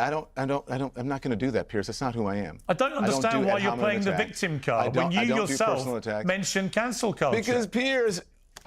Oh my gosh. Okay, hold on. Let me do this. What are you going to do? Read out my team's messages to you? Piers? It should be embarrassing. Yeah, I can read out the team messages to you because I just think it's completely unfair, and you know that. I'm prepared to answer your question, and then I'm going to move on. I told you I'm prepared to talk about Charlie Kirk's death, the response to it, and cancel culture. He really does look like a pigeon. And like he went from looking like the pigeon lady to now reacting like a pigeon. Guys, I think we were right though this entire time. And freedom of the press. So and freedom of speech. You were prepared to talk about cancel culture, or you weren't? You know what he does in his spare time? No. I'm not prepared you're not prepared to talk about cancel culture. But that has, oh my God, Piers, could you stop interrupting me? Not really. You're kind of exhausting me. It's ridiculous. Why would All right, you do you- react do you this wanna way to a continue with perfectly this? Are you normal? gonna let me talk? Obviously, if you mention cancel culture, obviously it's rational and logical that I would ask you Piers, can you whether you felt what happened please- to you at CNN was that. I played the clip, Piers, and then you throw I've a given hissy you fit. a moment. Enough. I've given you your moment. I don't This want is a going to go moment. viral. So please, I don't want a enough. moment, Yes, you do. Don. Otherwise, you wouldn't do this. Otherwise, you would be a respectful journalist and host, and I you don't would think let I'll me take talk, but you lectures on keep being a jumping respectful in journalist because from you you, want a Don. moment. Oh my gosh, Piers. I won't. I can't even hear because there's a delay, and you keep talking. And I mean, what do you want me to do? Like rip the earpiece out in the mic and run off so you have a No, moment? I don't care. Are you You going do to let me whatever you answer the like. question? Are you just going to keep pillaring me with questions? I don't and know why badgering you've gone me on this and cutting me weird off rant. before I don't answer? understand any of it. Why have you done this weird reaction? I simply asked you about whether you felt your departure from CNN was, in your eyes, an example of cancel culture. I played the clip, Piers, and you're I then embarrassing said, yourself, and I tried when you to- watch it back, do you Piers, really understand what you were saying? This is why I don't do this, but you're embarrassing yourself, Piers. Actually, you might be embarrassing and yourself, you are- Don. Oh my God. Nah. Okay. Because he does. This is like, what, the 5th or 6th time that he's had somebody call him on the fact that he's like, your production team said that this was going to be something entirely different, and like he's like, how dare you accuse me of throwing curveballs? I don't do that. You might be. Have you I thought of have that? integrity. Okay. You're a journalist. You don't want to talk about a story, a massive story that involved you? Piers. Wow. That was actually such a disingenuous little like. We move on. You can let me answer the question, and then we can talk about the things that you invited me on. Why to talk didn't you just about. answer the question to start with? And we've gotten so. Well, because then we should start by asking about how like you're firing from the Daily Mail. Far, stop it. Far away from what you wanted me to answer that we're off into La La Land. So let me say something about that. The clip that you played had nothing to do with me leaving CNN, okay? And unless you know something that I don't know about me leaving CNN, then you should tell me about it. It had nothing to do. I worked there for months after that. So that had nothing to do with it. And so, and I forget the other thing that you were asking me about in that clip. But I asked you when anyways, you watched the so clip let's back, move on. if you could explain what was going through your mind, that's all. Thank you. I think the key phrases in that clip, if you want to be honest, and I want you to listen to it, is that I'm not saying that I believe that. That's not according to me. What I was speaking for there is how society treats women. And someone like Nikki Haley should know if women have been discriminated against for centuries. She should be more careful than to say something that discriminates against older people. That's it. And so people took that out of context. No one puts in whenever they write about it that I said, I'm not saying that. I don't believe that. I said that very clearly there. So that is not the reason that I was let go from CNN. And so again, unless you know something, then go ahead. Well, and tell as me, you but know, it that's was not widely reported that was. So that's not what I know. So what was the reason? Don't believe everything you read. What was the reason? I don't know. You don't know? No. But it all happened after that incident. You know that. Yeah. Well, Piers, everything happens after something. I don't understand what your point is. Well, my point is, I think it's quite newsworthy. If you say it had nothing to do with that, then it'll raise the obvious question. I don't think it's newsworthy, Piers. That was 3 years ago. Right. That's it's not newsworthy. News means something that's new. This isn't new. Right. That was 3 years ago. That's okay, been but all litigated. It's if the you want first to find time out about it, you are free to be able to read the interviews that I read. You're free to read the statement that perhaps your folks should pull up the statement when I left CNN, and that can explain to you what happened. So this is nothing new. You it's just all told me water you've under no the bridge. idea why you were let moved go. on. I'm doing something completely different, and so that's that. Right, but you just said you've no idea why they got rid of you. I did. So how do you know it wasn't to do with the clip we just played? So, Piers, what about Charlie Kirk, right? I just said that. I just answered your question. Now, what else do you want to talk about? What do you want to talk about, Dom? It's your fucking show. Like, oh my God. You didn't get the viral clip you wanted, so now you're just like, no, what do you want to talk about? Fine. Subjects that you invited me on to discuss, Piers. Because now you realize that you're not getting the segment that you wanted. That's actually kind of pathetic. Thought that included free speech and everything around that. I know you're loving this viral moment. I just think that he's trying for the click moment. No, this one, I hate to say, Don's 1,000% right here. I don't think you understand me at all. I've got nothing against you at all. Never have had. I was perfectly... Piers, you think I don't understand you? Piers, I worked with you for years. I know more about you probably than most people who are watching this program. And most... Yeah, you're a sneaky son of a bitch. A lot of the people who are working with you. Why would I worked with your staff. I inherited your staff at CNN. I know way more about you than I would care to know. I know way more about how you do business and how you approach journalism. 420. Let's do this with the smirk. Then I care to know. I have not been on anyone else's show. I don't want to be on anybody's show. I don't want to do panel shows. I don't want to argue with people about things that are inconsequential. What we should be talking about right now is how to keep what happened to Charlie Kirk from happening to anybody else. That's where the conversation should be. But instead, you're trying to get a moment. You're trying to make some news out of something. But go ahead, have your fun. But we should be discussing something that is productive to the American people instead of you. I just realized I owed the good boy going into the garbage and trying to find something that will, give you a moment or that you will, get a click out of it or more viewers for your program. You sound very bitter, Dom. Piers, are you kidding me? No. Bitter. I'm the happiest go lucky person ever. I'm just exposing your hypocrisy and how you lied to me about what you wanted to discuss. I've never talked to you about this interview at all. You don't have conversations with your producers? So your producers lied to me or you don't? No. Oh, actually, wow. You're not that You've omitted one of the subjects we wanted to talk to you about. You're not that involved in the editorial process of your own show where they don't convey to you by your own admission what you are. That the guest is going. What the guest is going to talk about on the program. You obviously expected Are you not that involved in the editorial process of your own show that you don't know that. Piers? Already admitted that one of the subjects was free speech, and yet here you are getting enraged about me exercising my right to free speech to ask you a few questions. Piers, I'm not. That's wow. Jesus, dude, that was elementary, Piers. Like, egg on your face. Enraged. I'm not enraged at all. This is literally them doing. Calm down. I am calm. No, you need to calm down. Oh, okay. Keep gaslighting.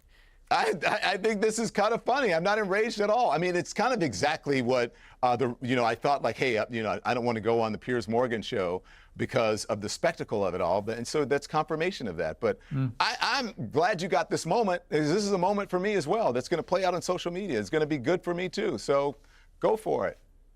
What moment do you think we've got? Really? Piers, come on. Come on, I don't know what you mean. Neither one of them want to give each other the W here, so they're both like, what do you mean? I don't know. What do you mean? I don't know. What moment do you think we have? I don't know. What moment do you think we have? Come on, let's do something that's more productive than this. Well, look, honestly, when you do this, when you say that I'm into journalism, and you do this, or like it's not journalism, you've taken a big high moral ground Piers, about. Hang on. I'll ask you a question. I am taking a moral high ground. Piers, you should know better than anyone where this conversation should be going. You don't like getting interrupted, do you? It's weird. It's weird when somebody that actually, like, this is how you can tell that Piers is bothered by this, the way he's like, usually he can maintain his composure. Don broke him on this one. Going, especially since you understand what happened at CNN with you. Gun control in the United States. Yeah.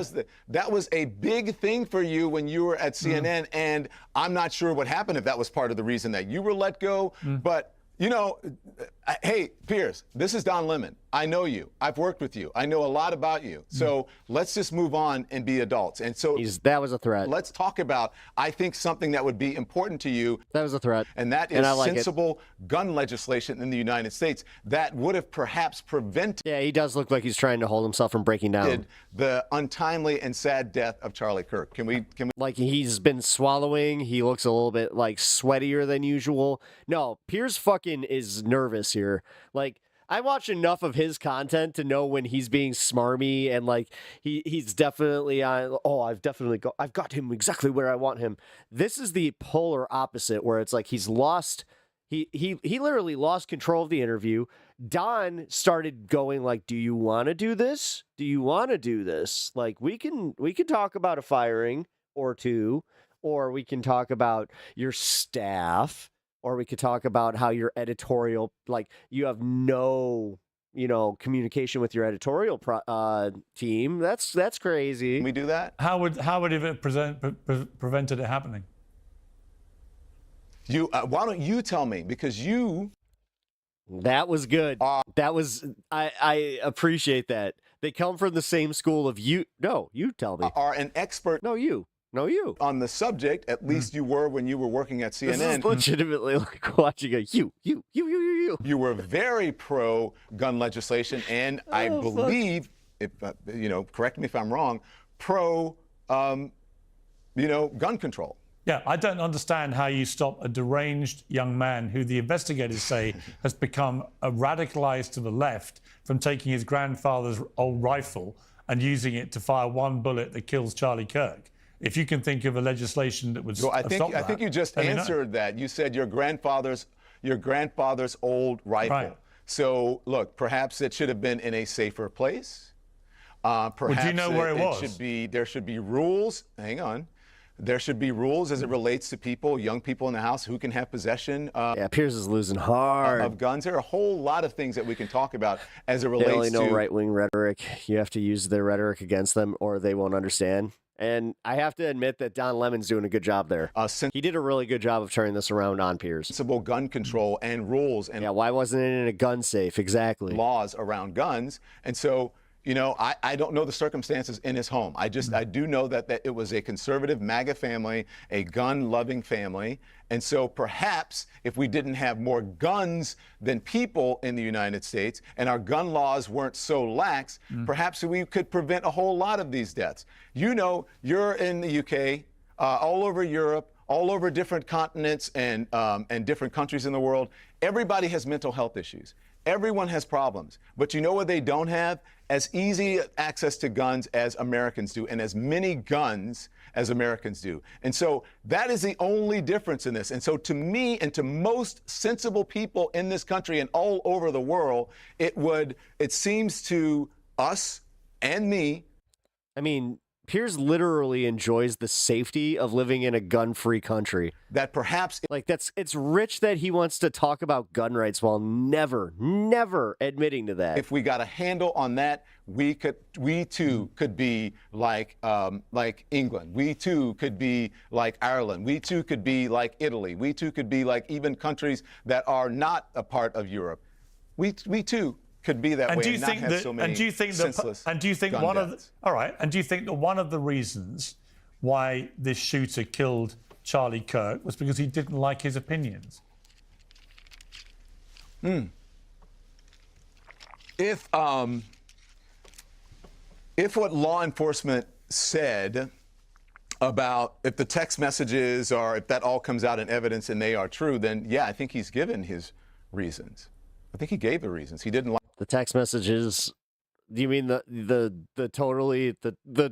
very real, totally real text messages that everybody in America, right and left, we've all come together and gone, yeah, no, I've read better like soap opera dialogue. Like that was wild. With Charlie Kirk, the fact they thought that would work, I'm convinced that Kash Patel wrote that himself. Stood for. He didn't like what he said. I don't believe that's a reason. I don't think that they had any agents working on it because I'm pretty sure all the agents hate Kash Patel, so they're just like, do it yourself. Kill anybody or shoot anyone. But if this is true, he has admitted to that.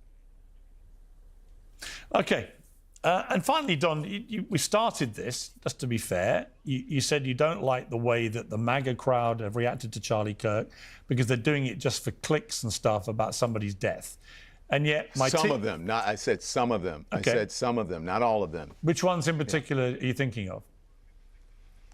Well, if you go back and watch the Don Lemon show on YouTube, or if you watch Don Lemon on social media, you will find I mentioned certain people, and you can find it there. So you object to clickbaity headlines about people and death? Do I object to what?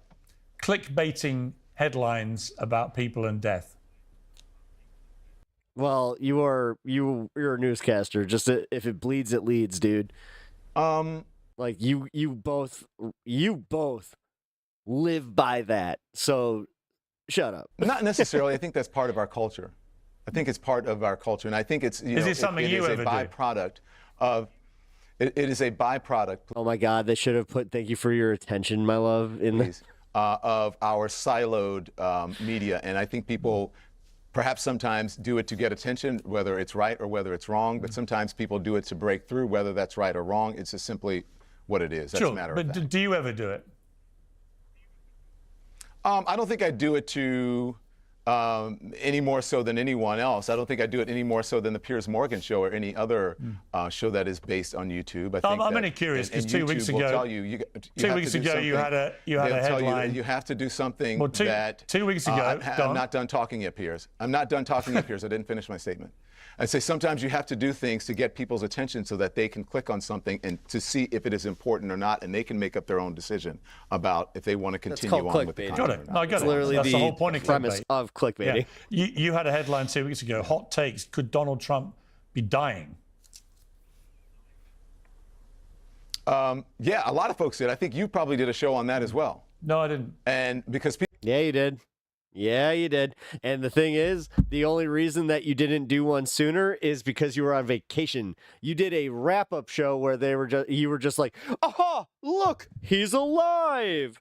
People were asking. If you look at. You weren't on that Friday, trust me. I remember. And even in some of the mainstream media, people were asking. Donald Trump's administration was not transparent about how sick he was during COVID. And so what leads people to believe that Donald Trump's administration is going to be transparent about what's happening with him now? About what's happening with his hands, about what's happening with his ankles, let's just be about clear. what's happening He's obviously with his health. He is the leader of the free world. People have the right, especially Americans, to know the health of their president. He wasn't dying. You knew he wasn't dying. He's obviously not dying. I mean, he looks like he had a stroke recently. He's been talking a lot slower and a lot softer, and those bruised hands don't come from nowhere, and those cankles don't come from nowhere, Piers. And he also disappeared for a fucking extended period of time that was not explained. They did the best explanation they gave us was he was on vacation taking Labor Day. It's like, dude, what? You were doing it for clickbait, which is the very thing I you didn't say accused he was dying. everybody I else said, of could doing. Donald Trump be dying because people are asking if he's dying? That's Got it. I don't see that. Yeah, it's literally journalism. You would know. You might know something, a little something about that. I thought, Piers, but by your own admission, it seems like you're just like, yeah, got it. I don't understand a thing about journalism. Is anything wrong with that? Nope. Don Lemon, thank you very much. Do you? Yeah, we run out. Do you know what the title of this video is? You're being a complete dick. That time, Don. You know what it's like in the news business. Yeah. Thank you, Piers. Thanks Good for coming to on talk Uncensored. And it was a quote from Piers Morgan. You know, it's his own quote. Here, let me pull this up. All right, we're gonna go into the Destiny thing, and then I gotta go eat. So let's do this. So, like, congressmen are tweeting at the FBI, telling them to investigate.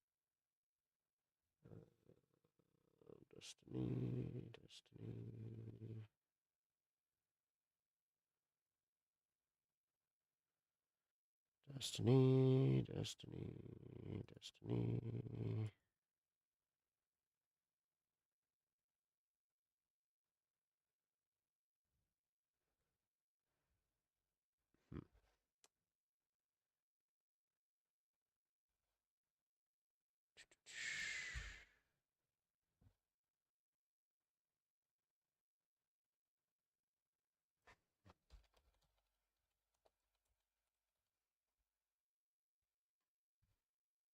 There we go.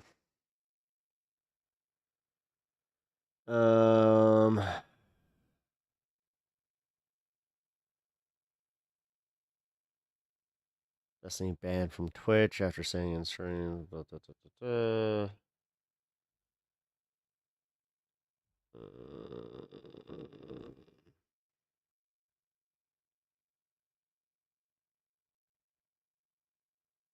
2 days ago. Destiny under fire. Tensions are high.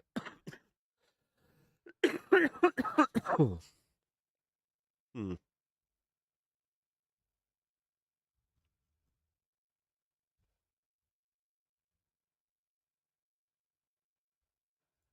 Kirk's fans want revenge. What do we do? And, you know what's so interesting as a black man? One thing I noticed about Charlie Kirk's death, there wasn't rioting in the streets like it was after George Floyd. That's the one thing that I noticed about Charlie Kirk's death. This one is personal to me because I've been one of those people.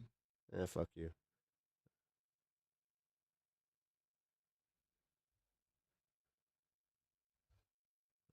I'm gonna have to go to Twitter for this one. Here, let's put on the lobby music while I do this.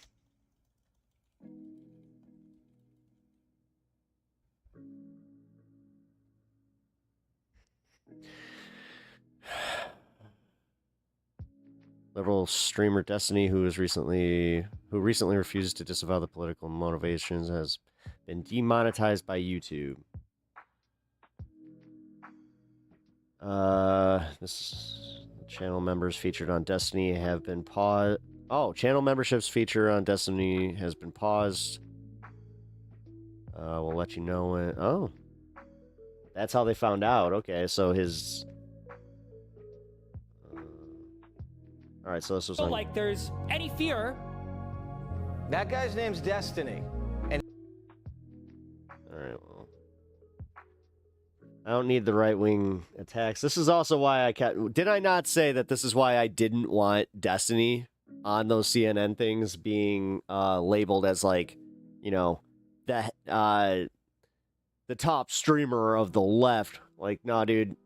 If he had that shred of honesty, well, which we all kind of know what's up there, he would have just been like, no, I left the left. Like, don't use me. But instead, he was just like, yeah, I'm gonna totally act like this is. Yeah, anyway. The reactions to Destiny getting demonetized are like all right wing, but then again, it is X. So Destiny thinks his YouTube channel will be permabanned after his channel was abruptly demonetized yesterday. YouTube suspended his membership, super chats, and ad revenue. This happened yesterday? Wait, this happened live while he was on stage? I feel like my YouTube is gonna get permabanned soon because I got like broad demonetized yesterday for that I didn't even cite a video. So I don't know. I'll appeal it. We'll see what happens. But I mean, if Kimmel is getting canceled from ABC, I don't know. That had to be a wild realization here. Yeah, he was at an event yesterday, and I guess he found out live. I feel like my YouTube is going to get permabanned soon because I got like broad demonetized yesterday for that I didn't even cite a video. So I don't know. I'll appeal it. We'll see what happens. But I mean, if Kimmel is getting canceled from ABC, I don't know. Destiny has been temporarily demonetized. After Elon Musk responded to my post about him, he appears upset that Elon Musk temporarily demonetized him for his hateful remarks. Oh, that was in 2024. Here we go. Pirate stream. It's the same thing. It's literally the same like membership thing going around. Is this the same video? Yesterday for that I didn't even cite a video. So I don't know. I'll appeal it. We'll see what happens. But same one, right?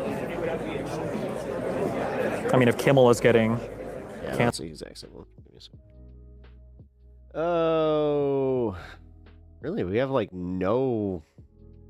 It's been 24 hours. How are there? Wow. Is everybody just like so over Destiny's bullshit that it's just like, oh, okay, finally. It's just cool.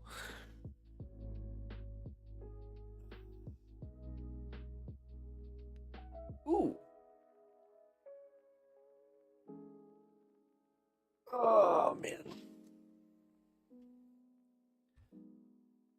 be empathetic. Oh,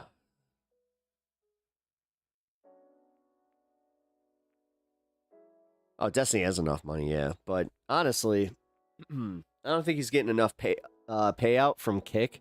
So him losing his YouTube would be significant. Because he's not on Twitch anymore, so.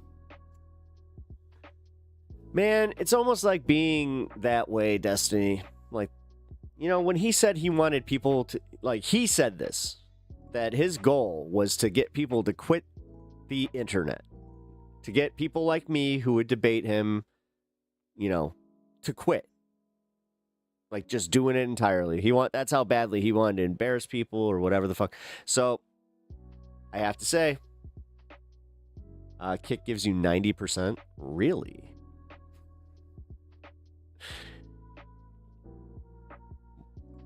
Yeah, but they allow gambling and shit on their fucking platform. Nah, dude. Kick is a toxic ass platform. I see Destiny on YouTube, but never clicked on it. Heard he's a jackass. Yeah, he's a jackass. He really is. Let's see. Is his... Maybe there's not, like, more content on this, because, here, if his channel got remonetized, I'm pretty sure we wouldn't see Destiny remonetized.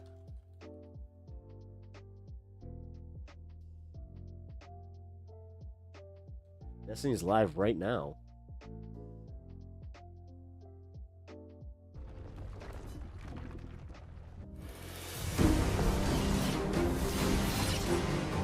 What the helly, guys? Okay. Okay, hold on. Oh, yeah, there's no, yeah, no option for donating. Wow, don't know why I had a hard time with that. Sorry, I was incorrect again. They give 95. That's nice if they only take 5%. That's crazy. Yeah, I mean, obviously they're surviving on, like, people that gamble on cake, but I don't know. Well, it's nice to know that there is a backup platform. You know, not above that.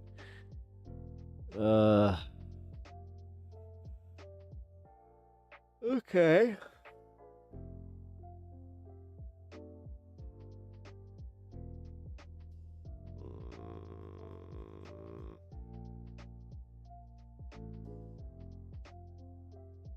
Yeah, literally still,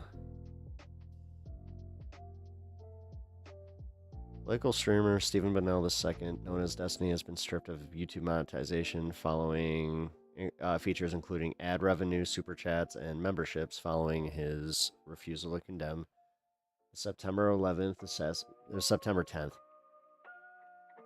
You guys can stop with that one too.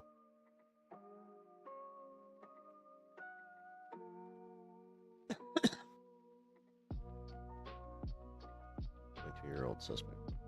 Oh, that was Grok. Destiny has been demonetized by YouTube. This is coming from the quartering. I assume Hassan Piker will be next. Guess he shouldn't have trolled yesterday. It manifested. I'm wondering why he got demonetized. In case you were wondering, people bullied Nate about bullying stuff.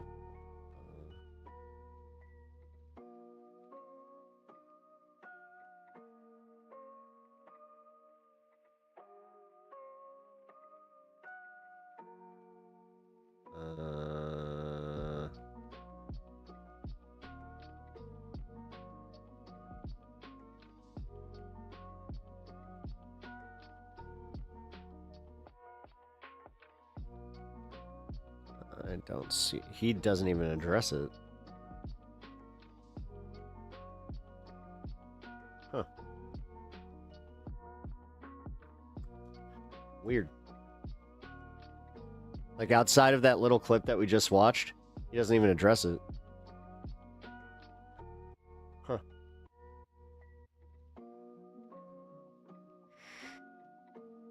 Trying the First of Us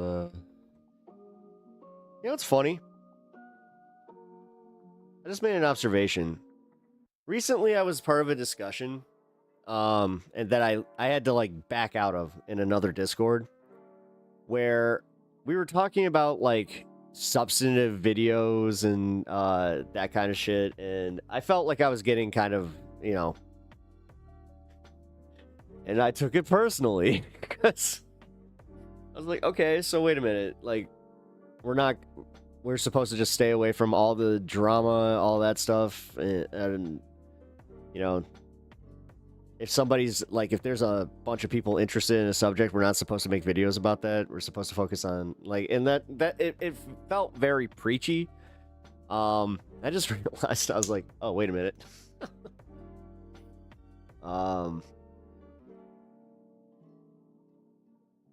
Yeah, they're definitely doing the clickbait, and I was just like, well, I guess we get it now.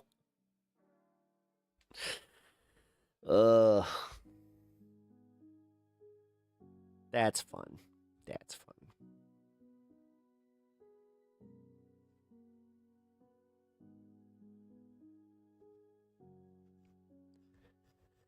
Oh, man.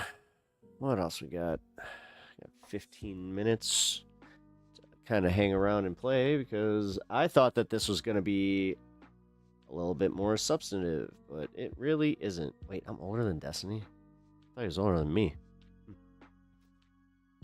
Interesting. Somebody was just like, yeah, he's 40. I'm like, hey, being close to 40 doesn't mean you're 40. Stop that. Not fair. Let me enjoy my last 2 years. Ugh.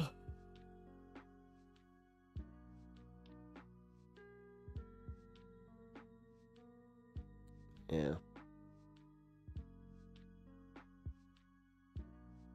Oh, here we go. Welcome to episode 37 of the Scaling Up podcast. Make sure to like this video as well as hype it using YouTube's new hype feature. And if you are watching this and you have not yet subscribed, then all right, what are you even doing? I forgot about that. It is Thursday, September 18th. Yeah, guys, hit the hype button.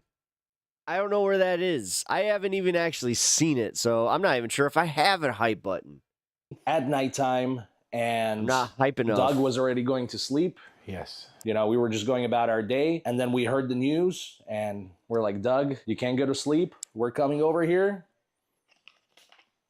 Oh. Premature ejaculation. To do exactly that. Yeah. We're here to milk this because, in case you guys haven't heard, Raja Jackson, lactose-free, has been arrested. Yes. As a matter of fact, I've been waiting to say this since August 23rd. He went 3, 2, 1, straight to jail. That was nice. Lame, but funny. I'm dieting right now. Yeah, so Raja has been straight to jail. Booked on a felony charge. Does Doug have a nut out? Oh no, does he? No other details are given at the moment. And 2 weeks ago, we gave you a 100% confirmation on here. First, Doug told you. Oh shit, I think he does. Oh my god. How did they miss that in post?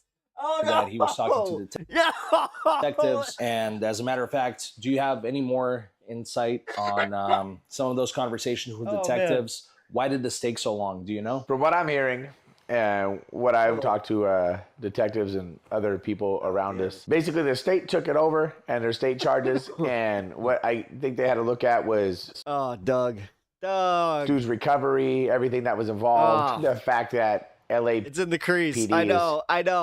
pretty lax on charges. I know. When he moved, I was like, I thought you were kidding for a second, but then I was just like, oh no, that was totally anybody. You look at that, and then you look at having the state taking it over. I know for certain, even without Stewie pressing charges, they would have charges for multiple misdemeanors for violence in front of a child. That's a misdemeanor. All the children that were there. Then, of course, there's the battery, assault battery, and then the intent behind it all, which will elevate everything as a premeditation. So I think that's exactly what we're looking at, is like a premeditated battery. So is that all that you've heard from detectives? That's the route they're taking it? Yeah, that's about what I know so far from what they've talked to my friends about or talked to me. They talked to me like the day after or 2 days after it happened, and then they've been talking to other parties involved, and they've been coming back and talking to me. So that's what I've gathered so far. All right, and I know you don't want to talk about this too much in detail, but Stu didn't want to press charges, so that's why it took a little bit longer too. I would say maybe that could be the issue, but the state, or there was enough evidence on video where they could charge. They don't need anybody to press charges. So even if he wanted to or not, it still would have been. It was irrelevant in that way. Yeah, exactly. I mean, and I know that from my friend that's a detective. And then with Stu, like I said from the beginning, he most likely won't want to press charges, and that's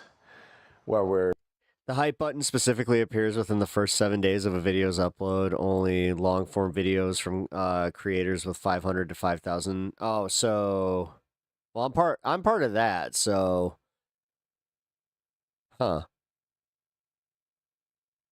Only available on the YouTube app. We are left. If you guys are using the YouTube app, can you do me a favor? Can you go check my latest video about Jimmy Kimmel and see if there's a hype button? Hit that hype button. That is everybody around it, you know. He hasn't made an official statement yet, so I don't want to speak for him. But from what I know, that's the case. Right. So he had a $50,000 bail. So also hit the one on the one app, like after that one, like, or actually try and hype the Piers Morgan one where James Carville fell don't asleep. be surprised if he's out in the morning or if he's already out and we just haven't heard about it yet. That's usually how these things go. The process is the punishment. All right, so if you guys are confused about what's happening here, Raja Jackson, the guy who attacked the wrestler, he has officially been arrested. And these are Doug, the guy with the mohawk. He was the one that was in the ring. He also, he was the guy who bit Raja. His process is just starting, and it's going to be a very, very long process. Yeah, these guys have been covering it since the beginning. It might be a while before he gets sentenced to something, but you believe it's going to happen, right? Oh, yeah, guaranteed. I'm getting ready for that. It'll be good healing for everybody.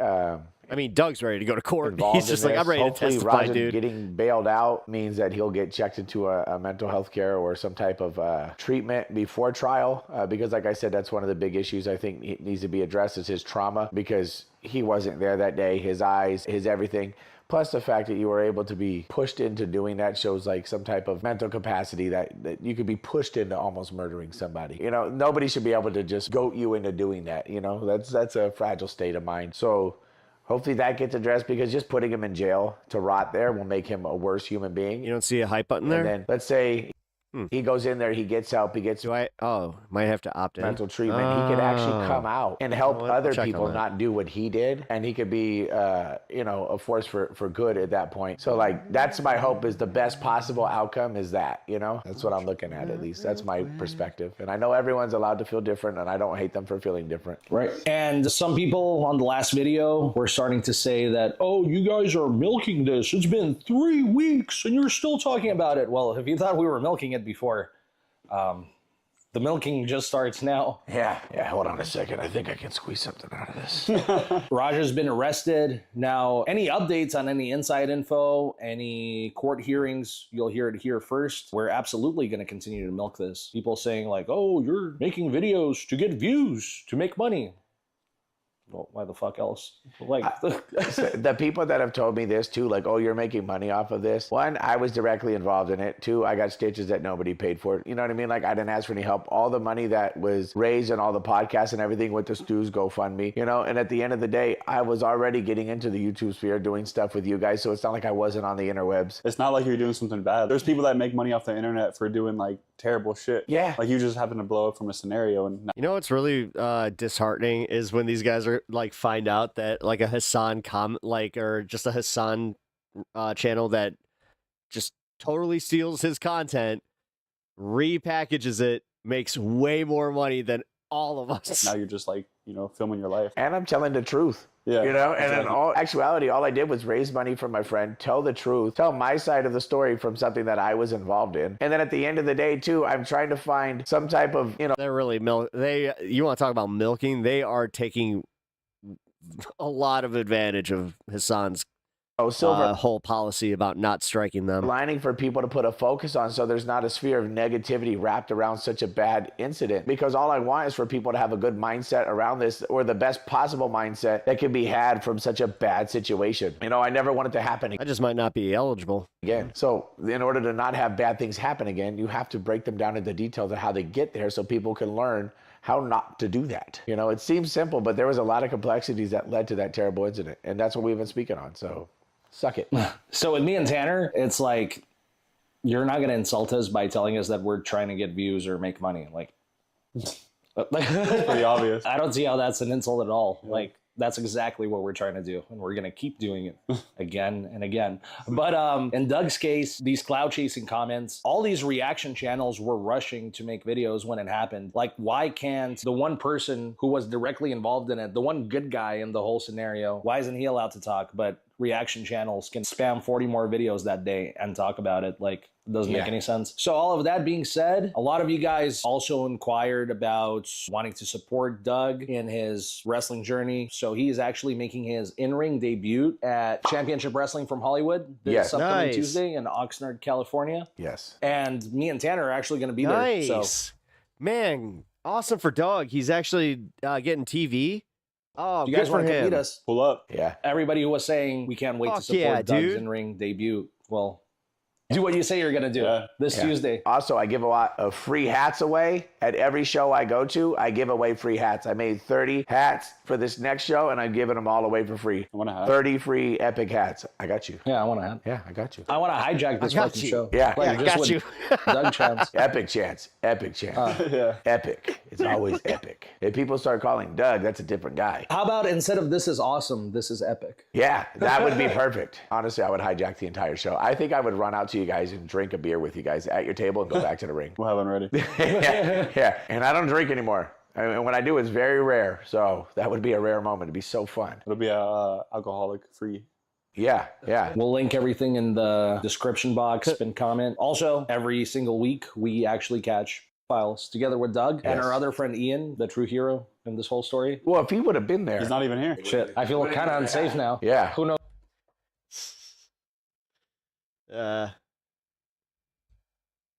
I'm glad that they're, like they said, milking it for what it's worth. Funny. Left-wing Cenk Uygur remembers his encounters with Charlie Kirk, Tucker Carlson Network. Oh.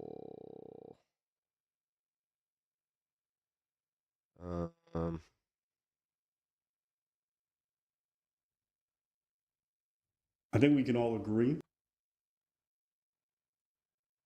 I'll save that one for tomorrow.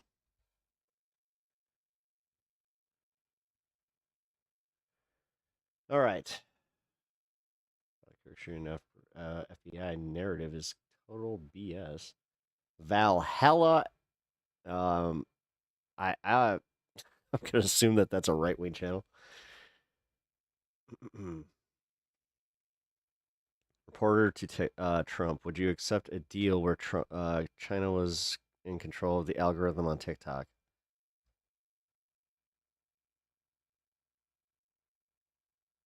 Hassan had Tim Heidecker on? No way. Timmy Hides. That's okay.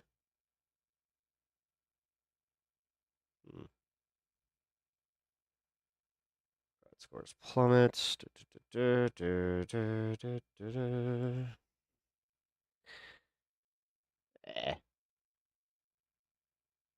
We did the thing. We did it.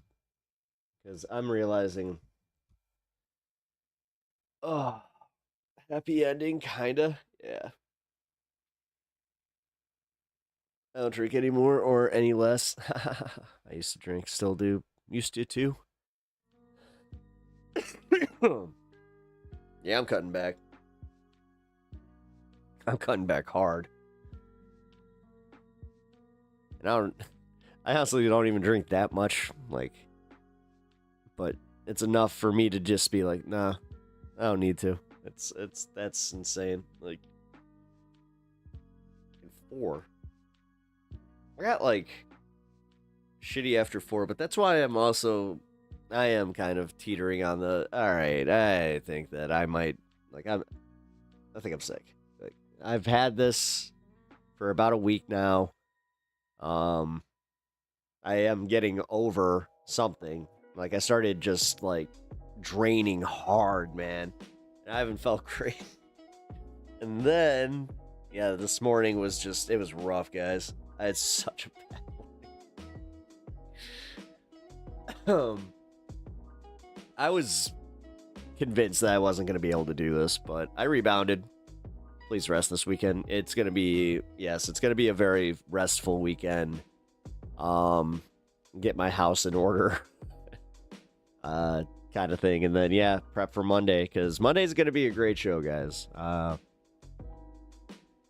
Yes, you need pep at 100%. I need pep at 100%. I don't like doing this at less than 100% because I feel, I got more to offer than you push through. Good for you. Oh, thank you. No, I wanted to at least get to my 5, I was at this point. Bozda. I don't do links through Twitch. You have to send it through Discord. No worries. Thank you. You put it in memes? Alright.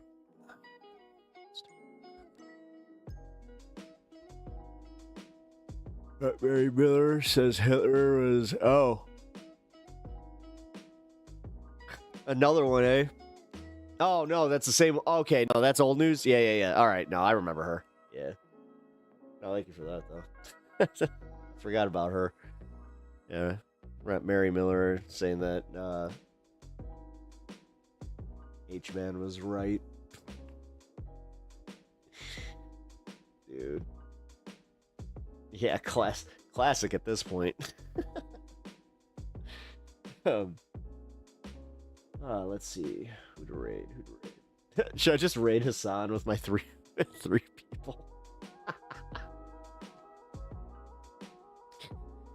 That'd be funny. Otherwise, nobody. Nobody's really on. Oh wait, Frank's on. I can raid Frank. Screw it. I will. Because yes, guys, it's time. I gotta get upstairs. I gotta go eat.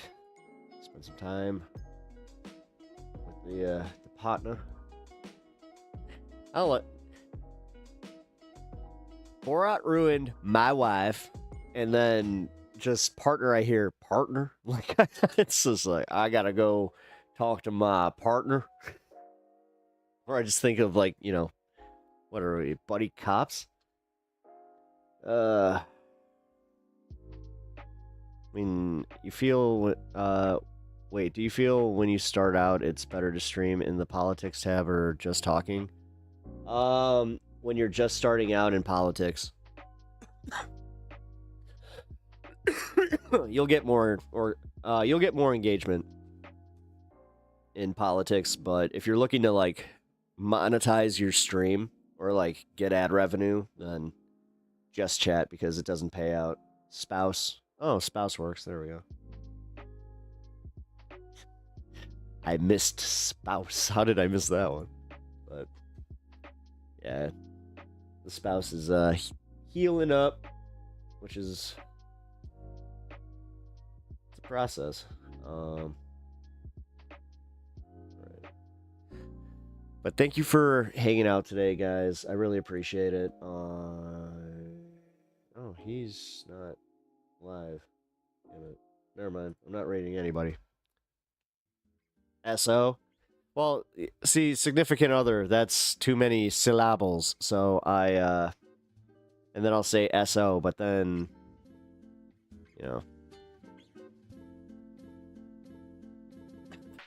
sounds so military. LT, call my SO. Tell her that we're SOL.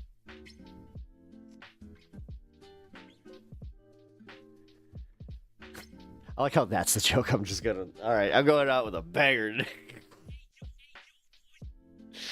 This Pep Talks guy, you know what? I didn't even have to cancel Pep Talks. Pep Talks canceled himself. He started telling dad jokes, and all of a sudden, nobody came. But I'm coming. I'm always coming. But yeah, no, Bozda. I hope that I could answer your question there. Is this a MAGA channel? Hope not. No, it is not. I'm MAGA. Are you MAGA? No, this is not. I'm left leaning. Left leaning. I keep doing that. I'm a leftist, democratic socialist.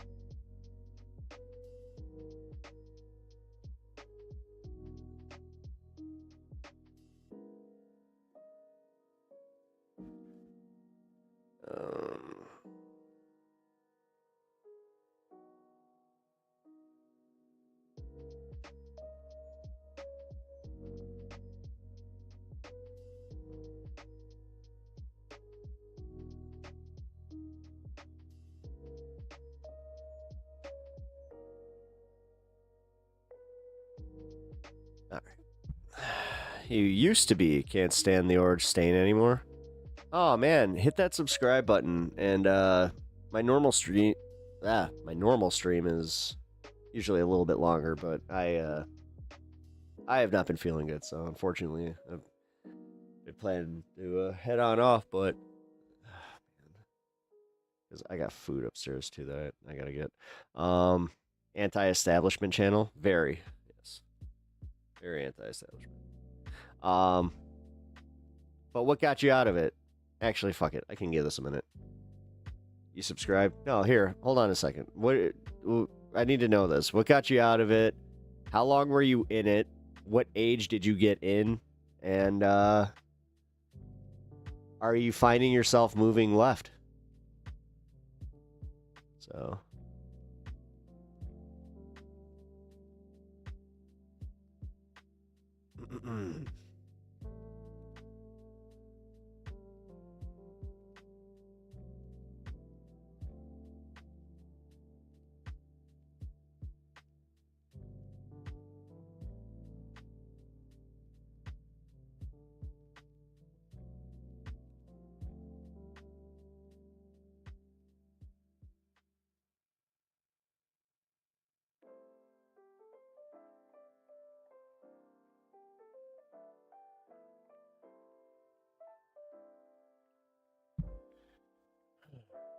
Yes, moving left. Oh, hell yeah. Well, that's cool. I'm definitely glad to help you. If you have any questions, my chat is also very, very well read on this. And also, they're cool as shit. So, yeah. We're a pretty chill community here, man. Like, we have a good time.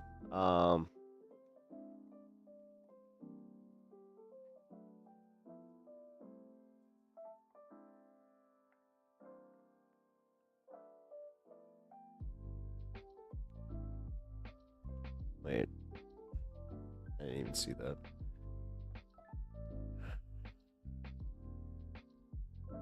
Make you feel... Oh, that was a good answer. Thank you. You're welcome.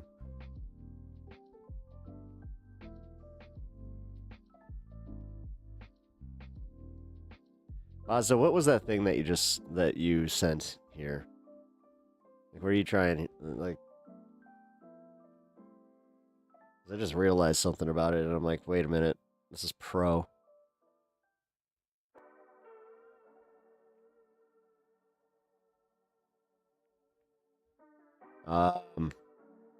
You sent a video to Discord. I just realized something about it where I'm like, and I want to know why that one. Because it's, that one is like, it's like pro her. So. I don't know what you're doing.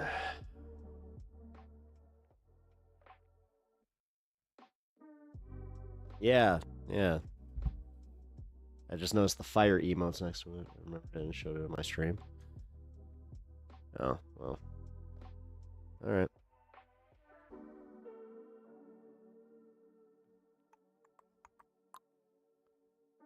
a second.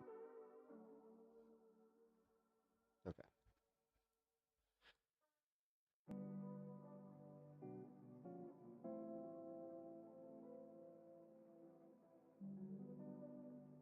First thing that came up when I searched it out on YouTube, didn't notice the fire. Okay.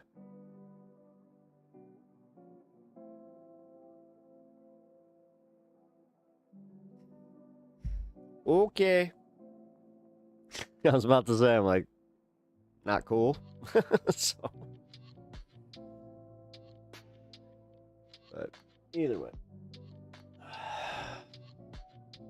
Oh, I hope Imaga is still here. You didn't answer my question. Oh, wait. Yeah, you did. My bad. Yes, move left. The red side is a bunch of lying assholes. I learned the hard way. Also, like, did you, like, have a personal betrayal or something? Man, I am interested to chat with you about this. Damn it, where were you an hour ago? Oh, man, that sucks, because literally at the 3-hour mark, I remember it. I was just like, oh, here, like, do I want to do this Piers Morgan thing now? Because it was just short of an hour. And again, I have been feeling like just complete crap, so that would have been a great time to have that conversation.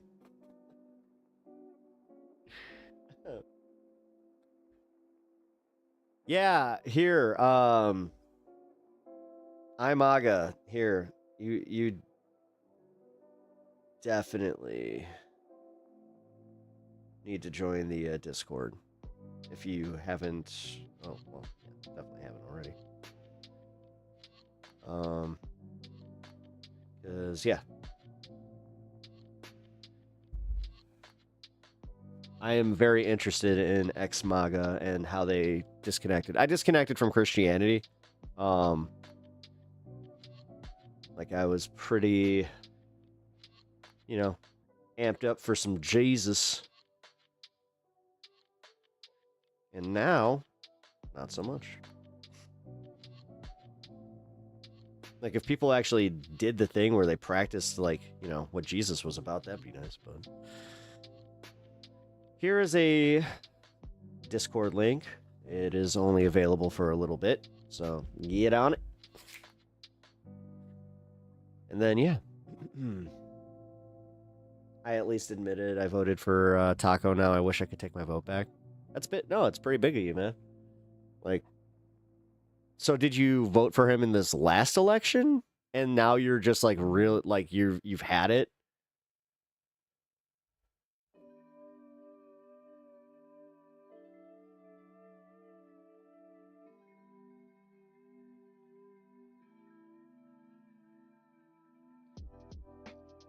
I will regret it for the rest of my life. Man, damn. If you're comfortable saying what did it? Like, yes, this last election? Damn. Crazy.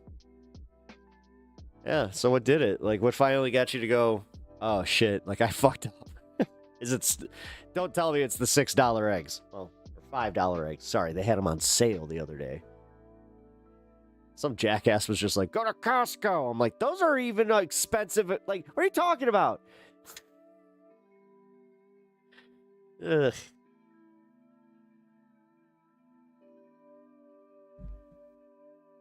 It's assuming you have a Costco you can even get to. Man.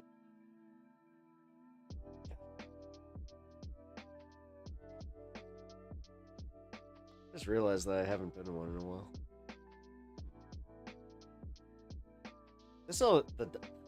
Are the hot dogs still $1? That's all that matters. Actually, not that bad. That side is important when it's convenient for them. Oh, absolutely. Oh, yeah. I'm glad that you figured out that it's like, no, they pretty much only value themselves and everything else is just, you know, a way to get you to cater to their whims. Oh, meaning the red side. No, I figured that. I figured that's what you meant. Just out of curiosity, are you like a younger voter, or are you know, you don't have to say your age. You can just say like what generation you are part of. Or you could say your age. I don't give a shit. Whatever helps us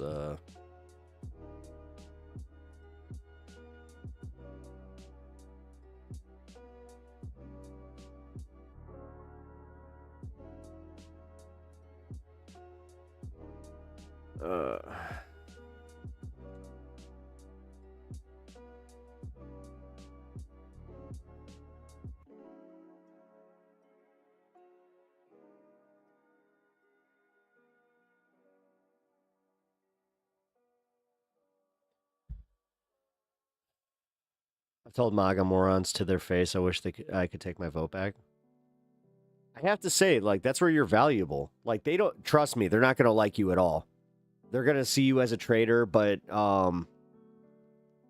yeah, man, that, like, you got balls for that. You have balls for going out and saying, like, no, dude, I regret my vote. Honestly, yeah, I don't know, if you're, please join the, yeah, hit that Discord link. Like, if you have Discord, join the Discord. Definitely gotta get you, get some more information just from you, as far as, like, how you broke from the cult. Because, like, I think that's it, and that's where I was going with, at it with the whole, like, I left Christianity, because my form of Christianity wasn't your normal form. It was hardcore evangelical, like, it was like evangelical Christendom mixed with a cult, where they were just like, no, we actually believe in the end times. It's just like, oh, and they're like, and we're here to usher them in. I'm like, oh, with Jesus' love. Yeah.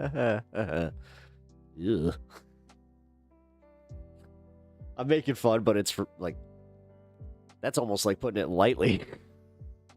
Dude. They were preparing us for ideological battles with the secular world, and like how we couldn't, in the face of secular adversity, we had to stand strong with our faith. Jesus was there as our shield.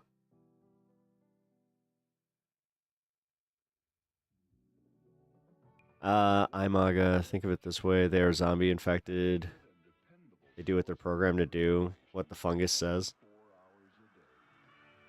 I mean, think about doing animal sacrifice over there as well as other areas. Yeah.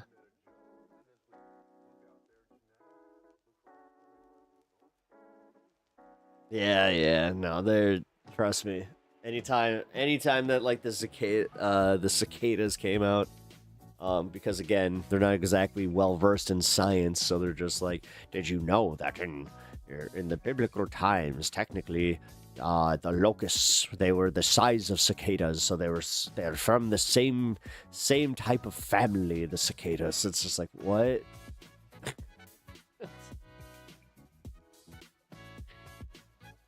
I don't know, man. I used to show up to school high as balls, so, like, that was my problem. I think that's when I started, like, you know, disconnecting, because I was just like, I was actually listening to it at that point, because I was like, that was fucked up even for me. Hold on, what? Ugh, God.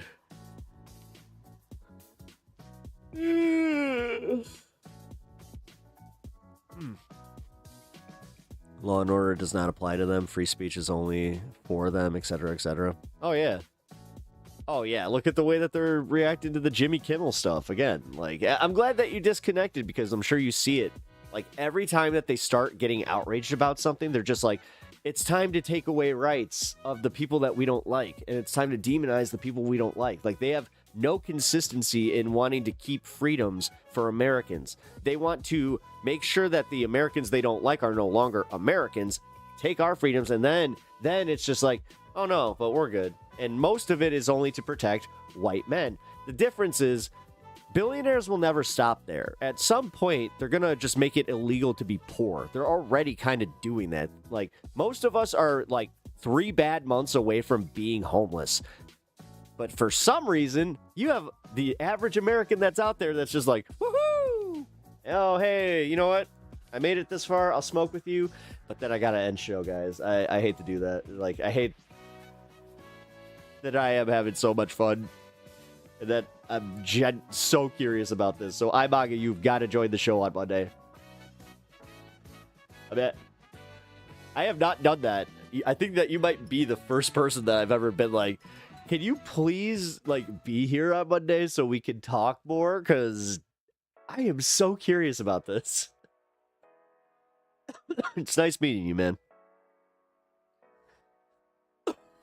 Also, with iMaga, that's got to be weird. Like, do you still go into, like, MAGA chat rooms and they're just like, one of us, one of us, one of us? Because when you showed up here immediately, I was like, uh-oh. We'll see how this goes. I've been getting inundated with trolls lately, so. All right, but I am at this point. Sorry, guys. I'm gonna put the schedule up as I close out the show. So if you are curious about my weekly schedule, check that out. I will be live Monday, 4 o'clock Central Time. Which means, oh my God, 5 o'clock. 5 o'clock Eastern. Oh, Kimmel in the title is Chum in the Water. Well, did I have Kimmel in the title? I don't think so. I had live Chicago protests, ICE, Republicans backing Kimmel. Yeah, I did. You're right. They bashed every corporation out there, Google, Apple. I mean, they made them all cave in, too. Yeah. Trust me. Google being the biggest one that I'm worried about, because it's like, that's who technically runs all this. They start playing games and having Destiny get demonetized yesterday. There's some writing on that, on them walls, so. But again, guys, I cannot continue to stunlock. I gotta go. It's time for me to eat. Go spend some time with the spouse. Got it. All right, spouse works. But that being said, I will catch you guys on Monday. Also, look out for some shorts and content coming out throughout the weekend. I'm toying with some stuff as far as cutting up the show. So, great show, Pep. Thanks for have a good night. Glad your partner is home. Thank you. I really appreciate that. Okay, bye. iMaga, I'm dead serious. You be here on Monday, because that'll be a good show. Also, if you haven't already joined the Discord, I'm going to drop that link one more time. That's how badly I want you to join this, so we can talk about disconnecting from MAGA. And if you are, like, if you're open to it and you want to call in, I will open the Discord line for you, because, yeah, I'm super interested in this, because you don't see it often, you know. So I should probably put that, like, out there. Like, I should put that on my description, where it's just like, if you're an ex, like, it's kind of like the Majority Report, where they have libertarians like call in. I would love ex-MAGA to just like have an open invite. It's like, no. I will stop what I'm doing to have a conversation with an ex-MAGA. So, but again, with that being said, guys, now I really do have to go. I love you all. I will see you all on Monday. And that is supposed to be over here. Good night, folks. Prepare for outro in 3, 2, 1. Who the heck is Pep Talks? I'm not gay, but I fantasize about Marco Rubio. Pep Talks. Pep Talks. Pep Talks. Let's eradicate the Kung Flu. I'm literally coming. Pep Talks. Pep Talks. Who the heck is Pep Talk? They want our women. They want our children. Pep talk. Sometimes no means yes. Grab him by the pep talk. Grab him by the Marco Rubio. Obama is a racist. Pep talk. I'm literally coming. I'm literally coming. Pep talks. We found weapons of mass destruction. My fellow Americans, it has been confirmed today from Pep Talks that we are indeed all high on politics.